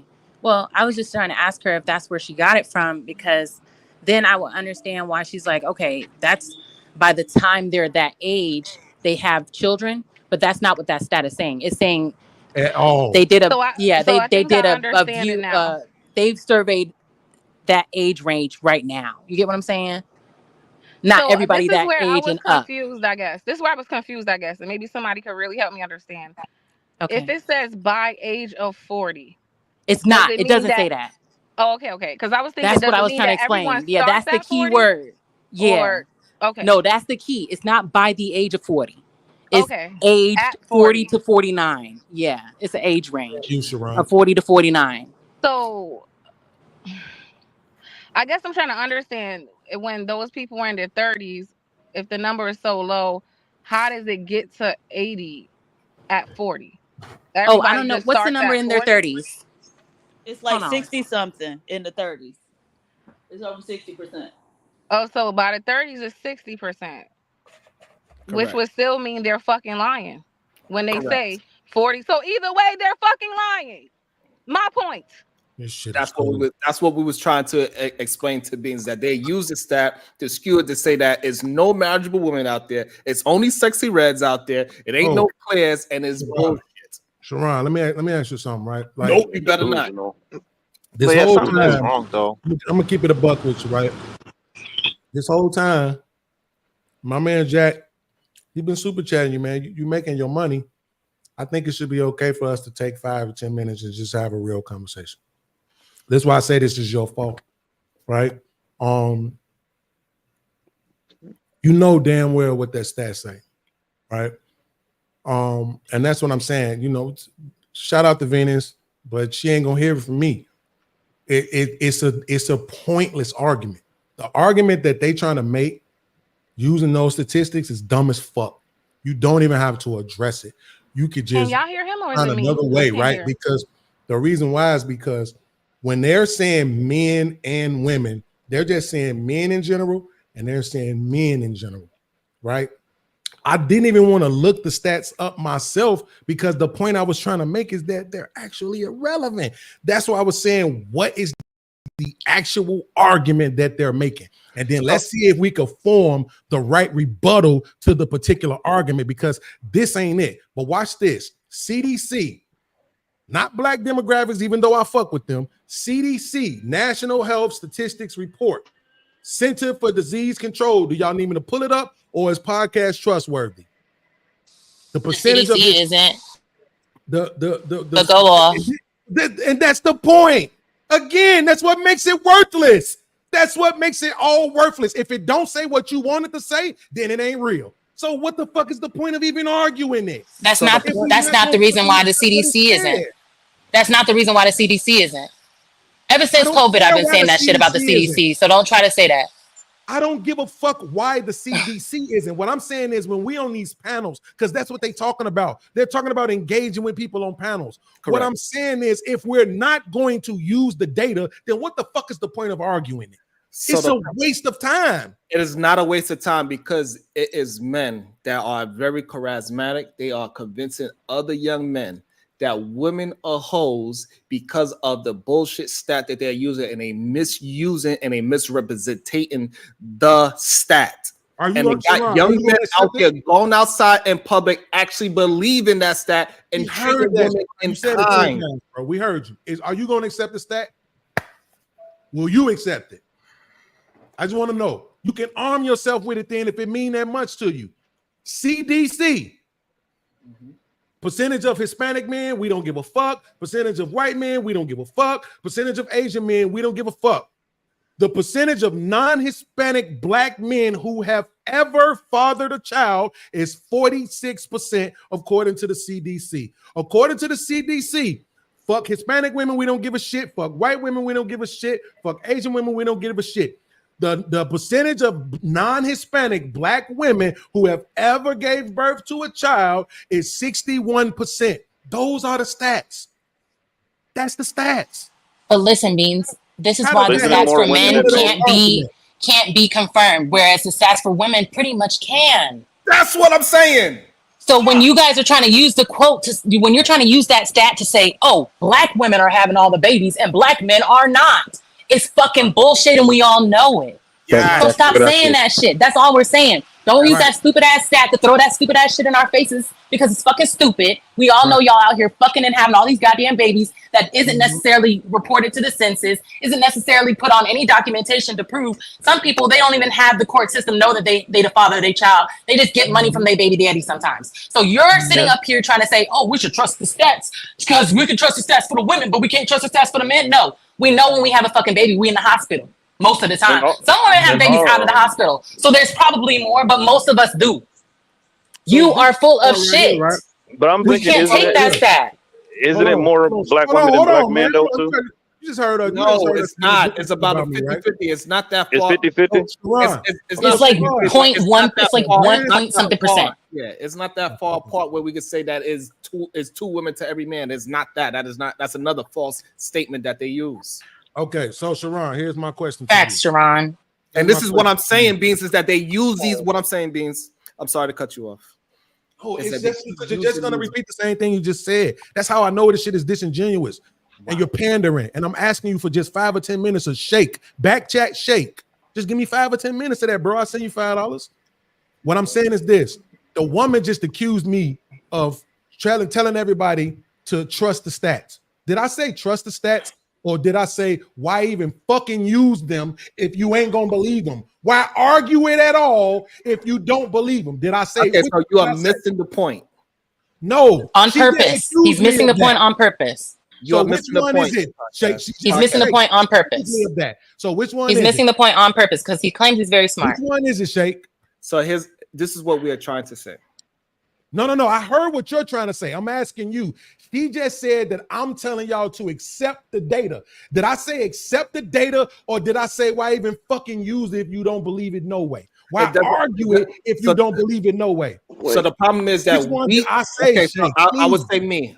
I don't believe the data because it okay, but which one did I say, Shay? So what the problem is a bunch of other men that use that data to convince men that do not have these problems, and young men they adopt this same bullshit ideology. Got you for the 30th time. She accused me. Followers, then. I'm asking you specifically, which one did I say? Did I say trust the stats, or did I say why even fucking argue it if you don't believe them anyway? Yeah, that's what he said. He definitely said that. Okay, we shouldn't even. So again, but you are Shay, come on, man, please, bro. No, hold on. What you are missing? My question. I'm asking you, please, bro. Damn. Your question does not have anything to do with our audience. She just accused me of some shit. She just lied.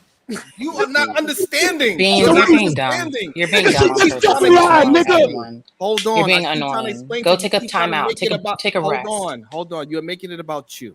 She made it about me, nigga. Just go take a rest. Just go take a rest, Beans. Your blood pressure's high. You're overweight. That's not good for you. Not about what you are actually Damn, that's saying. wrong. The conversation is about people are continuously using this stat to make women look bad and make women feel bad. Is the fucking problem. Not the fact that you are saying that fuck the stats. It is not the saying that you say we shouldn't argue the stats. It doesn't matter if you are saying that today, because it's going to be 1,000 other streams of men, because it's a bunch of men right now that's watching this show that hear these stats and they are following it, and it's nobody that ever told them like that stat is bullshit. Never. Bro, accused. And so today, he said you was gonna do. So this. Today, just like Silent DJ, Mr. 25, he's like, oh, so you mean to tell me isn't it not 2-1 for women? They believe the stat because there's no opposition. It's the fucking problem. That's fucked up, bro. Wait, all right, I got all that. This shit for 3 hours, and for me, no, don't say we were talking about this for 3 hours. Oh, me, bro.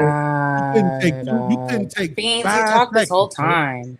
Just to answer. You talked this whole time. Listen, all I was saying was, I'm not saying that was your premise from the beginning. I've listened to you in the chat. I know what your premise from the beginnings was, but the point is, when you quoted that stat, when you said, "Okay, we're gonna go with the CDC," everybody was just accepted. Okay, yeah.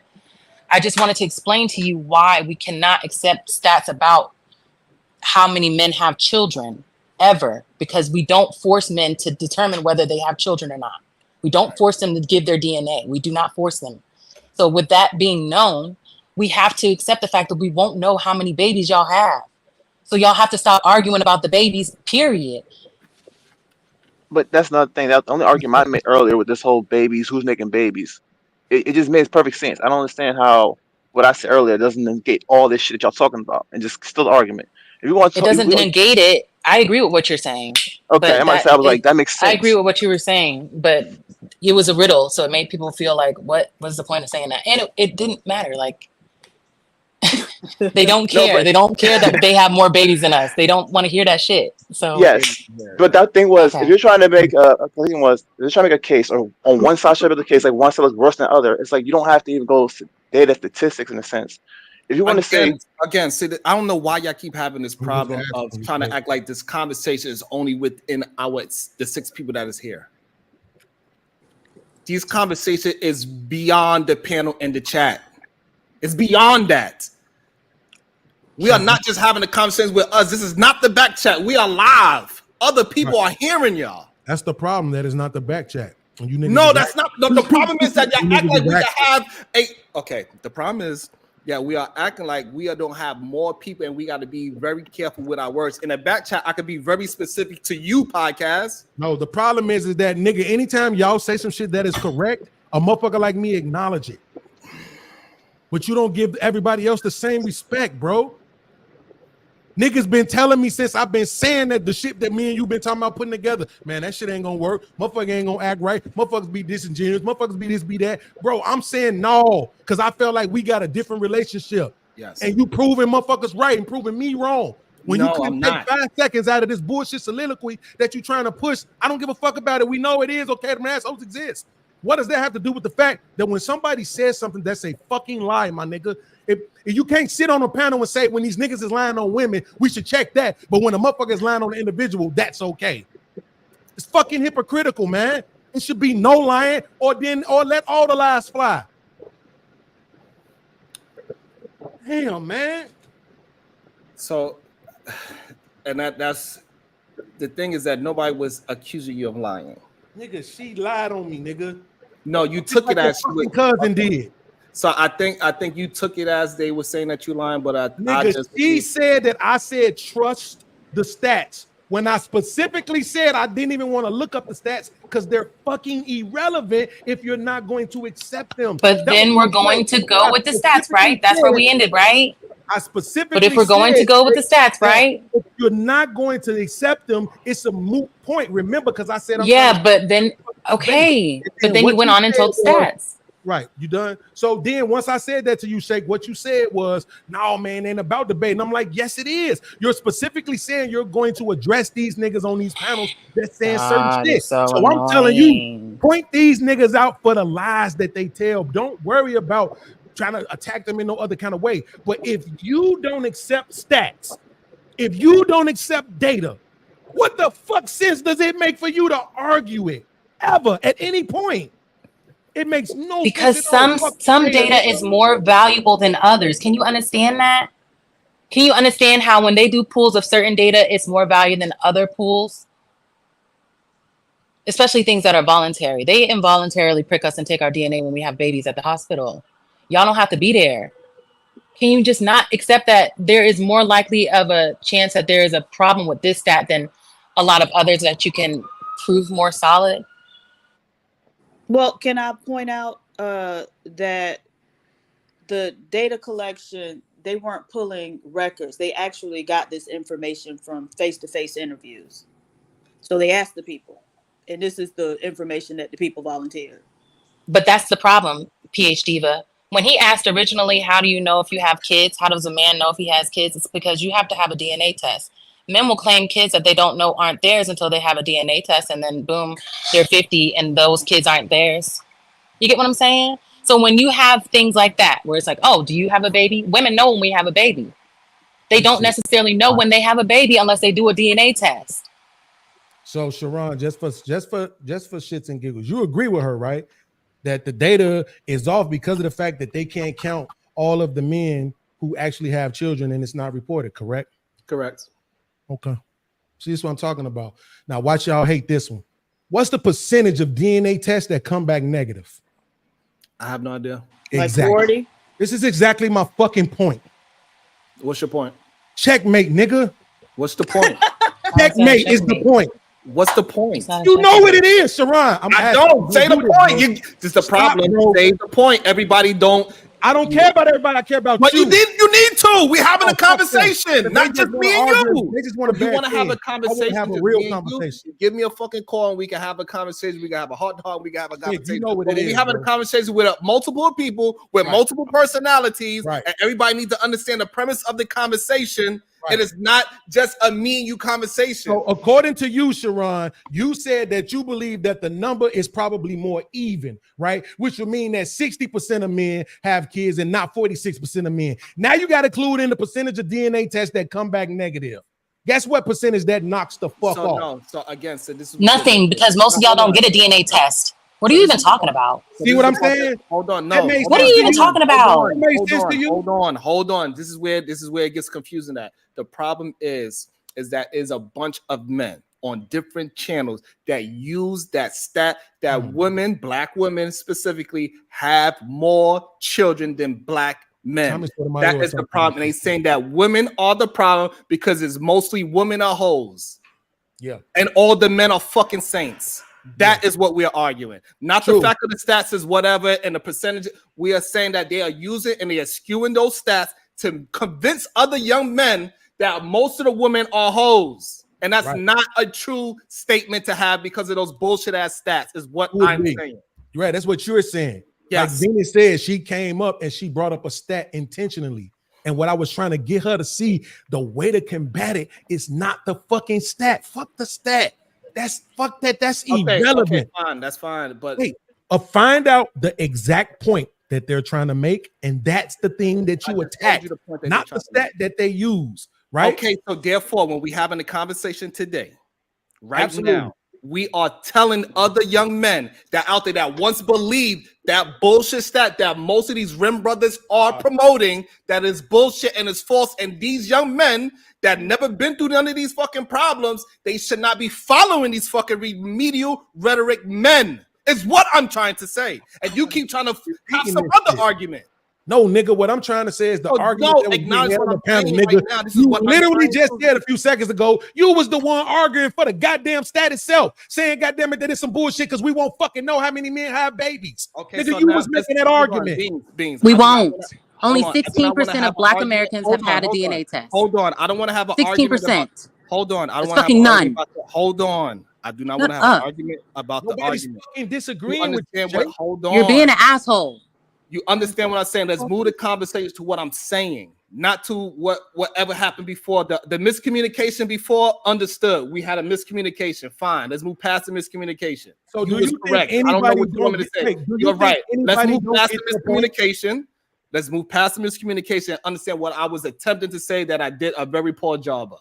But you did 30 fucking times already, bro. So why are we not moving the conversation to what I am attempting because to Venus say? came up and brought the conversation up about the stats, nigga. It doesn't matter. He's trying to move past that now. Don't you understand?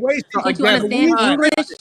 I thought you said you were smart. It's a podcast. Move on. God, let it go. You're crying. Hold on. What I'm saying is this. She was trying to get her to realize. Hold on. Quiet. She doesn't want to talk about that shit anymore. Hold on, podcast. Why do you need to be so right about that one point when I'm trying to move the conversation? I'm being right about the fact that you're trying to make it seem like I brought it up when Venus did. I'm not trying to say that. I just said forget about the miscommunication that me and you had, and understand the point that I'm attempting to make.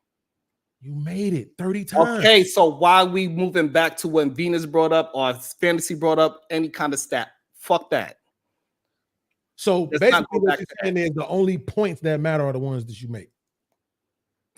Bye, Sharon. No, what I'm saying is so that's what I'm saying. Acknowledge somebody else, bro. That's how it's not disingenuous. No, I don't have to acknowledge those niggas. Why should I have to acknowledge them? Fuck them and talk about me, man. I acknowledged you and I said, let's move past me and your misunderstanding. But you want to spend the whole time bashing them niggas. Fuck them niggas. No, it's not. Fuck them niggas. Them niggas is the main people that is influencing these young men to have experiences that they never experienced. What you want to do then, nigga? What you gonna do? What you want to do? I'm attempting to do who it. You wanna? No. Fuck that attempt shit. Who you want to go at, nigga? Let's put it together. I'm attempting to do that every single day when I go against their remedial rhetoric and break it down and show Basically, that nigga, you just saying you creating the echo chamber. Don't fucking lie to me, nigga. How am I happy? Because let's take it to them then, nigga. They obviously not here. I do every day.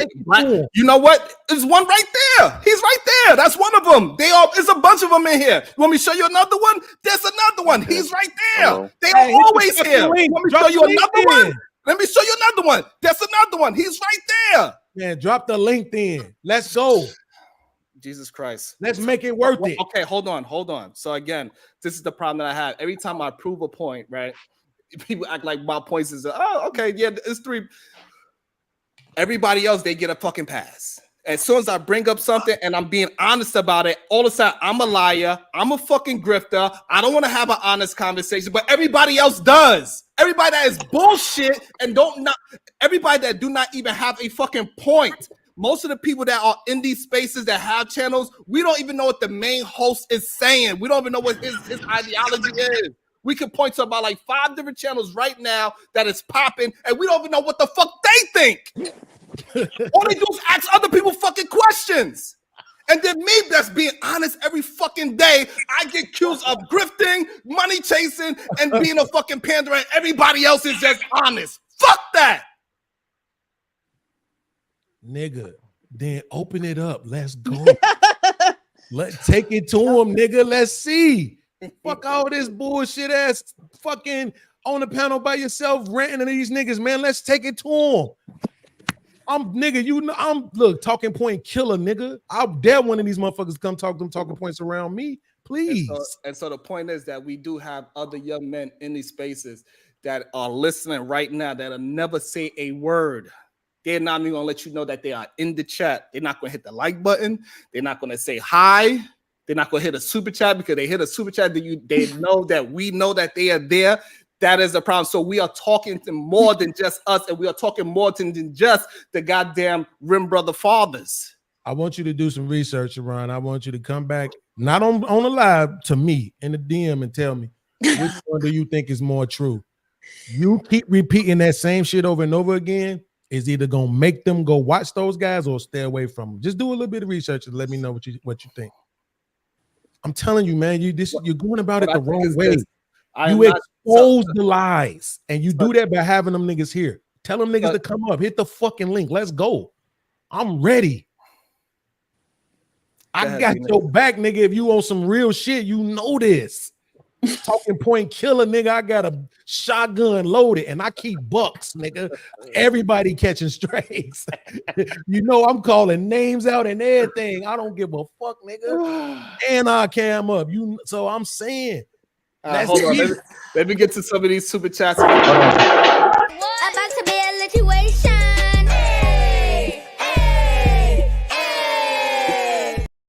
I think we was right here. Okay. The comments are hilarious. Somebody was like, Devin is a Rim brother. Yes, he is absolutely a Rim brother. All right. I don't even know who that is. Bounce Back Jack, Return of the Dust Bandit. If married men live longer and most married men have children and most men don't get married until 30, can y'all understand why 30 to 49 have majority kids? Nutsack Jack. If most black men are lame, broke, overweight incels who never leave their basement, how are they impregnating women casually? Most men are invisible. Lies. Right. The dating pool roast reactions. Baby births are based on birth certificates. Most of y'all don't sign birth certificates. This stat skewed. Yes. Bounce Back Jack. Y'all hollering. Laugh my effing A off. The stats aren't malicious. Q Keita Ward 1. Beans make you fart. Keita, what up? Sway Producing, stop trying to act like any of y'all are good influences. SBG and Rim Bros full of shit. You not influencing anything genuine, just hatred. See what I'm talking about? Told you. Nigga, if you don't want to acknowledge shit, he's gonna be right. Bounce Back Jack, if they Tell me did what to do. Bounce Back Jack, if they did DNA tests, I'd bet that most babies are made by a small population of men. Y'all don't want to know how many of y'all are actually siblings. Bounce Back Jack, we won't get the real numbers, not because of DNA paternity tests. It's because you can't take into account all the babies that were deleted or miscarried. Lord. The dating pool roast reactions, 30% of 16% prove they don't have kids. But what about whose kids they are? Moron Jack. Oh, shit. If more males than females are virgins, with an E, celibate, how are the nerd men who stay head down and no relationship making babies? Men don't even try till 30. The dating pool roast reactions. Point is, men have more kids than them stats. Damn. About to be a situation. Hey, hey, hey. All right. Conversations with MJ. Hey, MJ, with the 50 ball. 30% of DNA tests are requested by potential fathers or a court order comes back negative. These conversations are impactful whether we want to admit it or not. We should at least try to do our due diligence. Exactly. Go ahead, Venus. What's your thoughts?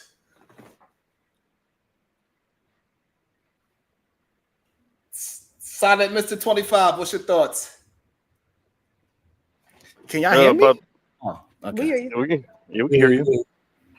Go ahead, Silent. I don't know. I'll be feeling like if the stats doesn't fit your narrative, you're not gonna go with them. So Exactly. So, do you believe that? I'm not saying y'all in general, but people in general, they're gonna pretty much you're gonna find stats to fit whatever narrative you try to do. So because it's you can't. I don't think it can be proven. Not everybody getting the DNA test. Correct. And most of the time, the way how we know men have children is through marriage. Right, so that's how we know when men have children or not. Can you hear me? Now we can, yes. Was somebody talking? I'm sorry. No, you go ahead. You good? I think he finished. And Okay, then we yeah. got right after you. We got I just wanted to say because I was in and out, I was hearing some of it. The conversation went left because you got stuck on the statistic when that was not the overall point. Like, so I just wanted to come tell you you're not crazy, Sharon. I understood. The intention was us addressing why people are saying the things they're saying more than us getting stuck on numbers per se. And the other thing was once somebody was able to tell me I was wrong about the 80%, I accepted it. It really ain't that deep for me. Like, oh, okay, if I didn't understand it, I didn't understand it. Okay, now we have new information. Let's move forward. Why do we gotta get like stuck in a circular? Like, I just don't understand why it's not okay if Sharon wants to address these things. He has a lot of women in his audience, and we care about this shit. We like that there is a man who actually addresses it. What's the problem with that? Go ahead, Supreme Goddess. That nigga said this shit wasn't gonna work. That's fucked up, man. All right. No, legitimately, because it was like, well, what is the point? And what is the point? And I'm talking to you, and it's like, but he got like 300 people listening. And some of us, we want to hear that. Like, I don't get it. That's fucked up, man. I gotta tell this nigga he was fucking right. Stinking ass. He said he was gonna give me $150 if I pulled this shit off. That's fucked up, man. Go ahead, Supreme Goddess. Well, I really don't have much. I don't even know what the real conversation is. Because when I came in, we started with this stuff. So what was the real conversation? The real conversation, to be honest, is that for some reason, I think the majority of men want me to conform to what other men are saying. That's what I really think is happening. I think, and then so me and Beans, we get caught up in something because Beans don't really give a fuck about none of that shit, right? However, most of the men I get caught up and get beat up because they think that I'm a panderer for some strange reason. They think that I'm not telling the truth. I'm catering to an audience instead of me just actually being honest. Everybody else is being honest, and I'm the biggest liar on this side of YouTube. It's weird. Okay. So I guess my thoughts on that is that, you know, a lot of people seem to have very dichotomous thinking. It's like either or thinking. But you know, it can be and, right? So several things can coexist or be true at the same time. And I've had similar conversations and just trying to explain, like, hey, you know, you did it this way. There's another way you could have approached it. And they were like, well, you saying your way is better than mine? No, I'm just saying this is something that you could also do, right? So, but I think people are here trying to prove a point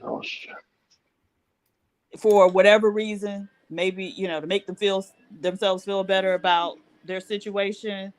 But yeah, I just think you just got to tune out a lot of these people at this point. And make sure y'all hit the goddamn like button. We need at least 200 more likes. This is absolutely ridiculous what y'all do with the like button, to be honest. No, this shit. I gotta find a new hobby. I think I'm about to get on drugs. It seems like these dope fiends be having the time of their motherfucking lives. Hey, well, listen, what I want to tell you is this. So that goes back to the original conversation I was having with the alcoholism, and that's all about the goddamn patriarchy. The patriarchy, the red pill, the manosphere, they want you to emotionally repress yourself. That's what these goddamn men, because they want you to cry with the other men, because real men don't cry. We was having a conversation about that yesterday. They want you to drown your fucking feelings in bottles, weed, and fucking drugs. Right? That's what the patriarchy wants you to fucking talk about. That's what the red pill wants you to talk about. That's what the manosphere wants you to talk about. That's how I originally started, you know, Supreme guys, you know, conversations move forward. But that's what I started talking about. Not only that they want you to emotionally repress, they also have this whole ideology, the patriarchy, the red pill, and the manosphere. What they have you is that if you work hard, you need to drink harder. That's crazy. Is that not true? They always say, us men, we be working ourselves to the bone. All these garbage, man, construction workers, they don't give a fuck about y'all. Listen, let me tell y'all something, too. A lot of these fucking people, they want to say they love the fucking blue collar workers and they respect the blue collar worker. They are fucking liars. They look down on the fucking natural man that's working. Well, shit, man. All these people look down on blue collar men every fucking day. I walk into one of these fucking offices where I'm making way more money than most of the fucking white collar associates in that fucking building. They look down because I got on fucking work boots. Fuck all these fucking men act like you piss me the fuck off. These red pill, incel, man, this poor fucking no good sucker ass motherfuckers. They talk that good shit. Oh, we love the blue collar worker, the construction worker. What the fuck you don't? All y'all trying to do is make fucking men drink and smoke and eat fucking bullshit ass food. Holy shit.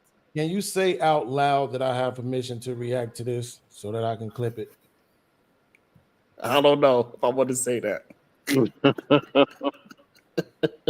What you gonna say? I need to have some disclaimers. What you gonna say? Ain't no fucking disclaimer, nigga. Either I can react to it or I can't. I don't trust you niggas no more. All you niggas like reporting shit. I can't trust none of you motherfucking niggas no more. I just need to know if I can do it or not. Well, what's gonna be the premise of what you saying? Shake ruined the deal that we had going on. I'm gonna show how many fucking times I explained that same fucking thing to a motherfucker before somebody else said it, and then they believe them as if I'm the lying ass nigga, right? I'm just gonna highlight all the bullshit communication that like I do on every show. It's always about communication. I don't talk about people's personal lives. That shit ain't my business, and I don't give a fuck. And guess what? How we communicate with each other in these fucked up ass ways, bro. It's like, and guess what? We still no personal information came up on this show today, so I think we did really good with that. Yeah, ain't nobody, none of that. I mean, only Fantasy Island girl, but I don't even know her. I don't give a fuck about her, so I don't care what she said. She ain't nobody I care about, so I didn't give a fuck about what she was saying. It's only people who I care about. I give a fuck what they said. Obviously, I give a fuck about Venus, which is why I want to react to this shit. That shit is silly, man. Like, it's me. I don't know how many fucking times I gotta say that shit. I'm not these other niggas, and everybody fucking know that shit. But sometimes you pigeonhole me to none of that dumb shit. But you ain't never made a video about podcasts. Talking about no, you did that one time, but that's because you full of shit and disingenuous. That's because sometimes you be arguing a point for them, nigga. Truth. No, it ain't my fault if you hate the truth, nigga. Listen. I don't give a fuck how much I hate the truth. I'd rather be. I think only women can understand this, and I'll be honest with you. This is gonna sound rare. Not most women, not even 70% of women. I think it's the 20% of the rarest women in the world, and then like 5% of the rarest niggas in the world is gonna understand what I'm about to say.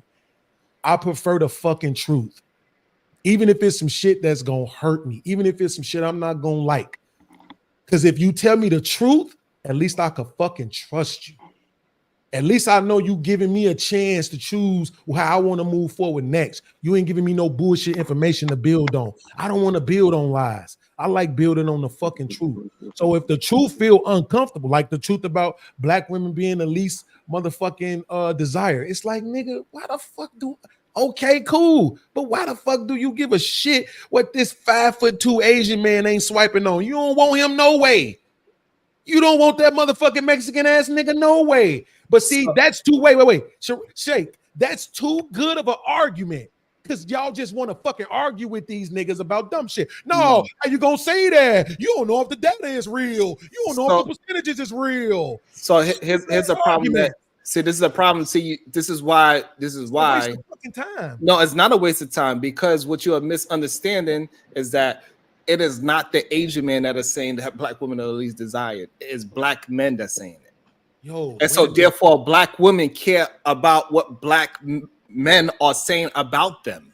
Right. So if I say right now that black women, all they do is marry white fucking men. Now what? I don't. Okay, so before we move on to a point that is not that nobody it's ever not said, a new point. It's the same one. It is not the same. It is, because it can fucking be proven wrong. The reason why it's not the same is because it has hundreds of channels that repeated the same, that black women are the least desired. Because they are. They Who cares? Who cares? Okay, so who cares is black women caring about black men pushing them down, saying that they are not desirable. And we still marry them at a rate of 87%. And black women marry black men at a rate of 90%. Perfect. This is what I'm trying to tell you, the truth. Okay, perfect. Dispels all the lies. Why do you want to overtalk me every time I'm saying that? The truth dispels the lies. Shane. No, it does not. Because again, so now the next thing they would say is that black women are the least marriageable women, because they get married the least out of all human beings. That's the very next thing that is associated with that least desirable situation. Yes, and what's the best response to that? So, and then when somebody like me and you say that black women and black men are married at an 85% clip, then they have another argument saying that that's not the best response to that. No, I'm saying it doesn't matter what the best response is, right? It does. That's the point. We wasting energy trying to just go back and forth with these niggas for what? Super chats? I don't give a fuck about these people's super chats, bro. I'm trying to dismantle the lies. I'm trying to stand on truth, nigga. That shit should be more important. Integrity and honesty. And what I'm saying is, the minute a motherfucker say to me that the black woman is the least married, you know what I'm gonna tell him? I'm gonna tell him, so are the black men. Right. Checkmate, nigga. See that's how not easy checkmate. that was? Okay, yes, so fine. It's not checkmate because they're going to say it's not checkmate. Hold on, Sharon. It's not checkmate. So the reason why it's not checkmate is it true? The reason why it's not checkmate is because they're going to say it is not enough the black women for us to marry. That's and bullshit. That's why black women are the least of this. They the ugliest human beings. They the most wildest human beings. They the brokest human beings. They the this. They keep pushing them down and down and down and down. And that is the problem, too, right? Huh? You're making that up. That's not an argument for that. This is what they say. I'm telling you. Yes, but not to that. They ain't gonna say that to that. Come on now. They say it. I'm explaining it to you. They say it to that. Okay, Sharon, even I even asked Trigger Mike. I said, Trigger Mike, how can you say that? And you are married to a black woman. He would say that. Oh well, I got lucky. Okay, Sharon, for 1 second, stop. I can combat all this shit. So I'm not asking you to stop because I can't. I'm saying before you repeat the dumb shit that they gonna say again, acknowledge first that I'm checkmating all of that shit. Logically, sensibly, it don't matter that they're gonna come back with some dumb shit. If they say that black women are the least married amongst women, black men are the least married amongst men, is that true or false?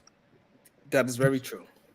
Checkmate. However, so if the stupid motherfuckers come back with some more stupid shit, we just keep checkmating them. It ain't hard. So the reason why it's not checkmate, I take pleasure in this shit. The reason why it's not checkmate because they keep blaming the women for the reason why black men are the least married.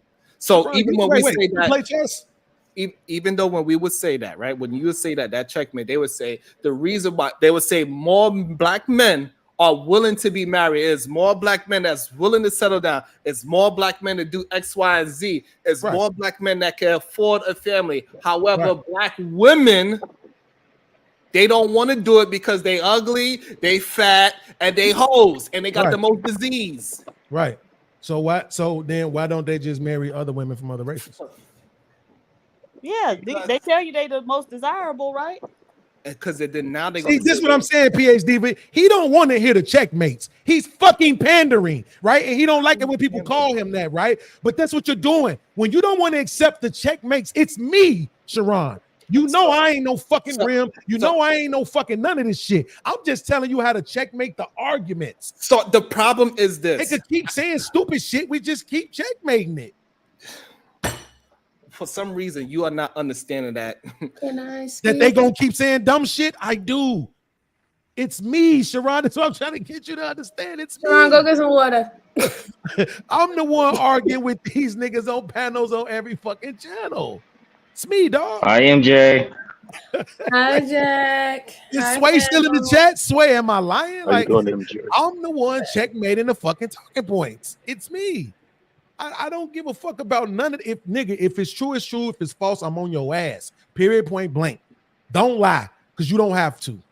Everybody make mistakes every now and then, but a lot of these niggas be being disingenuous on purpose, nigga. And when I see any disingenuousness or gaslighting, I'm on that shit. That's why these niggas don't fucking like me. They want me to pick a side, and I refuse to. Fuck your side, nigga. Your side could suck my balls. Stand on the side of the truth, and I'm on your side. Fuck you. So what I'm saying, fuck all the retarded shit they gonna say back and forth to is shake. This shit is easy. We ain't the remedial. You keep calling them remedial. We ain't remedial, nigga. So, Beans, can I ask you a question? Is your only issue is you're mad about the people being hypocritical or putting the facade up that they don't believe it, that they actually do believe, like, oh, like black women are this or that, or black men ain't shit and this and that, but the simple fact our actions are showing that we still fuck with each other? Is that what you're calling out, the hypocrisy of that? And you rather people just be straightforward, like, yeah, we really don't care about that shit? So forgive my hesitation. I don't know who this is. A lot of motherfuckers be on that troll shit, but I don't like, I'm gonna say this one more time. I don't like none of that bullshit. I don't like hypocrites. I don't like liars. I don't like disingenuous motherfuckers. I don't like gaslighters. I don't like none of that shit. None of it. If I see anybody, man, woman, child, grown folk, Jesus, Mary, it don't matter. I'm on that shit to the point where people get frustrated, like, yo, it doesn't matter. It's just entertainment. And I'm like, not for me, nigga. I don't give a fuck about people's personal ass lives and shit and all that shit and opinions. Think what you want to think. I care less. I don't give a fuck. No, but what we do when we lying, though, to me, that shit is unnecessary. And if we gonna call people out for sitting on the panel using data wrong or lying, how the fuck do we rebut that by using data wrong and lying? Shout out to you for bringing up the 30% of the fucking DNA test. Understanding that this is what I'm saying. It's all of it is irrelevant. If we're just trying to get, and I'm sorry, I don't mean to cut you off. I'll land right here, I swear. If we're just trying to get to the point where we're trying to, if everybody's thing is to get black people to like each other, well, that's not gonna help. I'm pretty sure you know that, right? Well, then, I mean, I would say that it's on both sides, but what I would say to Sharon's point is that the fact of there, there's a reason why we have the words encouragement, right? Is a reason why people are asking for praise. We have good men who saying that they don't get praise out here for doing the good things, and they're the ones who do the bad things that get praises. There's a reason why we have those type of discussions as well, because you want people want to know that, I guess that's that sense of validation, right? That they're actually doing the right things and people are acknowledging them. So when you go out there and you say, yeah, the stat came out that when it came down to all races, black women are the least desirable. Well, that's what also that stat doesn't show, that most people want to date their own race. Right? So it doesn't necessarily have to mean that they don't really find black women attractive or anything like that. They want to date their own race. That's just what it is. So that's what I'm saying. There's a lot of different parts in where we use these stats and stuff that we're not added in when we having these conversations. And as an outsider looking in, they can take that information and just take it completely at face value without adding all the other things in it. So now when they start saying that outside, yeah, black women is all baby mamas and they're all promiscuous and stuff like that, they're not looking at the stat. They're not going to do the due diligence as we're trying to do to fix our fucking community and why things are breaking down. They just only going to go off of what you say out there. And this is why your words matter. Right. So my question to you, and I'm hoping you're different, is if people are lying and misusing data, is the right rebuttal to that lying and misusing data? No, it's not. You're right. It's not. That's all I'm saying. And that's all I'm saying. I'm not trying and that's to why I'm not. That's why. shit. But see, Beans, I'm not against you because my mindset of when you were saying it, even though it's hard to hear, right? It's triggering, right? Yeah. Your standpoint is I don't give a fuck what these motherfuckers are saying because I'm seeing mad black men still marrying black women, still dating black women, still fucking black women. So yeah, I mean, if I like black women, of course it's a benefit for me for an Asian nigga not to fucking want my woman. So that's why I understand it. But nonetheless, those type of words, when you say that, still affects women. It still has a residual effect about how people perceive our women in totality. When we all know we ain't running around here being sexy fucking red. I don't even fucking listen to her fucking music, and apparently she's from fucking Queens, dog. So come on now. So let me ask you something then, right? She is? Oh my god. So let me ask you this, right? So if we say, let's say we say that like you say, this is the language itself, it still bothers women, right? It fucks with them. And I'm not pretending to not understand that, right? Would you say a majority of the men that are spewing this kind of rhetoric actually believe it, or they're trying to make a payday out of it? I say it's both. And the reason why, let me tell you why I say both, okay? It's because we have men who use it for propaganda, right? Use it to garnish money. It's a feel-good jerk moment. I took a shot and I can make money off it. And then there's men who are actively acting upon treating women like that outside, who don't have nothing to do with this social media shit. We women are experiencing what's happening outside when these men log on and they hear men saying these things. It's the same thing that black men talk about. Why they say they don't want women to be saying all black men ain't shit, all black men is broke, all black men don't have the fourth grade reading level. Like yesterday, I had to correct Jack because when he was talking about, the ladies read to me and up there, I said, don't say that because you're trying to make it seem like all black men don't read. There's a reason behind that shit. Because once that shit is in the air, it's stuck and it's up. You put a narrative out there, it breathes on its own. So here's the thing, right? And I hate to be the one to say this, but I have to, because like I said, all I care about is the truth, right? There was multiple decades of this same thing being done to black men without it being a necessary voice to shape a defense Like people like to bring up hip hop, right? But hip hop wasn't shaping the defense against the narrative that was being pushed by women on men in general, but specifically we're dealing with us, right? For decades. And so if you understand that, then you got to understand kind of that some of this is karma, right? Some of this is reciprocation. But it is my belief that the majority, even if only 51%, because we're specifically talking about niggas on these panels, this shit is a fucking money grab. And I look at a bunch of the women who do the shit as a fucking money grab too. A lot of the women, as all their content is women ain't shit and women this and women be the problem. Women. Like if they not giving no real introspection into the psyche of women, that shit is a money grab. If all you doing is telling a whole bunch of stories, a bunch of ratchet motherfuckers you heard about, you read about, you seen about, then that shit is a money grab. And that's the point. If we understand that these words matter and these narratives matter, and we understand that the majority of niggas is doing that shit for a money grab, we don't combat it with the same thing. It just doesn't make any sense to do that. Every fucking woman in this space that has ever created that channel for the single purpose of saying our term. Not one person actually created the channel to say, man, I'm about to go deeper. I'm about to talk about us women, and I'm finna do it from a psychological place. I'm not gonna do it where I'm talking about everything that happened to us that the men do. I'm just gonna talk about how we are and why we are. That's why I started interviewing women, and I stopped doing it because I'm lazy, but because I wanted them to talk about their real lives, to understand that by the time you got to 22 and had that first baby, you already had a lot of ideas, a lot of beliefs, a lot of understanding, a lot of trauma, a lot of what do you call when they say they're trying to find themselves? You already had things about yourself that you knew and this and that and whatever. We all be fucked up, but we all be good in our own little way. But that's what I'm saying. We have to combat the lies with truth. We can't combat the lies with lies. When these niggas tell the truth, I'll be okay with that. That ain't gonna bother me. But when they lie, it's on and popping. I'm all over their ass like white on rice. That's the only thing we can do. If they say something that's like I said, my thing is this: when, like Shake said, oh, when it ain't the Asian men saying it, it's the black men saying no. It's the black man reporting what the other men are saying. Cause like he made the argument, niggas ain't the one really on these motherfucking apps anyway. This is mostly white people, Mexicans, Asian motherfuckers, any fucking way on them apps. It ain't us.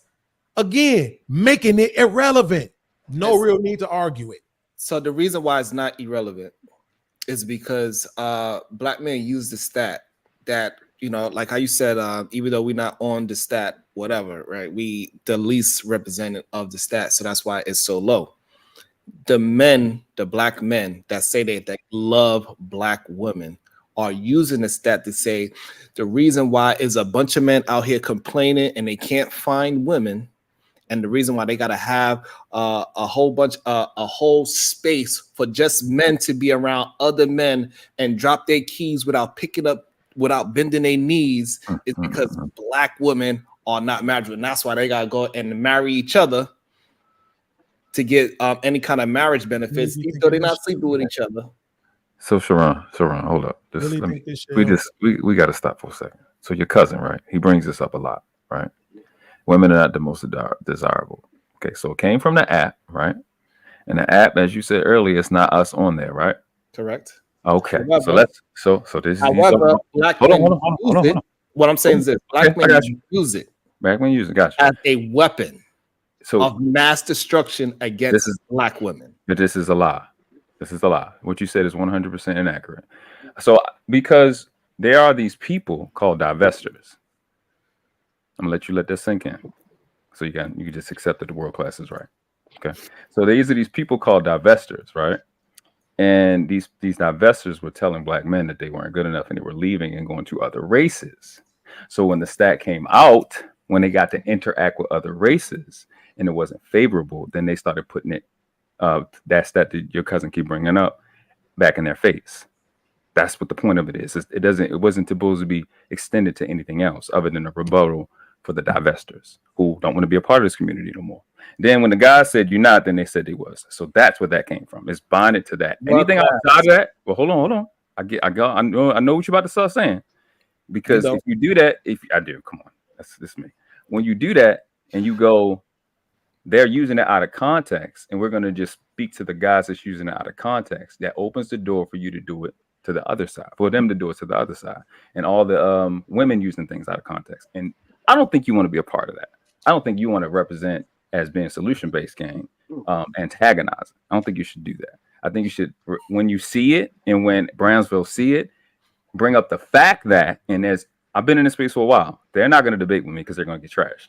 That rebuttal, that undesirable fact was to rebut divestors. Now, if you're a woman that's not a divestor, it doesn't apply to you. Okay, so it's a tick for tat argument between those two people, not the rest of us. So maybe stop. Okay, go ahead.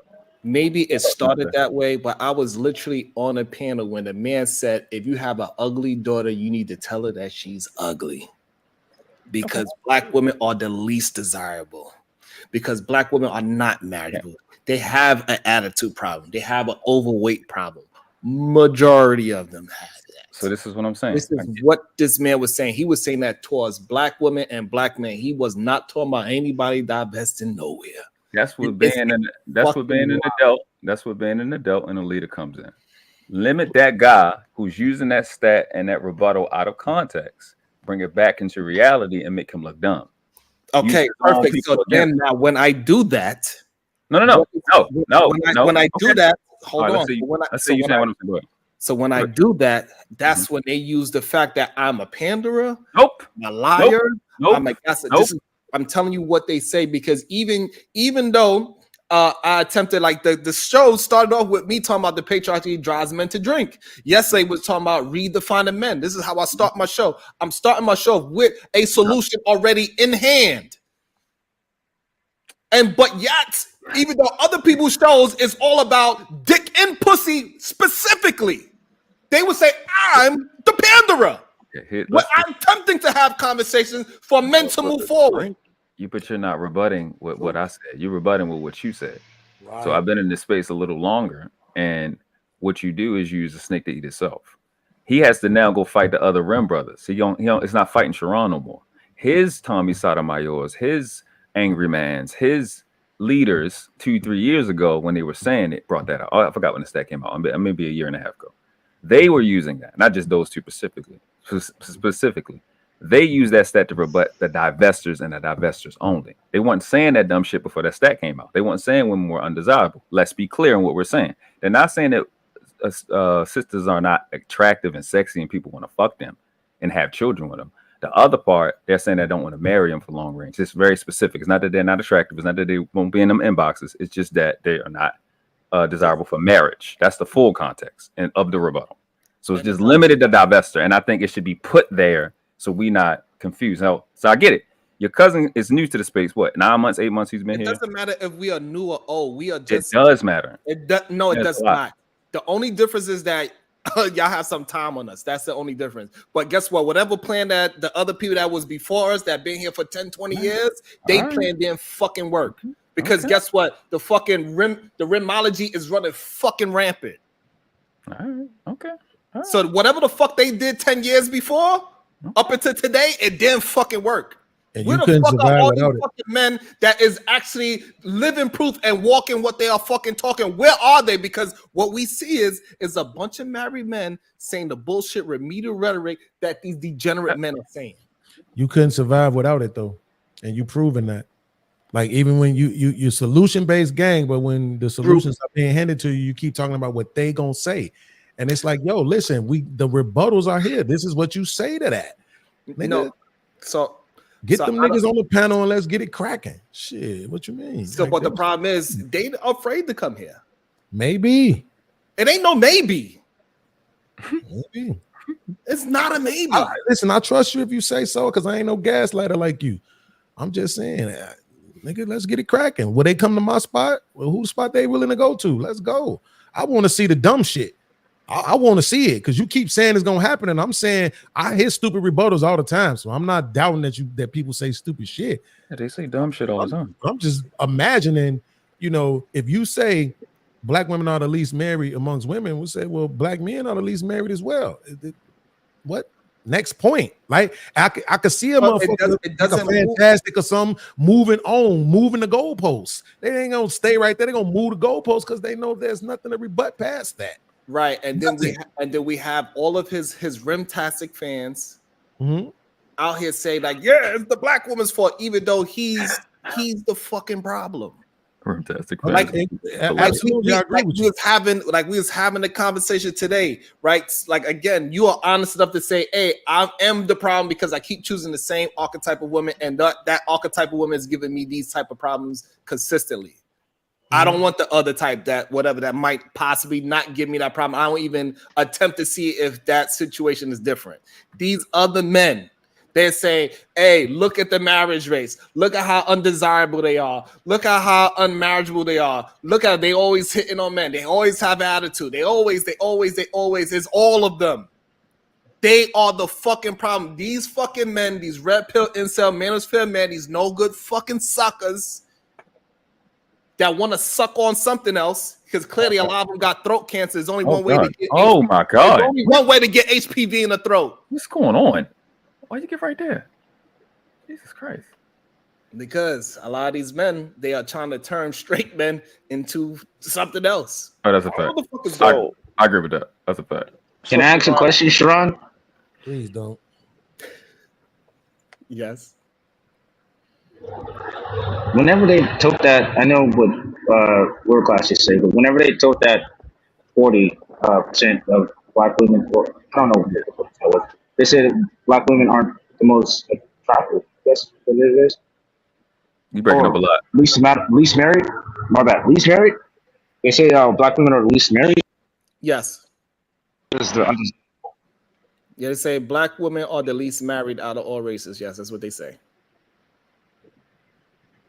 And is it because nobody wants to marry them, or is it because they don't have someone who's worth marrying? Where does that stat come from? The stat come from all these rimology that black women are the fucking problem with the black community. See, the problem is that they keep saying that they cannot tell the difference between Claire Huxtable and Sexy Red. Well, Illa said the same. Okay, that part's true. I agree with that. Until we talk to them, right? No, but we can clearly see the difference between Sexy Red and Claire Huxtable, and even we put it in today's time. Even if they both have short dresses on, we could clearly look at them and give a strong possibility that this one is not like that one. That's like saying you can look at somebody and know a thief or not. You absolutely can look at somebody and say, this person is most likely not a thief. You can absolutely look at somebody and say that. That's crazy. That's crazy. It's not crazy. That's the truth. This is how humans survive. When you're walking down a fucking alley, you get to choose what side of the street you walk on. They got one man that look like this. They don't have a look like this. Your decision on what side of the street to walk on that you okay. All right. Hold on. Go ahead. Decision of making a sound decision on the possibility of not getting robbed by however that decision is what keeps humans alive today. Okay. So would that work the same for a male that's a rapist of a woman? You can just look at him and tell? It works the same way. This is how humans survive. We pass judgment. If humans do not pass judgment, we will be all fucked. So we pass judgment every time by how somebody looks, and then how they communicate, how they smell. All these different factors go in. It's a bunch of nuances that goes into it being safe. However, if we are walking past somebody and we smell that they drunk, we would say, hey, you probably shouldn't get in the fucking car and drive, because we see how you walking, we see how you smell, then we see how you communicating. That's habit along with looks, but we just I was gonna say, yeah. So now that what we're saying is the Claire's is now dressed like Sexy Red, and that's a problem. That's what they're attempting to. That's what they're saying. That's what they're we saying that, but we know that's not true. Okay, but we know that's not true. It is. That's what I'm saying. Why do you? Okay. So where is the proof? So are we saying? Okay, so let me get. Okay, hold on. Let me get some kind of base. Are we going to say that you can use it? Sherelle. Is Sherelle Claire Huxtable or Sexy Red? What's she's closer to? See, you're not listening. Claire Huxtable. You choosing another. Oh no, because I want to use real life examples. Got full of shit. What is she? Is she closer to Claire or is she closer to Sexy Red? Claire Huxtable. Now so what? are we saying that she dresses like Sexy Red? Closer to Sexy Red than Claire, yes. She wore fucking Christmas sweaters. We watched Claire. Are we saying I don't are never we see her saying that outfit. Sherelle possibly dresses closer to Sexy Red? Then Claire, yeah. What do you mean? They wore long ass dresses and fucking Christmas sweaters. Okay, that's one corduroy. person. Okay, so fine. All right. So you But want more about Sherelle is we know her. We Hold on, watched her. nephew. World Class says she dresses more like Sexy Red. Closer Go to- ahead, little podcast. Do you believe that Sherelle dresses closer to Sexy Red or dresses closer to Claire? I would say that she dresses closer to Claire. Marvelous opinion. Yes, brother.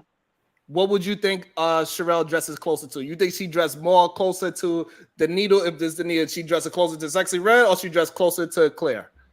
I couldn't tell you honestly. I haven't seen her like Of that. course, but from what you hear from her, how she speaks and how she communicates, what do you think she dresses like? We don't see each other like that. So, but what do you think she dresses like? I think she dresses conservatively. She's always working, Perfect. so yeah. Okay, so that's 2-1. World Class, you're wrong. We can absolutely determine a Claire and a Sexy Red. What? Come on. But wait, but that doesn't do that for me actually, though, right? Jesus Christ, that's not what I said. Wait, let me show you. Let me show you. About argument that I didn't make it and win. How? Let me tell you why. Because earlier when we said this, right? I'm not disputing what y'all just had going, but I'm saying he even just pointed out with one of the descriptors that you used, and I think it was specifically for the thief. I think that it's looks and what was the word he used? It wasn't behavior. It was it habits or something like that? Looks and behavior, same thing.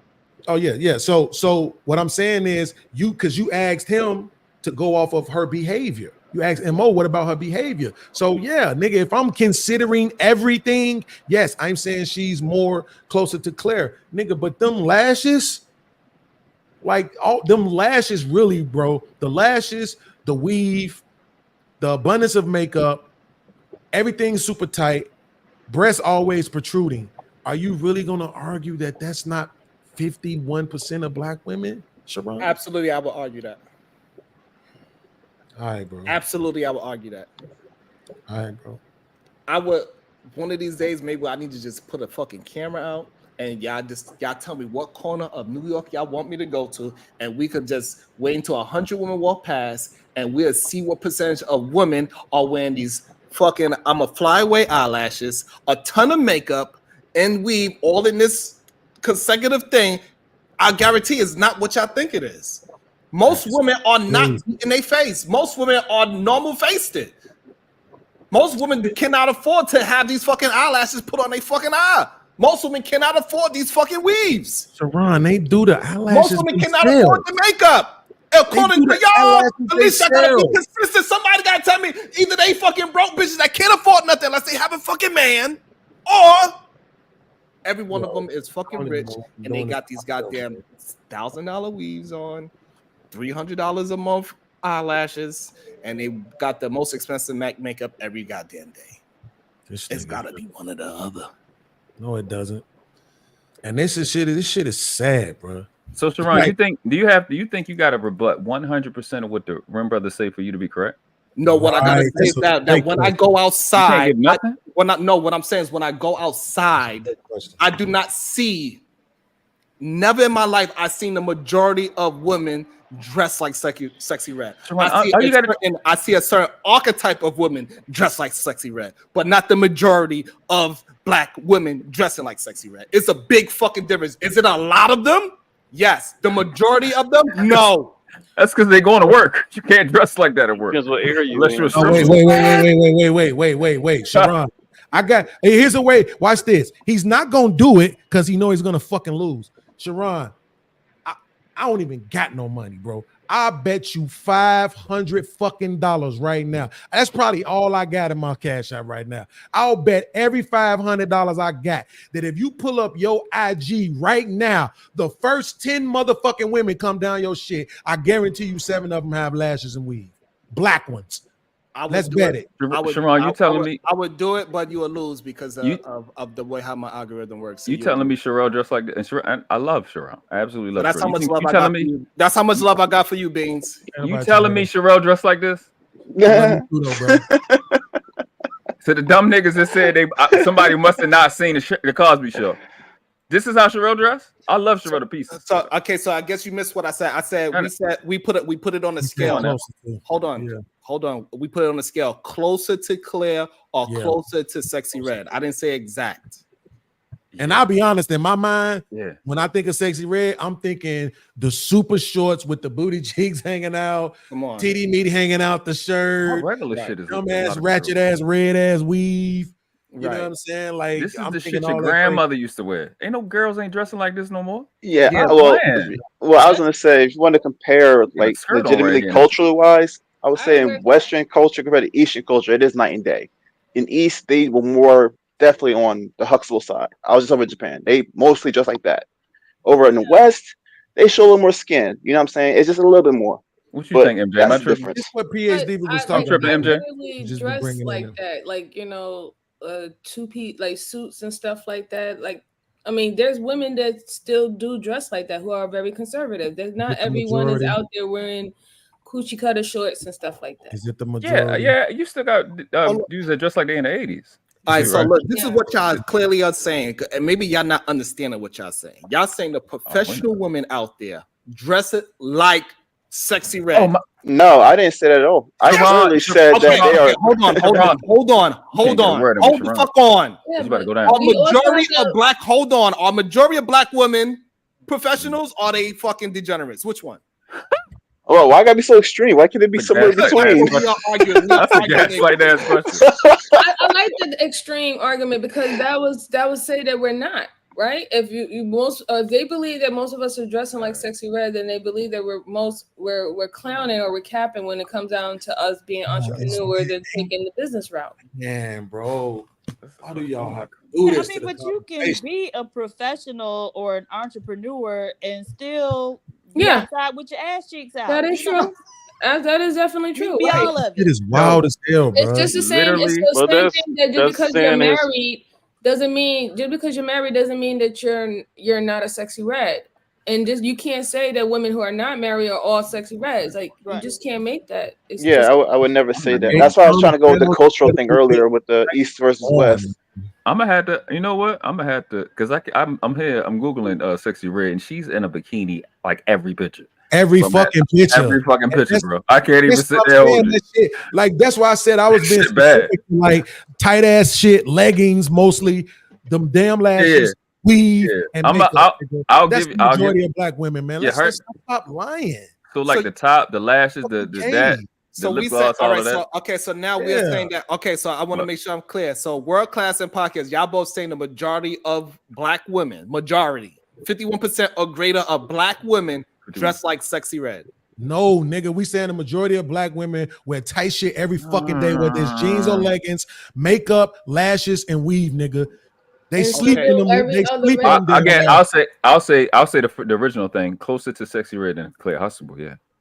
Wow. They didn't wear anywhere. They don't. I mean, come on, bro. The way she dresses like your grandmother would have dressed if she was going out. Talking about Claire Huxtable. This is in what? But literally, 90s? so does every other race in New York. In New York, when you go to Chinatown and stuff like that, all the Asian women are wearing skimpy fucking clothes. I'm with it. Yes, I lived in Iowa where white girls used to have on the shorts. Yeah, with the white girls booty me out the bottom all the time. But MJ, we saying why we arguing every single solitary? That's what I'm saying. Exactly. Why do we? This is not something to argue about. No, it's not. I agree. It's not something to argue about. But when you say that, right, when you make the distinction between, black women is dressing like this, and you're implying, whether you don't want to apply it, you're implying that only black women are doing this when we all can go outside and we see that all races are doing it, and it's just the modern day times that this is what women are doing. This is what is the trend of how they're dressing. Yes. So I will agree that yes, maybe now that's my point. Because it's the trend, more women are dressing in that way, but that doesn't mean that it's going to stay like that forever. We know trends die. We got here because we were saying is that. So hey, beautiful. I ain't seen you in a long time. What's up, girl? Sharon brought up the talking point that I didn't bring up the talking point, world class. Let me finish. All right, they brought it up. They brought it up, and you brought. Okay, got you. You got. What I'm saying, world class, is that it is men that are actually saying that it is no clear Huxtables outside. It is only sexy reds outside, and that is fucking ridiculous. It is ridiculous. This shit helps. They're not saying no. They're not saying it's not possible that it's no clear Huxtables. Only reason why I ain't paying attention to that. So we got into the more. So, but all that we've been saying up here is that the Claire Huxtables are now dressing like or dressing closer to sexy red. That's more of an accurate statement. Point being, example of that is Cam Newton and that what's that doctor? The doctor Cheyenne Bryant. Cheyenne Bryant. You think she dressed closer to Claire? Yes, sexy red. Her titty. Listen, Claire. Let me say it for you. Let me say, hold on, world class. Let me say it for you. Check, come on, mate. bro. That's you No, gotta stop. That's a professional. When I put Claire's, it was a fast forward the speed of time, right? What's and she we put adopted her to? into our date, where we at now. Yeah, I believe you think Claire she dressed like would that? Claire would have a I'll give you that. dress. I give you that. I give you that. My God. I give you that. No, hold on. So therefore, right? So if we put it in a time capsule, right? It's still a distinction between Dr. Bryant. So this is so we could make it in existence between Dr. Bryant and fucking sexy red. But then you proven their point. No, I'm not. So I'm saying you really are. No, I'm not going to allow y'all to do that. So what I'm saying is this: it is a big fucking difference between Dr. Bryant and sexy red. We are not going to say that Dr. Bryant dressed like sexy red. No. Why not? So I guess my one of my other arguments is that a woman dressed like Claire Claire doesn't necessarily. I can't even say the name Huxtable, right? I think that's how you say the last name. But the woman dressed like Claire doesn't necessarily mean that she doesn't behave like a sexy red. Just like a woman dressed like sexy red doesn't necessarily mean that she doesn't act like a Claire. No, we're saying that the Claire's dressed like sexy red. We're saying they're still Claire. That's we're saying they're Claire's. Argument. You see what I'm saying? That's like saying. I'm gonna cut you off, that's like saying you got two guys approaching you, one from the right, one from the left, right? One of them is walking up, he got on the suit and tie and everything else, and the other one is walking up, he got his pants hanging off his ass, he got on a fucking do-rag, and he's smoking a blunt. And you got to accept the date from one of them. You're not going to go with the one with the suit and tie because he might be just like the one that's dressed this way. Come on. We got to stop doing this, man. My bad. All right, so now it ruins the conversation for us to play those that's kind what of I'm games. talking about. So now podcast is getting closer to what I'm trying to say, because I guess maybe we put it on how men dress, we could see the real distinction, right? So we understand that the professional woman, their clothes is a little thing. It's a little bit tighter fit nowadays compared to what Claire did, right? But it's still the same aesthetics. It's still a blazer and a fucking dress. Okay, but wait, might be a little bit sexier. The dress might be a little bit sexier. The blazer might be a little bit tighter. However, it is a clear distinction. Podcast said it perfectly for a man. So it's the suit and tie dude, because guess what? Our suits are completely different than they suits. Our suits are more fitted. It's more slim fitting. It's a complete different. We can wear sneakers with our goddamn suits now. It's a completely different. But however, it's still the same aesthetic mentally. Okay, but Sharon. So now, the minute that you said, I'm gonna tell you when you checkmated yourself. The minute that you said put Claire Huxtable in a time capsule and fast forward her to now is when you killed your argument, because you're literally saying that the times have changed and the dressing have changed, which makes their argument that the shit don't look the same, that it ain't Claire Huxtable. No. Soon as you said that. No, that is not true. So what? So that's not true. It's true. It is not true. It's their argument. So what I'm saying is this. Go ahead. When they try to compare Claire to Sexy Red, they make those two very distinctive extremes. What they are saying that it is not women dressing professional anymore, just because they saying that all women dress like this. That's the best I got. All women do not dress like this. All right. I understand what you're saying, Bracy. I got you following. So what you had to do when your first argument started up is to tell people, for the most part, what would be the compare and contrast, the actual fair comparison between Claire and someone who would be considered a red sexy in her time. Okay. Who can we think of? Around that time frame. Come on, we are not. Dana Howard. Dana Howard. That's just insane. Sexy Red and Adina Howard just the same. You came up with that was his point. No, that's all I was saying. That's all I was saying. Yeah, that's all I was saying. Yeah, he was saying pick somebody who dressed like Sexy Red from back in the day, right? Yeah, that's all I was saying, bro. Yeah. So no, that's fair. I think that's fair. Actually, I think that's fair. So the fact that we're trying to act like no, it doesn't change it. It actually, to me, it actually ruins it, right? Because the point is this: I think bringing up Dr. Cheyenne Bryant was great. Are you telling me that outfit that she had on sitting down with Cam Newton was professional? Yes. Yes, it was a dress. It's a dress. Just because she's voluptuous doesn't make it any less professional. Nick, come on, Sharon. I don't know her name. What's her name? Claire. Hold on. Are we saying because hold on? I need to get this fucking straight. So we saying because a person is voluptuous, that makes her unprofessional? You gotta stop. No, it's not. Sharon, you gotta stop. I forgot her name. Claire Huxtable. She got a body too. She shaped too. She ain't. It's the big difference between Claire and her. Come on. I think the thing we were messing up is the fact that we're trying to compare conservatism. Hold on. Are we saying? Hold on. We got to make sure we are very fucking clear because this is very confusing to me right now. Mm-hmm. Okay, are we saying that Dr. Bryant that had on a fucking dress is not professional? A dress. You're doing what they accuse you of, Sharon. I just want to know that answer because that's probably where I'm. Yes, that dress was not professional. Wow. If we go, here's the point. Here's where you get checkmated at, Sharon. Again, y'all brought up the fact that Angry Man said the Claire Huxtable and Sexy Red, right? What I'm saying is, and World Class is fast at meeting this. Find the picture of Claire Huxtable with her breast showing. With her cleavage showing. It doesn't exist. Well, no, I mean, when she went to like a event, she had a strapless dress on, so you could see her cleavage. Would I say it would be as profound as Dr. Bryant's? No, but then again, you have to take into consideration that we're in a modern world, and that show is back in the early 90s. So it's a different time. Back then, it wasn't really that suitable to wear what we was wearing. You know, but even then, like back in 1950s, 1940s, the showgirls, they used to wear super short dresses and all that stuff too. So we're going to transition within time what is going to be acceptable for the society. I don't really think that we should necessarily harp on it. However, if you don't as an individual, if you don't like that type of dressing, then just don't approach women who dress like that. You know, go and really look for the Claire that is literally running around here with a muumuu on. That's not, and got her face covered. and be good. Y'all just want to. This what I'm saying. Because you want to attack, y'all don't give a fuck about them 50 years of media that preceded this manosphere shit, right? That was all good when it was being done to men, but now because the men have had their voice, right? Before you change the subject, I'm not changing anything. Before you change the subject, are you gonna hold on? I'm responding to what was just said. Yeah, but you about to change. I want to know. I'm not changing anything. It sound like it. Go ahead.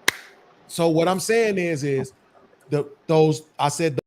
those 50 years of all the shit that was talked against men without any fucking rebuttal, the manosphere comes around, they talking they shit, and then now instead of saying, you know what, fuck it, we had all those years of talking shit, these niggas want to talk they shit, let's combat the bullshit with the truth. We want to create all these false ass narratives. The argument was Claire Huxtable versus Sexy Red. This is my point. If you're not going to argue the Claire Huxtable model, what the fuck is the point of making the argument? You can't say put it in a capsule, fast forward it to the day. That makes the argument that the dressing has changed. Yeah. It literally makes the argument that the dressing has. I'm almost done, Shake. I'm almost done, bro. I know I'm not a female. I'm almost done. MJ literally just said we're in modern times. She's acknowledging that the dressing has changed. And that's the point. No, it's not the point. The dressing has no, that's not the point. Y'all can, so this is the problem that I'm having. It's like we have bad comprehension skills, right? I don't understand what I really don't. It really bothers me sometimes, but we act like everything gotta be specifically literal. We are not talking literal. Fucking Claire Huxtable. We know that. We know this. That's not when the man said we can't tell the difference between Claire Huxtable and Sexy Red. He is not literally saying those two human beings. Right. He's talking about the image of a professional lawyer. Exactly. Claire Huxtable is a professional. And he's saying that we a cannot lawyer from 1980 fucking hold on. So hold on. So if we are going to say that we cannot tell the difference between a professional black woman and an unprofessional black woman in today's time, is fucking ridiculous. Wow. No, nobody is saying that. You But keep that's changing the narrative, just like your fucking cousin. So podcast, that's what they are saying, is what I'm trying to tell you. Wow. I'm telling you, this is what they are saying. And now we are trying to focus it because workers want to put a specific outfit out there and say, hey, you say that professional though. That's my point, is that y'all brought it up about Claire Huxtable. So we were talking about it. We already followed what they saying. They said it. Cousin brought it up. When I'm trying to explain it, the rimology is that professional women, when see how you just gonna dodge that, and you know your I'm not dodging. You are trying to make it specific, and this is why people think that you are on their side, because you're trying to make it so literal that we cannot have a conversation. No, what I'm saying is, who gives a fuck about how you look when you go to work, nigga? These niggas ain't meeting these bitches at their jobs. They meet them in the streets. And what they saying is when the women are in the streets, they can't tell the difference between Claire and Sexy Red, nigga. Not at work. And they are lying. Oh wow. They are fucking lying. Okay.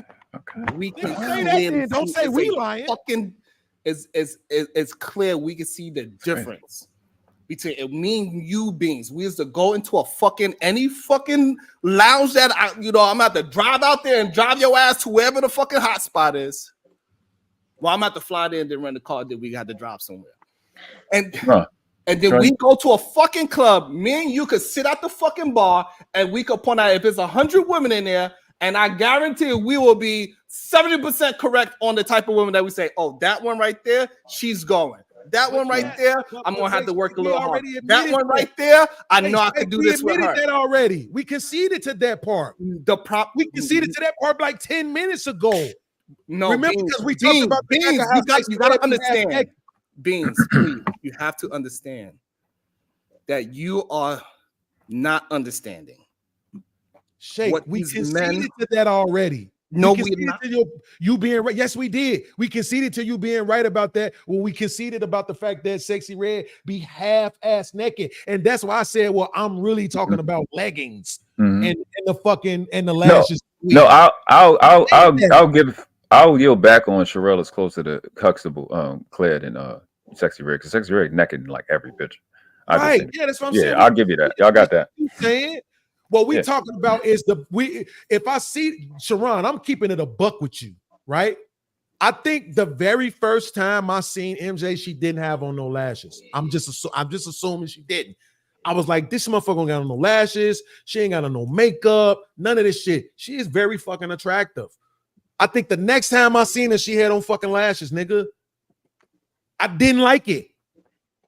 Right? I don't like them fucking lashes. I don't like them in no form, shape, or fashion. Right? I don't like the fucking weave. She got the sister locks. You know, my ex had the sister locks. I was with that shit for a decade. I love sister locks, right? So I can appreciate that shit. She don't do really the whole bunch of makeup, but the makeup shit, they be looking like fucking clowns. And then everything is extra fucking tight all the time. Nigga, Sharon, they dress like that in fucking church.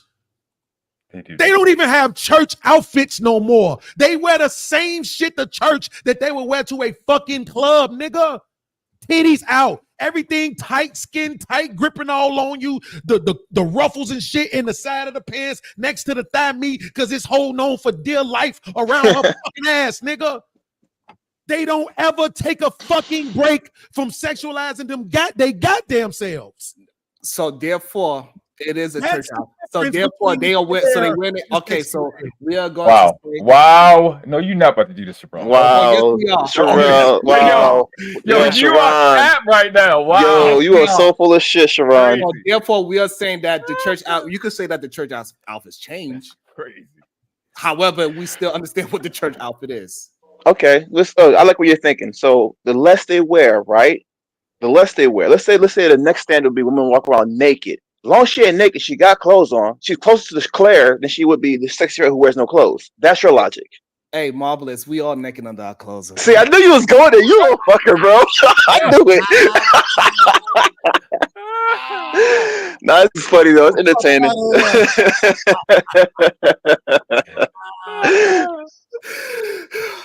I know you. So Sharon, can your daughter go to school with a top like that? Not even do it. About to be a situation. Hey, hey, hey. I got clothes on under my clothes, nigga. Bounce Back Jack, Return of the Dust Bandit. What good is it to be most sexually attractive but the least married? Is it a flex that men only want to burst and run and leave you a single mom, though? Oh, God. No, that's not good. All right. Idiot Jack, marriage isn't the most important, but it's commitment the true measure of whether a man values your presence. Why is keeping a man an L these days? Well, I think the main problem is that people don't understand that Black people do not trust the government, and that's why most Black people don't want to get married on paper. Bounce Back Jack, it's the truth, MJ. I can't read, write, or spell. Damn. The dating pool roast reactions. How is the least picked male the most married? That point that we are least desired is way wrong. Yeah, it is. Oh, okay, yeah, because it's also said that Asian males are the least desired, but they're actually the most married. Okay, got it. Correct. Yep. Thank you. All right. Bounce Back Jack, this conversation is disingenuous. They can look and dress like Claire, but did Claire have a body count of 25 by 25? Did Claire have 3 kids by 7 men? Damn. They're talking about Claire, but most of them couldn't even hold a conversation with Claire. Like, that's very true. What? They wouldn't even be in a room with her.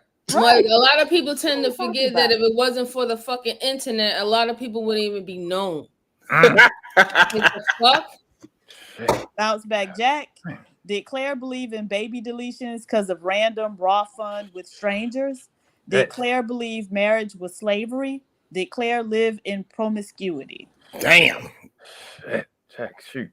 Yeah, Jack Shooter. Zero tolerance. Why are the most conquered male group focusing on women? Don't y'all have more important things to do? We need answers. Hashtag conquered bandit. Damn. I'm trying to say yours louder. Bounce Back Jack. Men aren't lying. The Claires aren't outside. Y'all just not in their environment. But the real reason we say ain't no Claires is because women of moving like Sexy Red and speaking like Claire. Bullshit. Jack. Bullshit. It's a Jack show. Bounce Back Jack. Ron is only focused on physical attire and sexuality. Claire's mindset and values is what was lost. On top of dressing sexy and making promiscuous the norm. Values.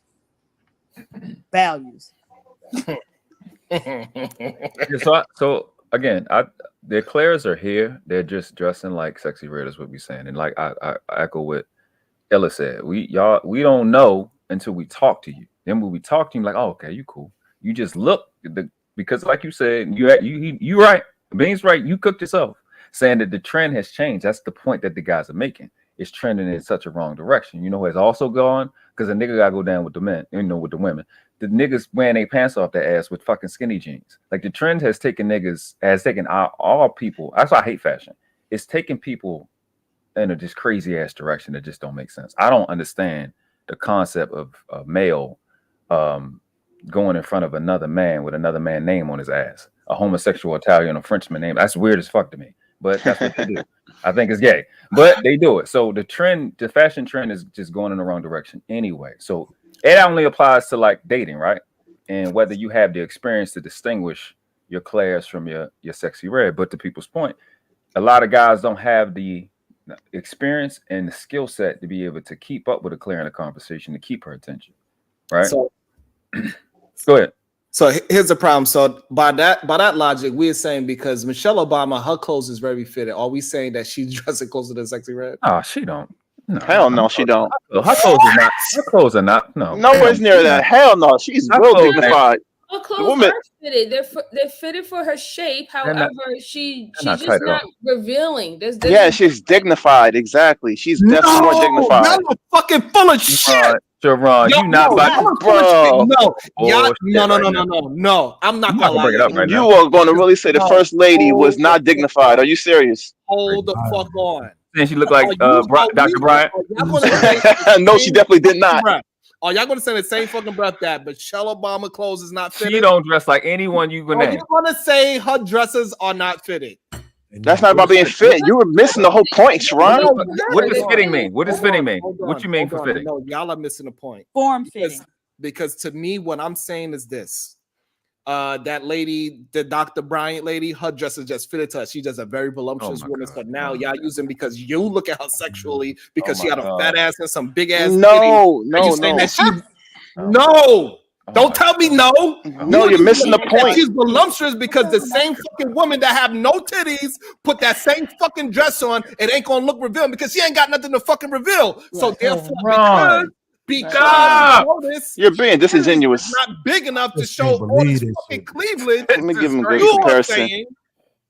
It goes back to how they used to say that with our little black girls were fast due to the simple fact that they were more developed than other races of women. So other races of little girls, their boobs and stuff are far more smaller. So if we was to wear the same outfits as them, they used to say that we was fast. No, we're not talking about that. We're just saying like for the most. We're comparing. No. I'm just saying that's what Sharon is talking about. If that's what Sharon's talking about, that's one thing. If Sharon's talking about that, we're not talking about that though. I'm not gonna allow you to make up no fucking excuse. Do not lie.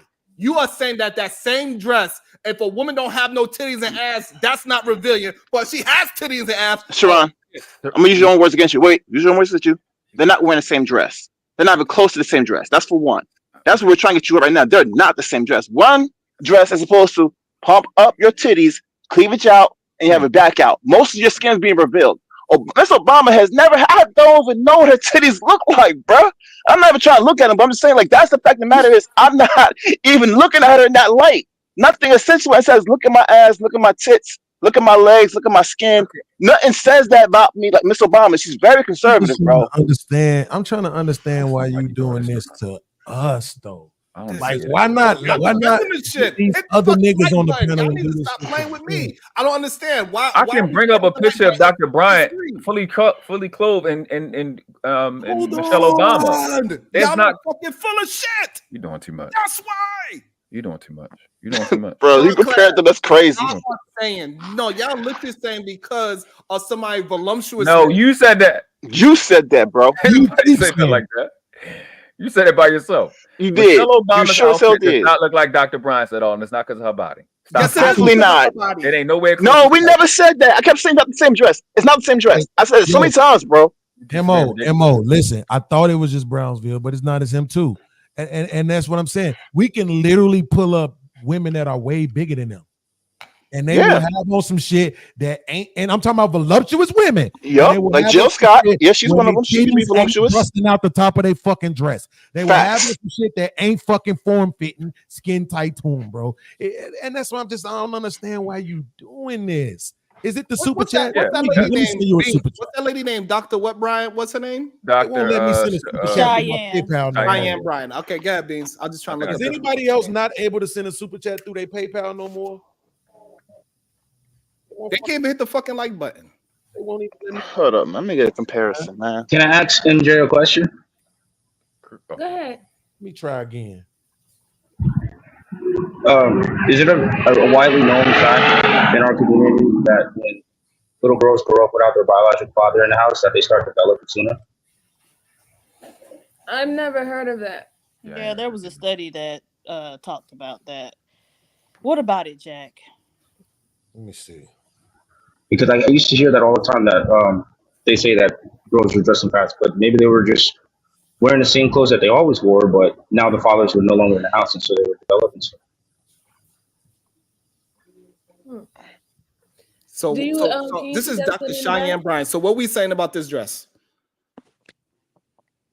That's too revealing? That's too revealing. Hold up, That's let me what we look at saying. this real quick. That's the one Justin and I were talking about first off. And you want I to don't compare to give a Michelle fuck about none Obama? of No, that. I'm you get no. asking. Wait, let's talk about it. Bring up Michelle Obama right now. Put a picture of Michelle Obama next to No, her. Yes, you want to compare dresses. That's what we're hold on. talking about. That's Hold what we're on. talking about. No, hold on. We're gonna start with one first. Are Oh my we God. saying, are we gotta do one at a time? Are we saying this is too revealing? Yes or no? Yes. Now, answer our question. Is that professional? Yeah. Okay, cool. It's pretty. It's pretty. It's nice. It's appropriate for the scene where she's at. That's an appropriate place, appropriate dress. Nothing wrong with that. Wow. Okay, so She's it's at not a too revealing. award show. Like, I don't know. You want her to For go that to for an that award event, it's show like fine. a nun? No, I said it's appropriate. I said what she's That's wearing is appropriate. That's okay. What There's about nothing this? wrong with that. So can I ask this question? Hold on. Can I please ask this What question? about this? What about this? Is that her? Yes. I can barely. No, she looks very different there. Yeah, it looks like a different person. What is her? That's Maybe that's not. better. That's way better. Let me ask this question, MJ. Yeah, that is a different So person. what is it about an award show that means you must be your outfit must be revealing? No, it's not. A award show is not about that. I wouldn't say like it's like the Met Gala, right? Because the Met Gala is all about dressing like crazy new designs for designers. So they put you in whatever they want. You know, they want you to put you in because you're like their little muse at that point. But when you're at certain award show, like an evening dress or evening gown is a little bit more form fitting. It's a little bit more like little sexier vibe versus if he was actually going to like a professional event that has to do like business or some medical event or something like that. You dress more like structured, right? That's how clothes are. Okay, so let There's me say certain this. clothes for certain places. So let me say this, right? I love Keisha. If I accept that premise, I need you to give me the same grace. What is it about the neighborhood that says you have to dress tightly? I accept it. I accept the premise about the galas and all this other shit. It got to be tight, form fitting, and revealing. What is it about your own neighborhood? What is it about your grocery store? What is it about dropping your kids off at the school that says you have to have on leggings or tight ass jeans or form fitting ass shorts or eyelashes or any of that shit? Why do Well, y'all? like I said, like I was saying earlier, beans is literally that's just the modern day That's nice. streetwear and trend, and that's just what is being marketing now. Now, mind you, there are women who don't wear things like that, right? Like there's women who wants to keep up with the trends, whether if it doesn't matches their physique, and there's women who dress for their physique.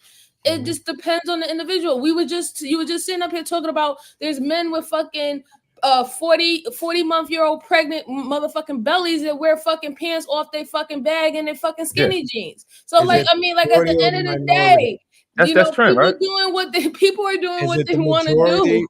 or the minority? Does the majority or the minority of women dress form-fitting? I see that majority of the women dress comfortable and casual because they're working. I just need to know one thing. Oh, you know she lost just now, right? Bring her I up. just need to know one thing. It's like everybody that I put everybody on these plateaus and they be like, yo, fuck with this nigga. Let's disappoint this nigga every chance we get. Beans, Like, I just need one question answered. This is Michelle Obama, correct? Yeah, yes, it is. Oh, stop. See how we answering your questions? Yes, it is. Yes. So now is this right here Get out the of way there. how she's dressed, not professional? Sharon, get out I of said it's professional. Of course it is. Absolutely. So why is it professional for you? Because her cleavage is being shown. So what? But wait. I also preface that it's all about how much skin you're showing. Wow. I said that a lot. I said more skin, the more sexier, the more civilian. I said that. I can't. This is impossible to have the conversation, Beans. Yeah, I know, because everybody is on some fucking bullshit. It's impossible. We can't answer questions, just answer them in the way that they asked. We got to change them up, bro. I fucking hate black people, man. Like, damn. Fucking just answer the questions as asked. It's okay. Yes, she has way too much fucking cleavage showing. Way too much. And nigga, it is what it is. The rest of the fucking dress, that shit is sparkly and shit. She look like fucking Michael Jackson, nigga. So it goes to show that it doesn't have anything to actually do with how a woman dresses. It's how you perceive that woman. Clearly, I think Beans. This is how not. are you real quick? Are you in your 40s yet? Yes or no? Just real quick. Who, me? Yeah, are you in your 40s yet? Yes. Oh, well, did you ever go to church? Yes. Come on, Shake. Come on. Don't do me like this, bro. You know the difference. Them motherfucking big ass dresses and them big ass hats and shit that women used to wear to church. Come on, Shake. You fucking know, dog. You saw that shit just like I fucking saw it because we used to roast the shit out the motherfuckers. But here's the thing. Again, those ladies that you were talking about, they was like 250. You know what? No, you ain't shit. You got a You point. ain't. Not you talking about the Urshas. Right. Hey, look, right. The Urshas shit was a little bit snug, but it still wasn't completely form-fitting like that, right? And they still had the blazers on over it and shit with the gloves and shit. I'm just saying it was a difference, nigga. It was a time when if a woman came in the church incorrectly, nigga, somebody would say something. Yo, wait, what you doing? Like, you I just know want to accept the where fact that Sharon was shaming women just now. That's what I want. God damn it. Go ahead, Diva. Nope. I'm in a new word class. Bounce back, Jack. Turn up the dust bandit. Men don't like when there are women dressed like that. Well, then why y'all be approaching them? Nevertheless, they don't approach women for this exact reason. Because if they do, she gonna say, "You met me like this," and they approach plenty of them like that. Jack. Sway producing Beans. You stupid for thinking that. Hashtag no solutions. I know, man. I know. Wow. And you gonna Bounce back. Bounce back, Jack. Any man can tell who they want to bust down based on physical attractiveness. Men can't tell if she's marriage minded and not promiscuous on just looks. Shit. We try. As if they marriage minded. Bounce back, Jack. Men aren't approaching both types of women. Too sexy, she seems promiscuous. Too modest, she seems taken. So where's the middle ground for women? There isn't one. That was a great point. Right. So MJ, do you agree? Like, do you agree with the statement that PhD just made? Like when she says, "As if men are marriage minded," right? Do you think men are more marriage minded than women?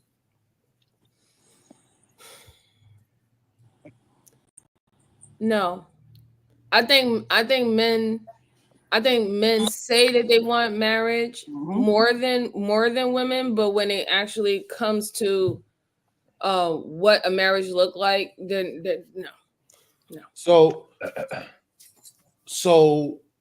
if the numbers say that black men are more married than black women, would you accept the fact that disproves your take? No. Why not? Please, Because give me the logical version. Because just because black men are more married than black women, mostly men are the ones who go after the woman and propose. So it's not like black women are not out there in storms going out there proposing, right? So, and then you have to also take about we say 80% of black men are married to black women. I don't think so. No, because like I said, they're out here running the streets until they're like tired, and then they want to marry. They want to settle down. Right. So see. Wait. Can I give a different answer than that? Can I give a different answer than that? Okay. And so I would say that the fact that more black men are currently married than black women does not prove that they are more marriage minded, because again, that's just who is currently married, right? So more black women than black men have been married, right? It's just that we divorce a lot, right? And don't marry out as much as y'all. And so that's one thing. I think the other thing when we're talking about being marriage minded is not only, like I know y'all not gonna accept them, but y'all are checkmating the shit out of yourselves. I don't think y'all can hear it. Go ahead. I'm sorry, I didn't mean to cut you off. Though I was talking under my breath. Right. No, you weren't. But and so there's one thing. Marriage minded isn't just indicated by your willingness to have a ceremony and sign a paper and put on a ring, right? It's what are you doing when you're in that marriage? And I think more often than women, men, you know, it's business as usual. Whatever they was doing before they got married, they are more than happy to continue in that behavior you know, while they are married. So if you're marriage minded, then you aren't going to be behaving like a single person. Yeah. That's why I would say, yeah, y'all more willing to get married on paper, but when it comes down to actually be married minded, no. We see that by divorces, we see that by infidelity, and what is the one of the biggest reasons why people get divorced? Finances. So I'm so fucking lonely. That's stressful. All that is stressful. I'm stressed out.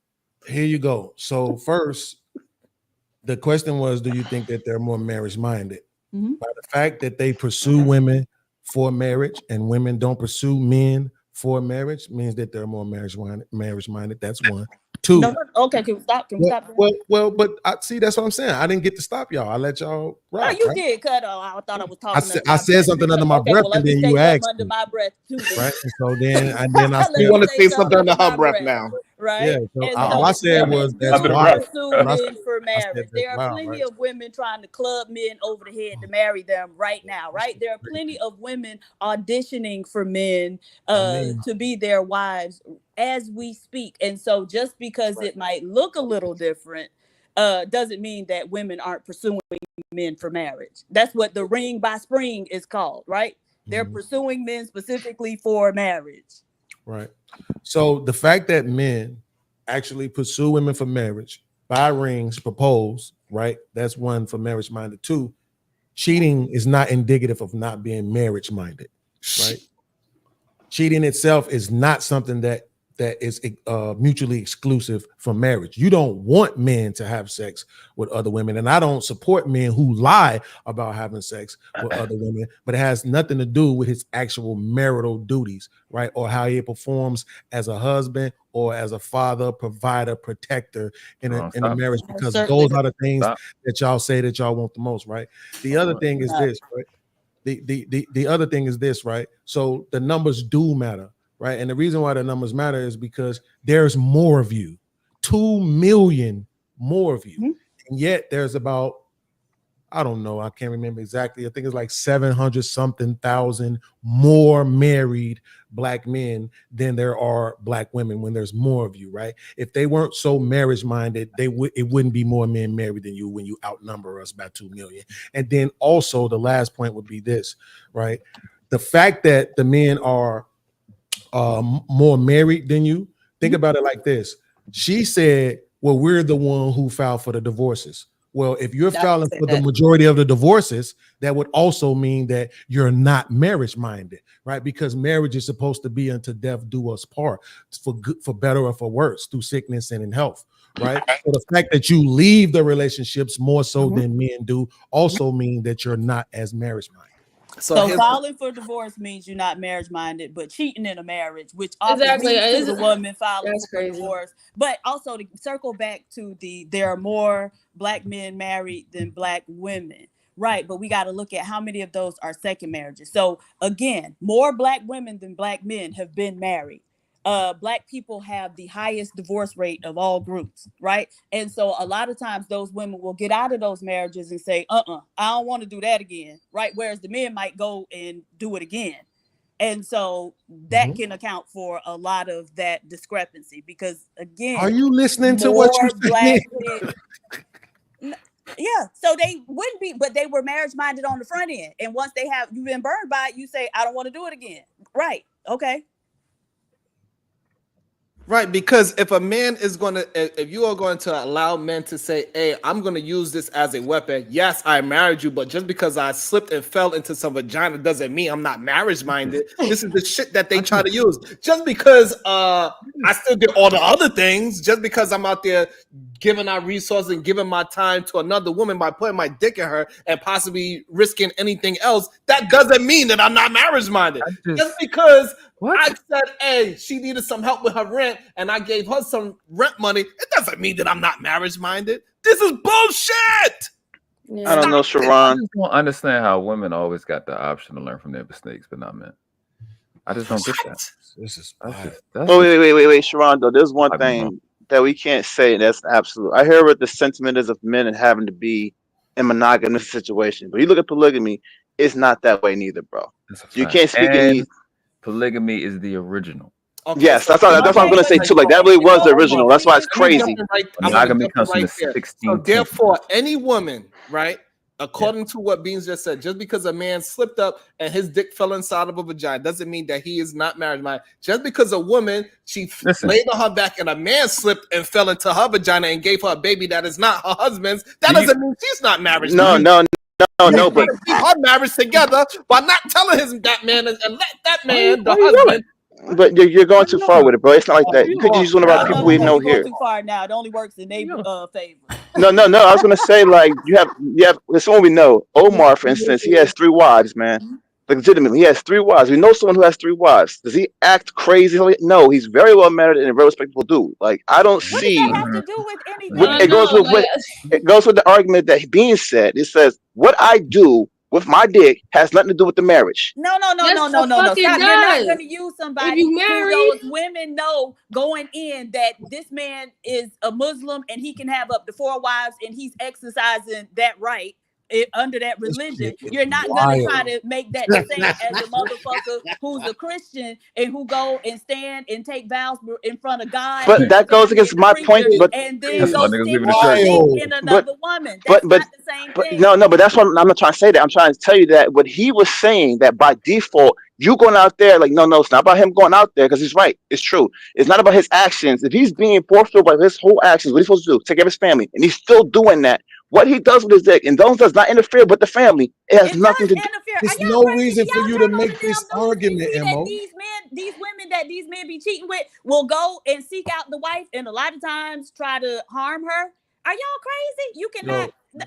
Marvelous, shut up. Emma, let me show you something. Let me show you why. This is what I was saying. This is what I mean when I say sometimes people just make the worst arguments. She literally conceded to my point.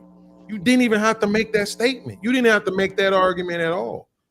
The minute she acknowledged that there is a marriage where there are women who enter that marriage knowing that that man is probably going to marry more women, she's conceding the point that a man having sex with another woman is not mutually exclusive from being marriage minded. No. That's what I was saying. That's what I was saying. You didn't even have to fucking make that argument. Hold on. We're gonna do this one at a time. We're gonna attack this point because Bean made a horrible point. So what?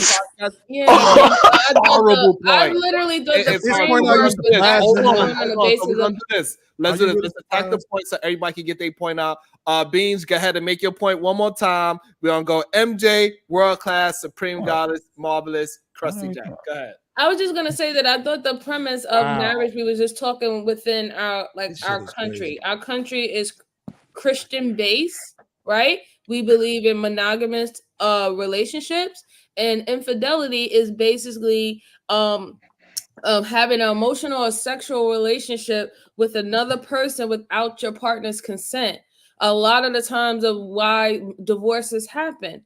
So like, I don't like how we want to now move it to poly when I thought that we would just talk about monogamous. If you're going to talk about poly in that situation, yes, the person who will have 2 or 3, 4 wives will still be considered a marriage material because that's that situation where he's allowed it to. But if we're talking about monogamous when it's only supposed to be one man and one woman, then it's anything outside of that is infidelity, and that is not marriage minded. Correct. Go ahead, world class. You want to try to defend it? Then we got PhD. Defend what? Fuck. This nigga said I ain't a dog in the fight. Okay. Go ahead, Beans, and then MJ took off. He took off. And you just acting like you don't fucking I didn't hear nothing that I said, Beans. We're gonna go PhD. No. I'm saying, why the fuck you acting like you didn't understand that though? I don't. So we're You gonna let do, because we're not talking about whether or not a person should.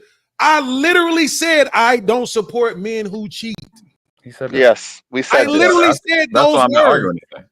That's why I'm not arguing However, anything. what you said also was that a man that cheats where he put his dick doesn't have anything to do with being married. Stop. The word is gami. The word is gami. You can put polygamy, monogamy. The word is gami. Gami means marriage. Marriage is not limited to the monogamy. It's not. He's not wrong. No, hold on, no, but I don't even like this nigga. He's not wrong. I wouldn't even tell you he's right if he wasn't. No, hold on. Bean specifically said just because he cheated doesn't mean that he's not marriage minded. Bean said because you understand y'all language. You like when people use y'all language. He man. fucked somebody else. Just because he put his dick in another woman don't mean he's not marriage minded. Doesn't mean he isn't marriage minded. And what we are saying, we disagree with you. We are saying if a man does that, that means he is not marriage minded. Right. So then you so that's what we are. That's what we. That's you would also have to include poly marriages in that too, and you can't. What? You would have to. No, you do not. You can't say. No, listen, you cannot say the reason why you don't have to. Somebody else. The reason why you don't have to, because by definition you only can marry one person. Everybody else is some kind of fucking contract that you make up yourself between either a religion or through a fucking contract. It is not a marriage in real life. Over here, so like even with I'm gonna give you one more chance. Poly marriage, let's say we're in a country where poly marriage is acceptable. No, MJ, that's not the point. Wait, MJ, that's the point that we are trying to. Let me just say this. Let's say you were able to actually marry 2 more women. If that man went and stepped out of his marriage, that means he stepped out of his first, second, and third wife with another woman that he didn't offer marriage to. What is that? Is that still infidelity? Is that still violating the marriage contract? Watch this. Yes. Can you answer my question the same way I just answered yours with a yes or a no? Yes. Okay. So what I'm saying is this. Is there a difference between the word monogamy and marriage? Yes or no? Why we can't stick to the topic? Is there a difference between monogamy and marriage? Yes. So when I said that a person is marriage minded, not monogamy minded, can you now accept the fact that I was just correct? No, you are not. Because they're not fucking those other women to bring them into a marriage, right? There it is. MJ. They're fucking them the fuck off. MJ. Okay, so hold on. Ron has took the whole show to Every little disappoint thing. me, to Okay, let so me hold know on, that Beans. it's So fuck let me me get this straight. for his Beans. chat. So Beans, let me get this straight. So you saying that if a man is married to 2 women, right? Correct, right? We're saying he is married to these 2 women. No, that's and not then what his I'm dick. Gonna go back to the cheating point. That's not what he's saying. Because MJ made a great point. So now, if he goes out and have sex with a 3rd woman that these other 2 women don't know, is that considered cheating? Yes. Okay, so now can we now say if that man is cheating on his 2 wives, he is not marriage minded? No. This is fucking insane. Right. So here's the thing. As you can see, MJ, I keep giving yes or no answers, and I see everybody is just saying fuck Beans. I get it, but I'm gonna try one more time and just ask if you acknowledge that there's a difference between the words marriage and monogamy, and I'm talking about a person being marriage minded. Can you concede to my point? Since my point was about marriage minded and not monogamy minded. It doesn't. No. So they're saying even if they're bringing up poly and they're saying you cheating in poly, that doesn't have a thing to do with what marriage is. I don't even know what the word means. But if we compartmentalize it and limit it to just marriage, just because that's why you have things called marriage counselors, right? So to help him do what? To refine his marriage mind. So that doesn't kill the argument, even if you limit it to monogamy. Stop and move forward. There's no point in fighting that. To me, that y'all actually believe somebody that will put their relationship in jeopardy is marriage minded. Right. Being fat, overeating is the same thing. Overeating and limiting your life expectancy is the same thing. Putting your marriage at risk. Yeah, being selfish, basically. Anytime you be selfish, you're going to put your risk of marriage. Thank you. Exactly. Okay, hold on. Absolutely. That made it simple. If you are somebody that is saying driving that too fast. Okay, so hold on. So if you are somebody that's saying you are a healthy human being and you doing all the things that is not healthy, what are you going to say? Oh, he's healthy minded, even though he's doing everything that's not healthy? No, we're saying if you do selfish things, you're hurting your marriage. No, I answer You your don't question. never answer our question. I do. You do? Yes. Later. I was trying to answer Yes. Bean's question. If you don't want to just hold monogamy, you're just talking about marriage, then yes, Beans, you are correct, right? Because right now some people they believe in poly marriages and they believe in monogamous marriages. So monogamous is just a different type of marriage. So if you're talking about just marriage as the word, then you would be correct. Right. There we go. So here's the thing. And now let me give you the example to bring it home. So let's say that there's 10 things you want from a man in a marriage, and one of them is for him to not be and to not practice infidelity. When he does all 9, but he still sleeps with other women, would he not be marriage minded? I don't think that's the case. Nobody would say that. To the greatest point that I probably ever heard this nigga World Class say, like he said, we don't even fucking like each other. But when he just brought up the shit about being overweight, check fucking mate. That might have been the greatest point I ever heard. Like, because most people won't even consider that, right? But you're overweight, you're limiting your lifespan, right? You're making things uncomfortable in your household, right? And nobody would say that person isn't marriage minded, but it's the same rule. Oh my God. Right? So that's why I'm saying. Died. Well, I mean, I understand what you're Whoa, saying. whoa, But Quan, who? Oh, snap. What Who? Quan? Rich homie Quan. What? That's crazy. Who? Somebody shot him? What happened now? Wait, Rich what homie Quan Quan PhD? died? What the hell? What happened? Yo, Damn, that's PhD, crazy. but which Quan? What you say? What? I didn't even hear it. What? She said that rich homie Quan. No, she had said died. they told me. She said they told me. I thought she said they told me Quan died. Please tell me she's not talking about Baltimore Quan, bro. No, it's Rich Chicago homie. Realist, Chicago Realist just said it's Rich Homie, Okay. the rapper. He got shot? Yeah, Overdose? the rapper. Yeah, he passed away today. I thought he was talking about Gilded Quan. Honestly, that's the No, only Rich Quan I Homie know. Quan. Apparently, he took some fake Percocets. Damn. Oh my God. Drugs. Crazy. All fucking drugs, bro. God damn. Niggas can't even finish their career because you want Damn, drugs. nigga, I was about to start crying. Boy, I thought she was talking about Quan, man. Quan, what up? Holla at me, fool. Where you at, man? I'm about to check on Quan, bro. Somebody I ain't said gonna lie, still World Class. That was a No, good it's not a point you rumor. brought up, They though. have it. They have it all out, Yeah. out there on it now on the Because networks. that actually goes Yeah, to what I said a because- long time ago about that. When I said the biggest thing, that the number one killer of most relationships is selfishness, just in general. Selfishness, right? So that's why. So it's I get the. That's why I'm not pushing polygamy in this conversation or anything that I value, because at the end of the day, there's still skill sets, marriage skill sets that translate from one place to the next, and that skill set and that result is marriage, right? It's actually where it means to give offspring. The point of marriage is actually producing children. But so it's like, I get it. I know people who are monogamous are gung ho on it. Don't cheat, because that's the foundation of your relationship for whatever reason. At the end of the day, there is still fundamental tenets on what marriage is. So when Bean says it's a difference between the word monogamy and marriage, that's key. But to their point, yeah, if you cheat in polygamy, that's what they're talking about.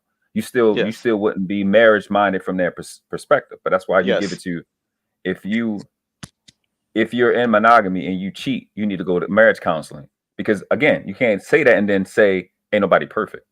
Because if a person makes a mistake, yeah, go ahead. No, I was just going to say that's why I conceded to what Bean said, because like we said, not everybody marriage is the same. And we now know that it's poly marriages and then there's monogamous marriages. So according to that, whatever the frame is, if you're able to have 2 or more wives, then that would not be marriage minded. But if you're not consenting with them to agree that you can take on another person and you do it, in behind the scenes, then you would still be, considered a cheater. It would still be considered infidelity. Yeah, even a poly. And you just all agree that being selfish in a marriage, whether it's poly or monogamous, is not really that marriage minded.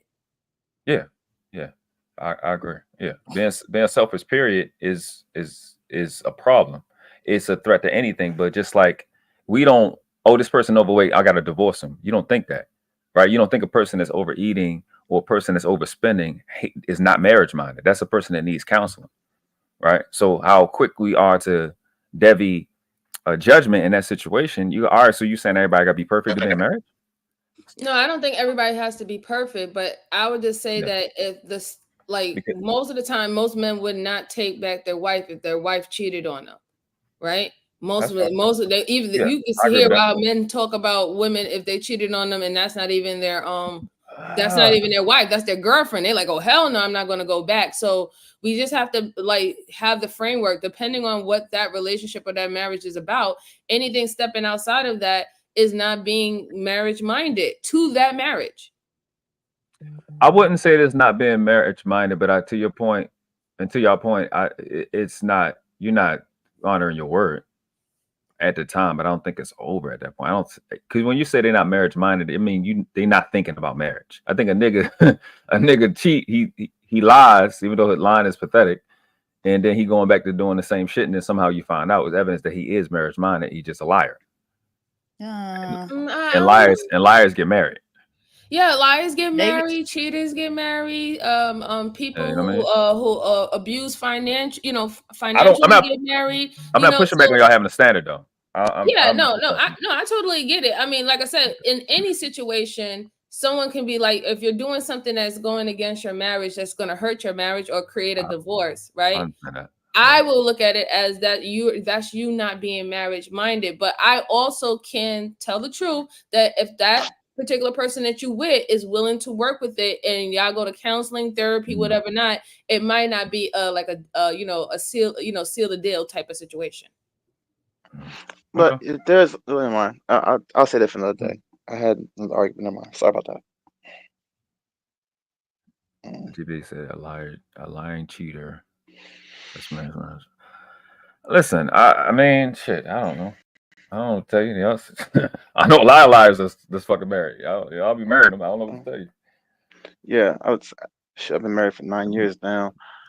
I couldn't. I don't know. There's a lot of things I believe that even if you're marriage minded, right, with everything there is, like we said earlier, I think that selfishness is what kills a relationship in general.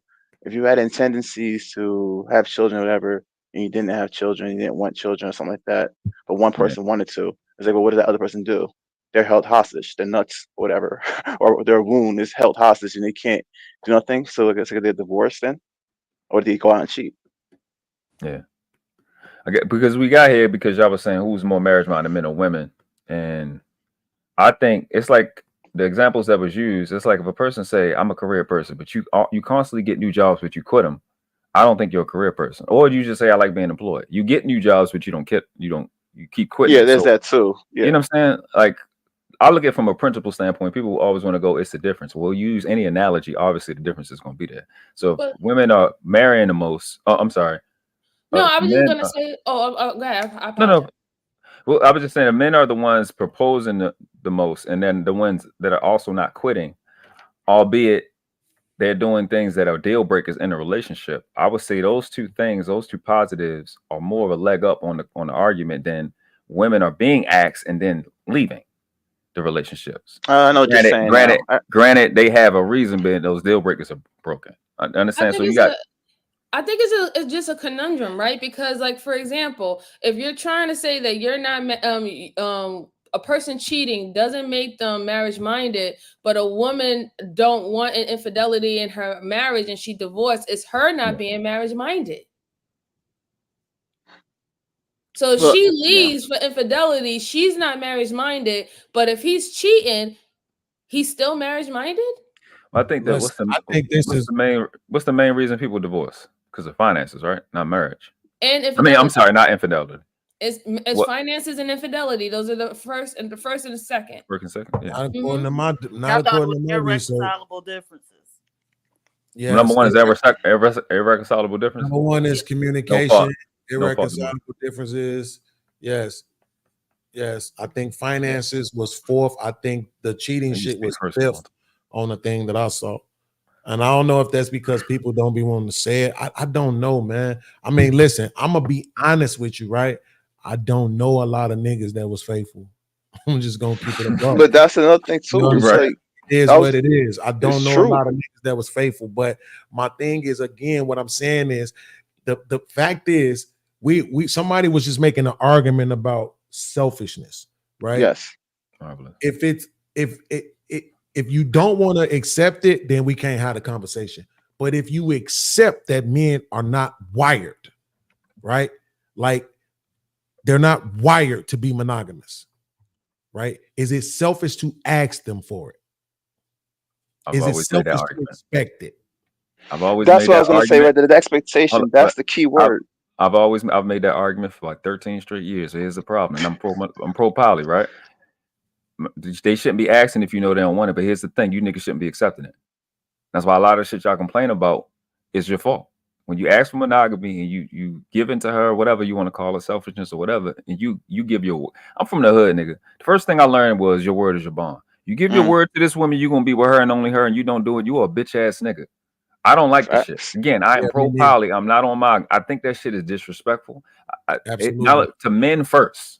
I think it's disrespectful to men first, and we shouldn't tolerate it. You give your word to that woman for whatever reason she tricked you, or that's how you was raised, and you go out and you betray that trust. You a bitch ass nigga. I don't respect it because your word is your bond. And then y'all doing it on paper, and you put money behind it, and you getting her family involved in the shit, your family involved with the shit, your friends, your children. And then you like, come on, bitch. Like you got this whole event going on. You bringing all these people into this relationship and you not following through. But like I said, yeah, I think it's selfish to ask. But when she asks and you say, yes, nigga, it's on you. That's on you. Absolutely. There you go. The only concession that I ever made, and we probably diff on this, is because I've been in long-term relationships. So I know in those, once you get past that 5 year, 7 year, 10-year mark, women like to bargain with the pussy. They like to play a lot of games. They like to keep it from you because innately they are prostitutes. They don't see sex as a equal exchange. So when they're having sex, they want something in return for it. So once you get into those latter stages of the relationships, and for men, it becomes a lot of roll over and get you some events. A lot of times it's not that whole romantic show that you used to put on in the beginning when you was trying to get them or when you were first trying to keep them. That happens, right? But instead of the communication really being there, a lot of times women just start withholding, right? Because women are horrible at communicating. Right. So men are horrible at actually talking, but women, when they talk, they are horrible at communicating. Right. So, and that's the only time that I'm like, well, look, y'all got kids and shit. She playing around with the pussy. It's been 3 fucking months, 6 months. You know what I'm saying? You don't want to break up the household and all this other shit, abandon the kids because you couldn't get laid. So you went and found one of your old high school chicks and you nailed her up. I'm not finna be mad at you, but you don't got to tell me about it. I don't care to hear. You understand? But just the random cheating just because you can type shit, and I don't fuck with that either. Your word's supposed to mean something, right? But again, it's selfishness goes both ways to that point. It would be selfish of me to know that this is how I'm going to live and not let you know that. The same way it would be selfish of a woman to ask a man to live a certain way when they know that he can't. It's not possible. So then why are you so surprised when the shit happens? According to women, the argument that they always make is they the most faithful ones, even though the numbers, again, don't support that. Right? Numerically, more women cheat than men. Right? So the numbers never support none of these fucking claims that they make. But my thing is, at the end of the day, if a motherfucker's giving you 9 out of 10 things, if one of those things is his dick stop working, you gonna cheat or you gonna leave. If one of those things is he get old, you gonna cheat or you gonna leave. Whatever that one thing is for women, the numbers show it. Every time they leave and we talk about them leaving, they always trying to make it seem like, yeah, that's 70%. Yeah, 69 of that was because them niggas was cheating. Get the fuck out of here. For some reason, the higher you go up in income, the lower the divorce rates go. The lower the divorce rates are. Why is that? Them niggas ain't cheating? Nah, them niggas definitely getting this shit in. Them niggas don't have dick problems. They don't get old. Nah, it's because the money is really the most important thing. Because you can buy their cooperation. You can buy their silence. And that's the shit that we don't never want to talk about. We just either want to make the men the victim or we want to make the women the victims and then have this infighting back and forth because that generates more cash apps and super chats. It's fucking stupid. Let's just be honest, man. I am not gonna say no names. I'm just gonna be honest, because I know none of my people watch none of these shows we do. I don't know a nigga that was faithful. Only nigga, I knew 2 niggas that was faithful. I'm not even lying, MJ. Both them niggas got cheated on. Damn. One of my cousins, he started losing his fucking sight. His wife left him. Damn. He came home from work, everything was gone. She emptied out the bank accounts. My other cousin, that nigga had cancer. His wife cheated on him with his homeboy in their house. He still took her back. She waited till she got her degree, left him again, took half his pension. But we want to act like those women don't exist.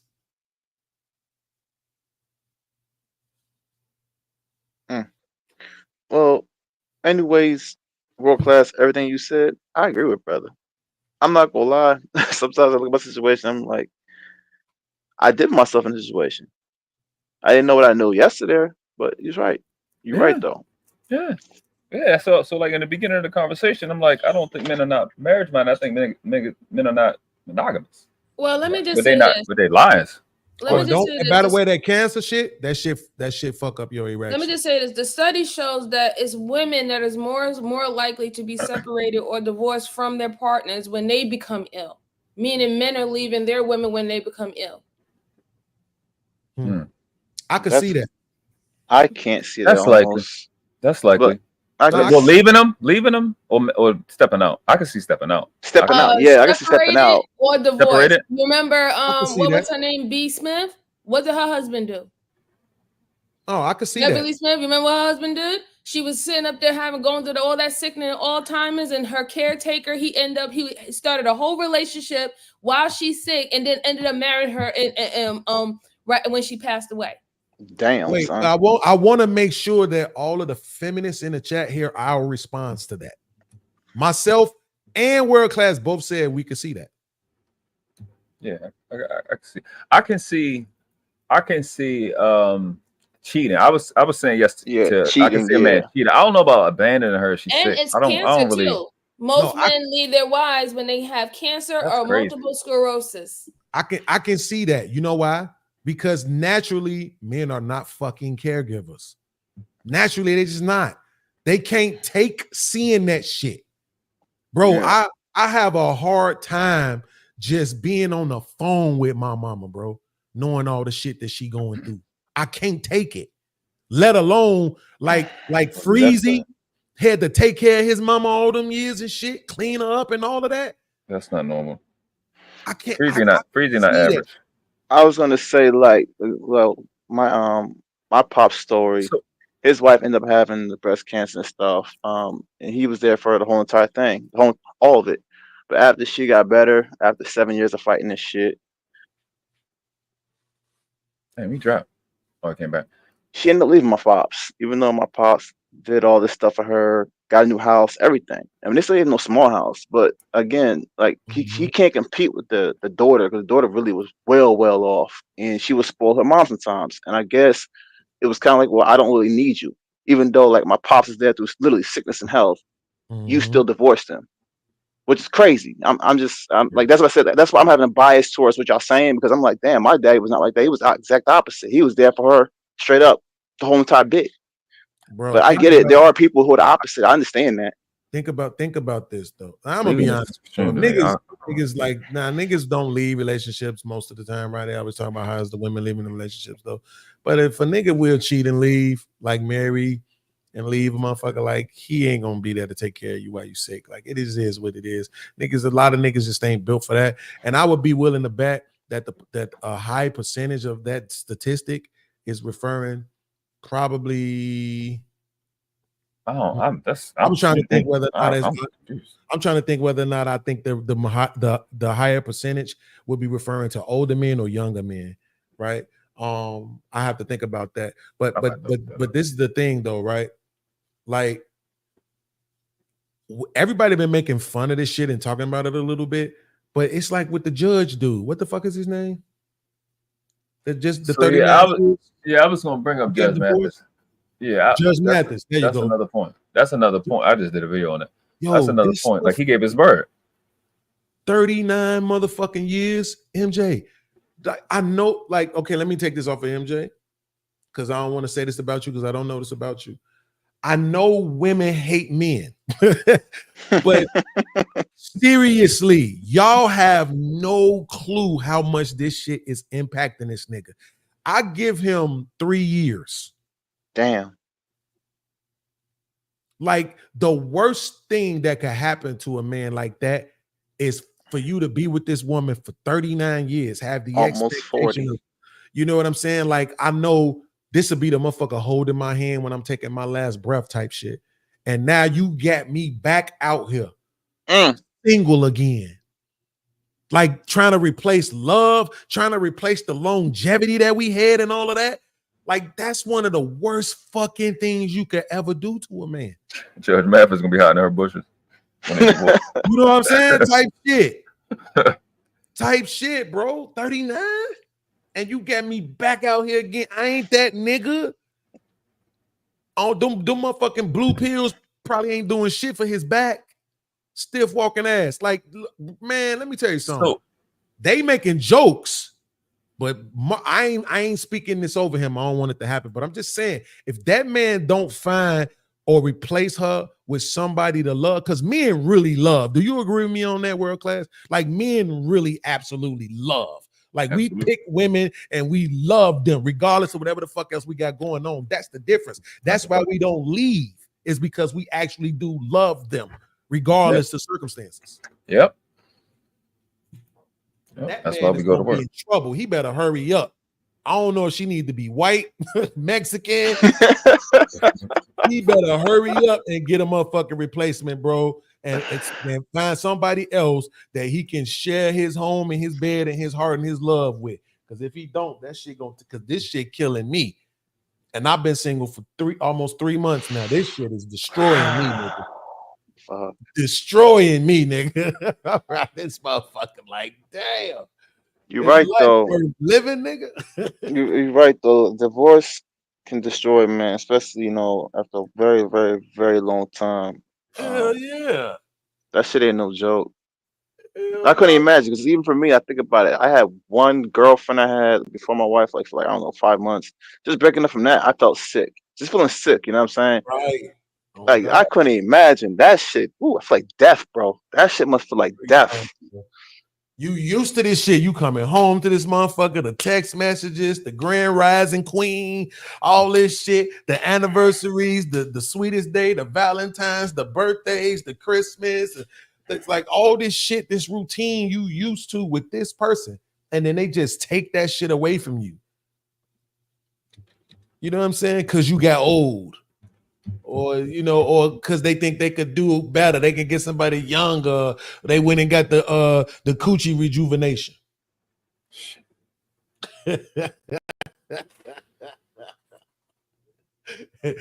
so now, oh, you know what? I can take bigger dick now. Stupid. Stupid. So I'm out. I gotta see. Sharon, go back to your channel. You got super chats and shit. I'm out. Y'all be safe. Yeah, you too. Take care, brother. Yeah, all right, bro. Listen, man, this shit is wild, bro. This shit is fucking wild, man. I'm telling you. This is why I'm like, I'm not anti-divorce. I'm just anti-marriage. I'm just anti-marriage for young people at this point, man. It's a waste of time. Y'all might as well just wait till y'all like 55. That's it. Just wait till y'all like 55. Get a good 10 years in. He check out. She check out 4 years later. It's all good. Because this getting married while you young shit, it's a waste of fucking time, man. But why is it a waste of time now then? Explain that, because there's people back then that was getting married young. Because they're just ending up in divorce. Everything has changed. Listen, the independency movement is what's best for capitalism. So you're not going to overthrow the government. You're not going to overthrow the media. You're not going to change this shit. This is why all these niggas really, to me, I'm going to say 98% of these content creators, they just here for $1. They not really trying to affect the community and change the community. None of that shit, man. All these niggas phony. But that's not that too. I agree with the independency part, people being more independent, and that's an issue. And I can see why you correlate that with capitalism as well. But also, I look at the global world is actually under this same trance in the sense of, and that's not, we don't all have the same economic system. That's my point. You were right. There's something with individuality that is causing us to separate and break up the way we are. Disagree with that. No, because I'm serious, because it really is happening. Like, divorce is happening everywhere. In China too. Like, it's happening everywhere. Not that part. It's the part when you said we have different economic systems. I was watching some shit, man. We did a little research, and what we came up with is that all of the economic systems, no matter what they call themselves, are versions of the same thing. So, like, they might say it's a communism, right? But they have capitalism and they practice socialism. They might say it's socialism, but they have communism and they practice, capitalism. We say we capitalists, but we absolutely have fucking socialism and practice communism on certain levels. You see what I'm saying? So if we start noticing that trend across the globe, then like you just said, the frequency is global. This shit is global at this point. What was that girl name that was on the panel with us who said she lived in Dubai? What the fuck was her name? You're not talking about the one chick. I forgot her name. God damn it. She said she lived in Dubai. She was telling us how Dubai is becoming more Western, how the women are more single and freer and all this other stuff like that. Because they was using Dubai as an example of saying, like if you're looking for that kind of like Eastern kind of world, you know what I'm saying? But where you can also get to the bag, Dubai is the place to go. She's like, no, I'm over here and woo, and we ain't married and we be dressing and we be doing and we be talking. I'm like, damn. Well, that's what I was gonna say. I don't know if the money had anything. Like, money has a big pull. Like, money in general has a big pull on how it moves us. It's our incentive. Money is the main incentive of the world for the most part. People move based on how money moves, but it's about how you obtain it, the money, right? And that's the systems. We have different systems on how we obtain money and who gets the money. You know what I'm saying? Money in itself. Majority of people in Dubai moved there, right? So it's not like they from there because it's an artificial place, right? It's a man-made place. Yeah. So the the majority of the people there moved there. So that means they moved there with the bag already, right? Yeah, you can say that. Yeah. I would think we have to spend Dubai. Even me thinking about go to Dubai, I think I need money just to go there, like real money, right? Like entry level, at least 200,000 to get up in there like that. Exactly. I'll still be a poor motherfucker over there at 200,000. You poor nigga. Right, exactly. So maybe I don't know. I should have asked. I don't even remember if we asked her about the finance part because she was just making it seem like it's becoming way more liberal. That was her whole point. It's becoming way more liberal in Dubai. You know what I'm saying? And and what is the liberal mindset? Define that real quick. Well, like women just being single for longer periods of time. I mean, even here, bro, the average age, if it ain't the truth, Andrew Wilson said it, don't check me. The average age for a white woman to get married is now 30. And did y'all know this? It's 2 million more white women than it is white men, just like it's 2 million more black women than it is black men. So for your hey, I want to say shout out to y'all for holding me down. I had a very important. Welcome back, Sharon. Sorry about that. Thank you. I really appreciate y'all. Beans, shout out to you. God damn it. I appreciate y'all. We content creators. Return of the Dust Bandit for $5. Can we come to a consensus? Is being hyper promiscuous an indicator of being marriage minded? Is moving like a single person for 10 years plus marriage minded? I think we can say no to that. Definitely. It's a disingenuous question. That's the point. Is that if the only thing that you're saying that makes him single minded is that he was sleeping with other people. A nigga getting up and doing daddy-daughter dances, coaching his son's football team, teaching his other son how to fucking ride a bike, taking his wife all over the fucking world, trips here and there, paying for every fucking thing, but he moving like a single person because he slept with somebody else. Come on, man. Make it make sense. All right. Hey, Champion Fans with the $4.99. If you view Bean's community wall This would show how much of a hypocrite he actually is. He promotes half-naked women all the time. All the time. God damn. How does that make me a hypocrite? No, it's what the Michelle Obama and what's the name debate, the dresses and shit. Yeah. What the Every fuck else did I gets say? $2. To the ladies hoping to find a good man. Godspeed. Damn. Bounce Back Jack, the return of the Dust Bandit with the $5. How can two people who have been promiscuous every weekend for 15 years request true monogamy from each other? How long does it take to unlearn habits? As long as they've been doing it for, if not twice as long, probably. Sheesh. That's a long time. Ariel Chase with the $6. You and I are experiencing the same headache, Sharon. This combo is wild.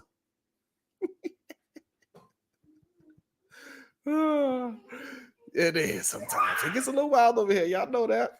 Bounce Back Time, return of the dustband with the $2. Expecting monogamy from a sex junkie is insane.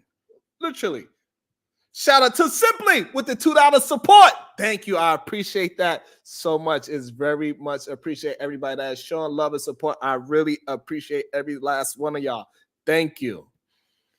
Bounce Back Jack, return of the Dust Bandit with the $20. He says, I don't think infidelity is unnatural. How did cavemen and women know when their partners was infertile? After 3 years, no kids? Which one is infertile? They weren't fertility tests. Men who were poly would know. But monogamous men?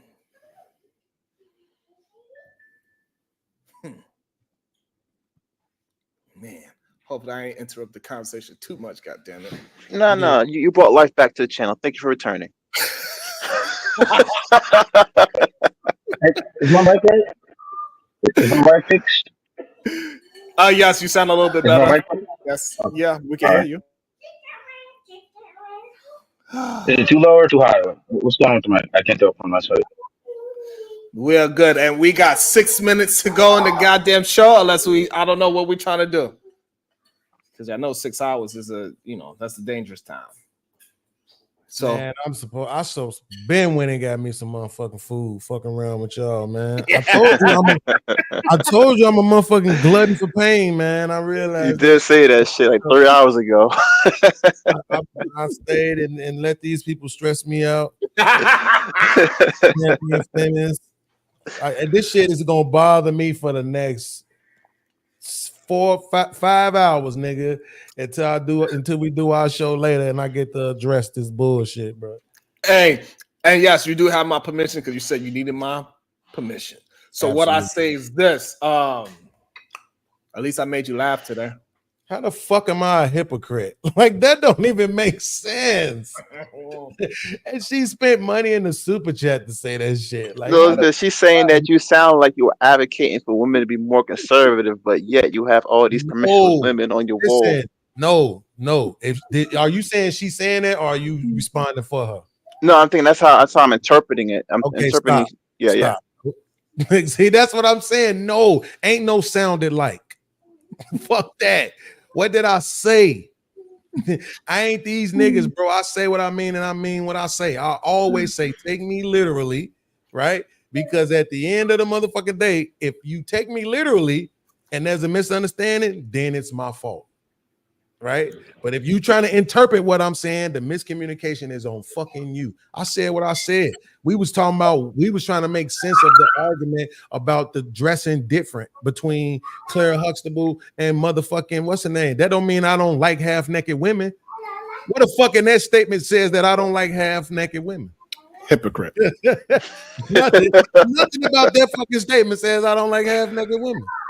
I'm literally an advocate for porn. So how the fuck could it possibly be? Everybody knows this about me, except for her. That's right. I literally just found out right now. Damn. It's fucking crazy, bro. But you don't matter. That's what I'm saying. Oh shit. Don't be talking to the sponsor of the show like that. Hey, it's true. In the grand scheme of things, that don't matter. Just specking the wind, man. Just people stardust, who man. know Just me stardust. know. The ones who don't, it is what it is.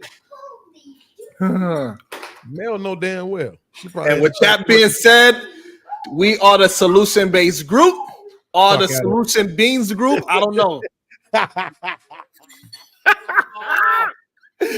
We are going to rebel against remedial rhetoric again tomorrow. Absolutely. We're going to put these Rim brothers in a goddamn vice lock.